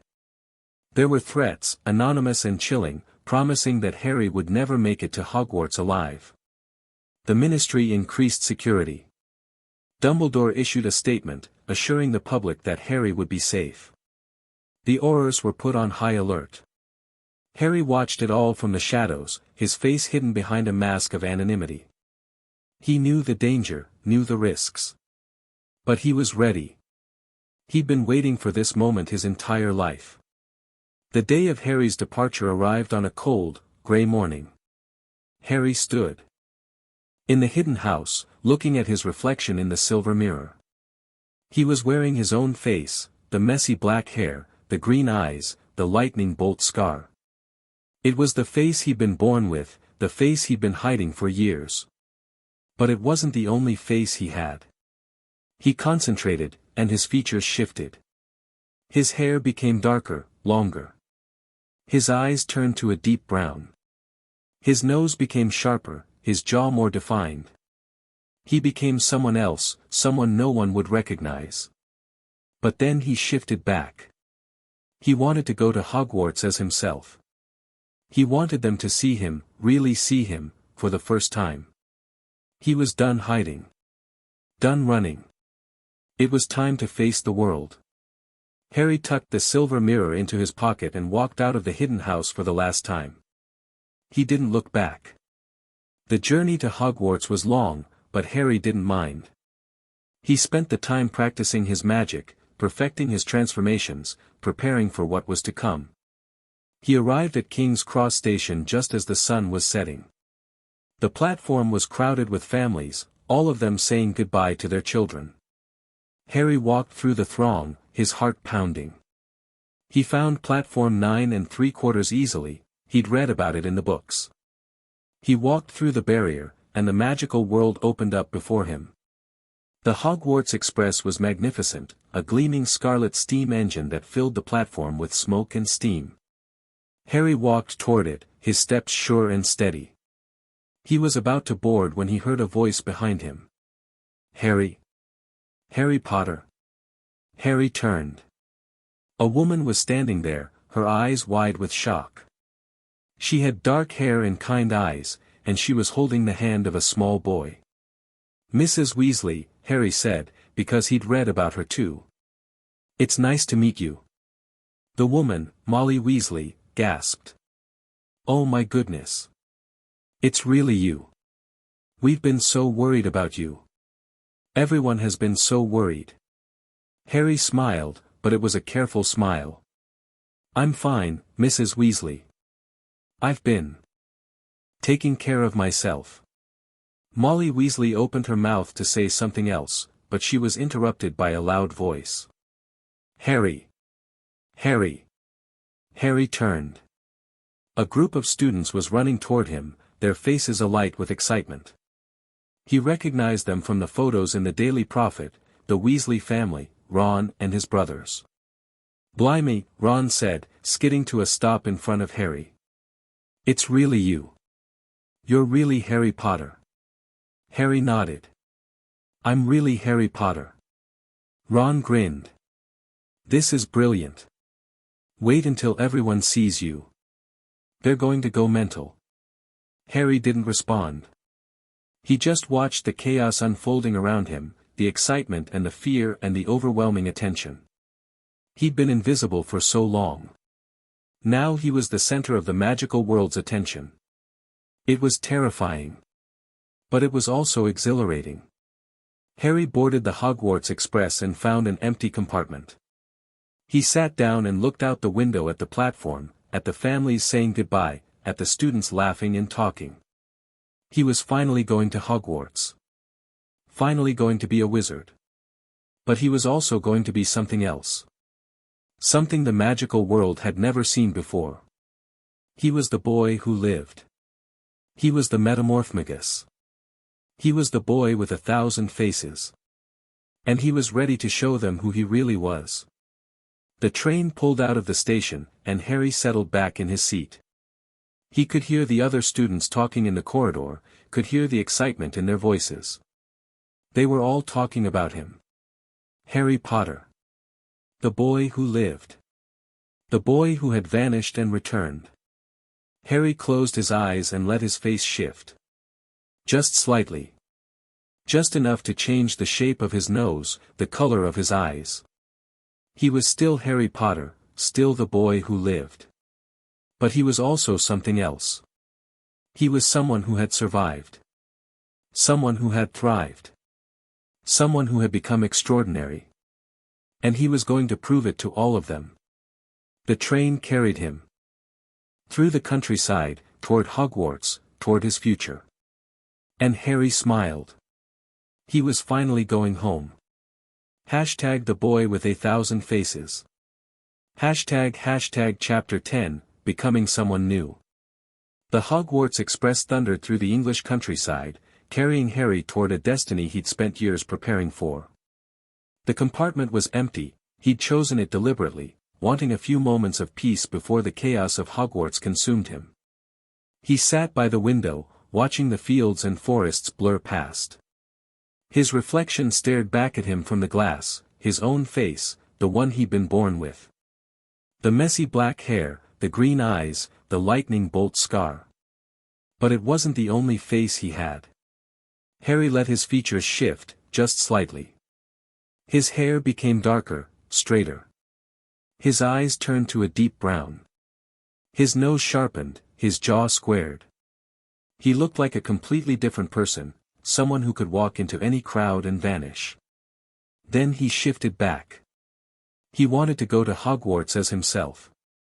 He wanted them to see him, really see him, for the first time. He was done hiding. The compartment door slid open, and a boy with bright red hair and a face full of freckles poked his head in. It was Ron Weasley, the boy from the platform. "Mind if I sit here?" Ron asked. "Everywhere else is full." Harry nodded. "Go ahead." Ron plopped down on the seat opposite him, his eyes wide with curiosity. "You're Harry Potter, aren't you? I recognized you from the papers." "I suppose I am," Harry said carefully. Ron grinned. "Blimey, this is brilliant. Wait until my brothers see you. They're going to be so jealous. Fred and George, they're twins, they've been talking about you for years. Everyone has." Harry didn't respond. He just watched Ron, studying him. The boy seemed harmless enough, excited, friendly, a little bit awkward. But Harry had learned not to trust people too quickly. He'd learned that the hard way. So, Ron said, leaning forward, "Is it true? Did you really vanish? For 5 years? Did you run away? The papers said you were kidnapped, but my dad said." "Ron." Harry's voice was calm, controlled. "I don't want to talk about it." Ron's face fell. "Oh. Sorry. I didn't mean to." "It's fine." Harry forced a small smile. It's a long story. And I'd rather not relive it right now." Ron nodded quickly. "Right. Of course. Sorry." The compartment fell into an awkward silence. Harry looked out the window again, watching the countryside race by. He could feel Ron's eyes on him, could feel the curiosity burning in the other boy's gaze. He'd have to get used to this. The stares, the questions, the expectations. Everyone would want to know about the boy who lived. Everyone would want to know where he'd been, what he'd done, who he'd become. But Harry wasn't ready to tell them. Not yet. Maybe not ever. The train slowed, and Harry looked up to see a massive castle looming in the distance. It was Hogwarts, the school he'd been reading about for years, the place where his parents had learned magic. His heart raced. He was finally here. "Wow," Ron breathed. "It's even bigger than I imagined." Harry nodded, unable to speak. The castle was magnificent, with towering spires and ancient stone walls that seemed to glow in the fading light. It was everything he'd dreamed of and more. The train pulled into Hogsmeade Station, and Harry stepped off onto the platform. The air was cold and crisp, carrying the scent of pine and wood smoke. He could see the other students gathering, could hear their excited chatter. "First year's over here," a booming voice called. Harry turned to see a giant of a man standing at the edge of the platform, holding a lantern. He had a wild beard and kind, twinkling eyes. "First years," the giant called again. "Follow me. Mind your step." Harry walked toward him, Ron at his side. The giant, Hagrid, Harry remembered from the books, led them down a steep, narrow path to the edge of a dark lake. The castle loomed. Above them, its reflection shimmering in the water. "First years, in the boats." Hagrid called. "For to a boat."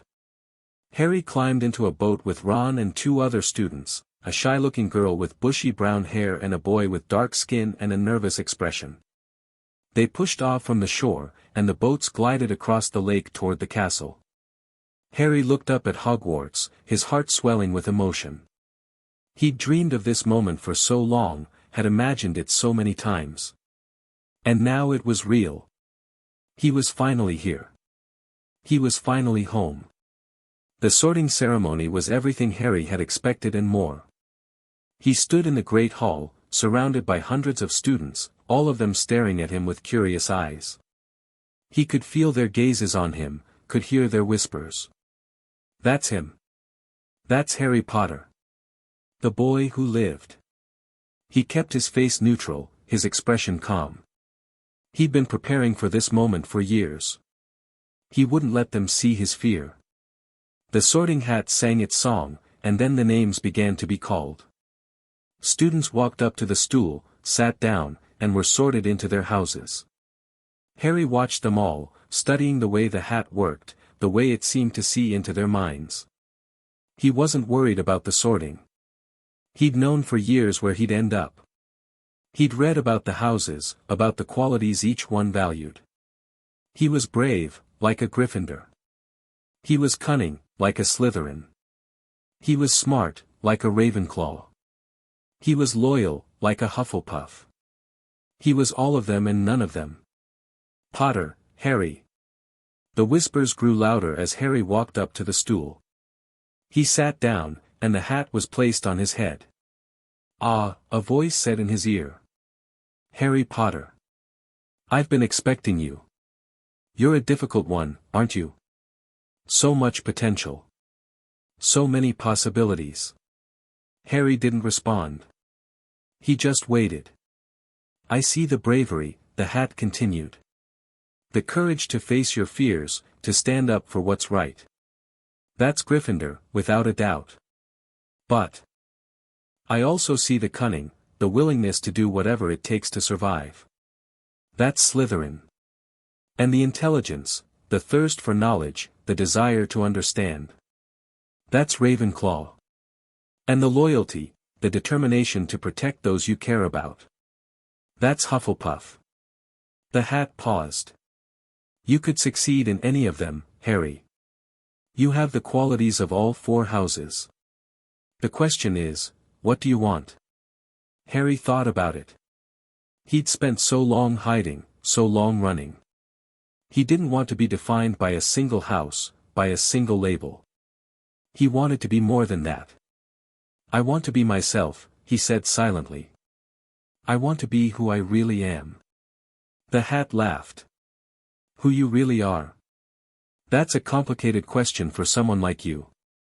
But I think I know where you belong. Better be Gryffindor. Harry pulled off the hat and walked to the Gryffindor table, where the students were cheering and clapping. He sat down next to Ron, who was grinning from ear to ear. You're a Gryffindor. Ron said. Just like my whole family. That's brilliant.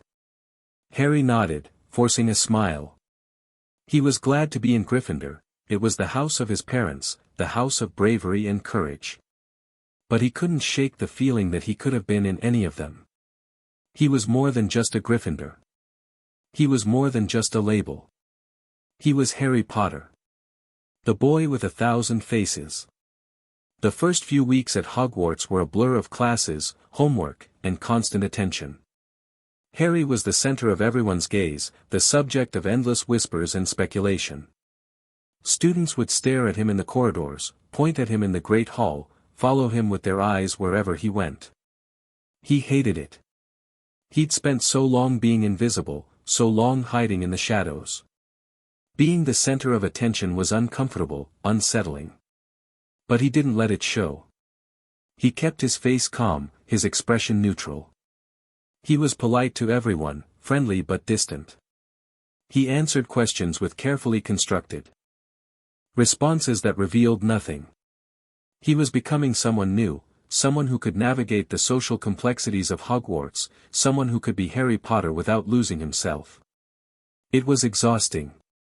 But it was necessary. The classes were easier than Harry had expected.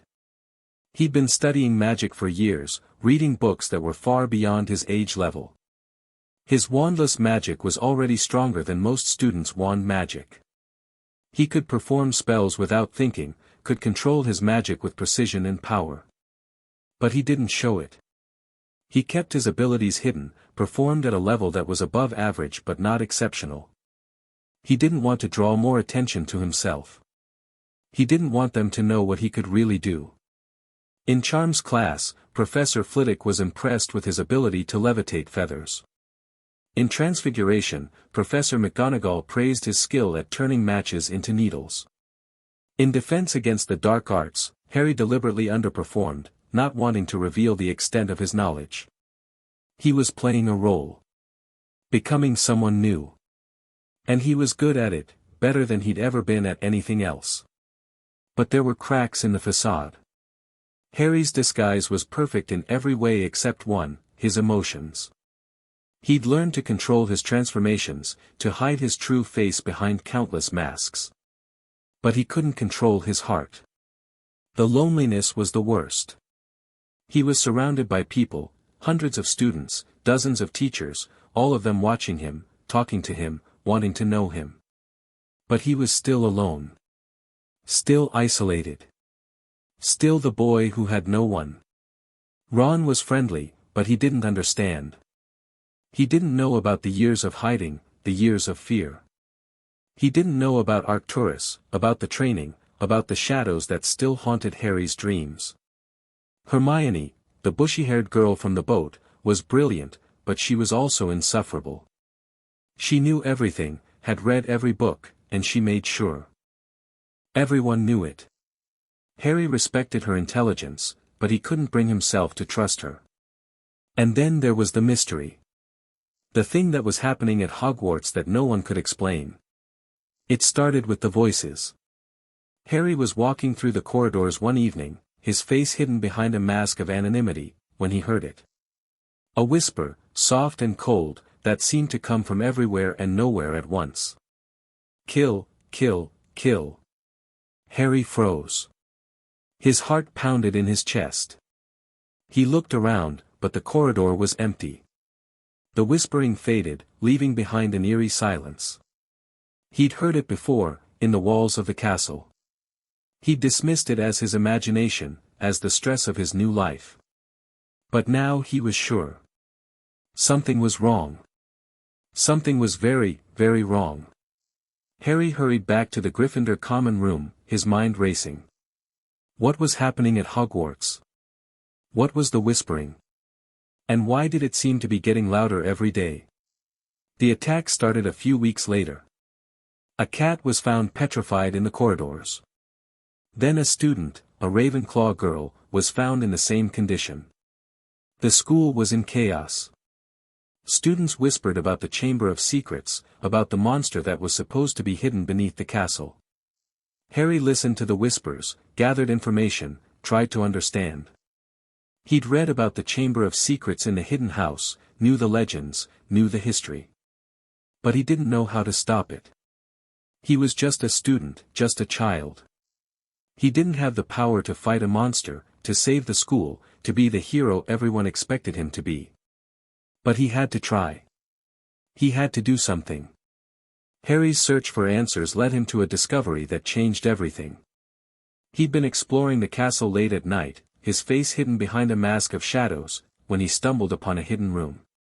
It was filled with portraits of old headmasters and headmistresses, all of them watching him with curious eyes. And in the center of the room, there was a painting of a woman, a beautiful woman with long, flowing hair and sad, knowing eyes. "Hello, Harry," she said. "I've been expecting you." Harry's heart raced. "Who are you? How do you know my name?" "I'm the Grey Lady," the woman said. "The ghost of Ravenclaw Tower. I've been watching you for weeks, Harry. You're different from the others. You're hiding something." Harry didn't respond. He just watched her, his expression guarded. "I'm not going to tell anyone," the Grey Lady said. "I know what it's like to carry secrets. I know what it's like to be alone." Harry felt a flicker of something, trust, maybe, or hope. "Can you help me? Can you tell me what's happening in the castle?" The Grey Lady nodded slowly. "I can tell you the story of the Chamber of Secrets. I can tell you about the monster that lies beneath. But you have to promise me something." "What?" "You have to promise that you'll be careful. You're young, Harry. You're brave, but you're also reckless. If you go after the monster, you could get yourself killed." Harry met her gaze. "I promise I'll be careful." The Grey Lady smiled, and it was a sad, knowing smile. "Then listen. And I'll tell you everything." The story of the Chamber of Secrets was more complex than Harry had imagined. He'd read about it in the books, known the legends of Salazar Slytherin's hidden lair. But the Grey Lady told him the truth, the history, the politics, the betrayal that had led to the Chamber's creation.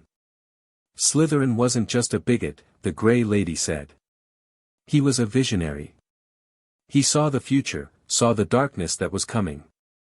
He created the chamber as a weapon to protect the school, to fight the enemies of magic. Harry frowned. "But the monster." "The monster is a basilisk," the Grey Lady said. "A giant serpent that kills with its gaze. Slytherin created it to purge the school of those he believed were unworthy of magic." Harry felt a chill run down his spine. "So the attacks, they're from the basilisk. Someone is controlling it." The Grey Lady nodded. "Someone has opened the chamber. Someone who wants to hurt the school, to destroy everything that Slytherin built. Harry thought about the students who had been petrified, about the fear that was gripping the castle. He had to stop it. He had to find the monster and destroy it. But how? The answer came from an unexpected source. Harry had been researching basilisks in the library, his face hidden behind a mask of anonymity, when he found it. A passage in an old book, written in faded ink. Basilisks are vulnerable to the crowing of a rooster. The sound is lethal to them, killing them instantly. Harry read the passage 3 times. A rooster's crow. That was the key. He just needed to find a rooster and use it against the monster. But where would he find a rooster at Hogwarts? The castle was full of owls and cats and toads, but no roosters. Harry was about to give up when he heard a voice behind him. Looking for something, Potter? He turned. Draco Malfoy was standing there, his pale face twisted into a sneer. None of your business, Harry said.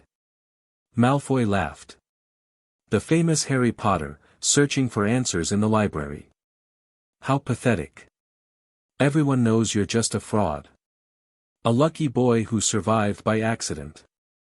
Harry felt his temper flare, but he forced it down. Is that what you think? I know it, Malfoy said. You're nothing special, Potter. You're just a freak.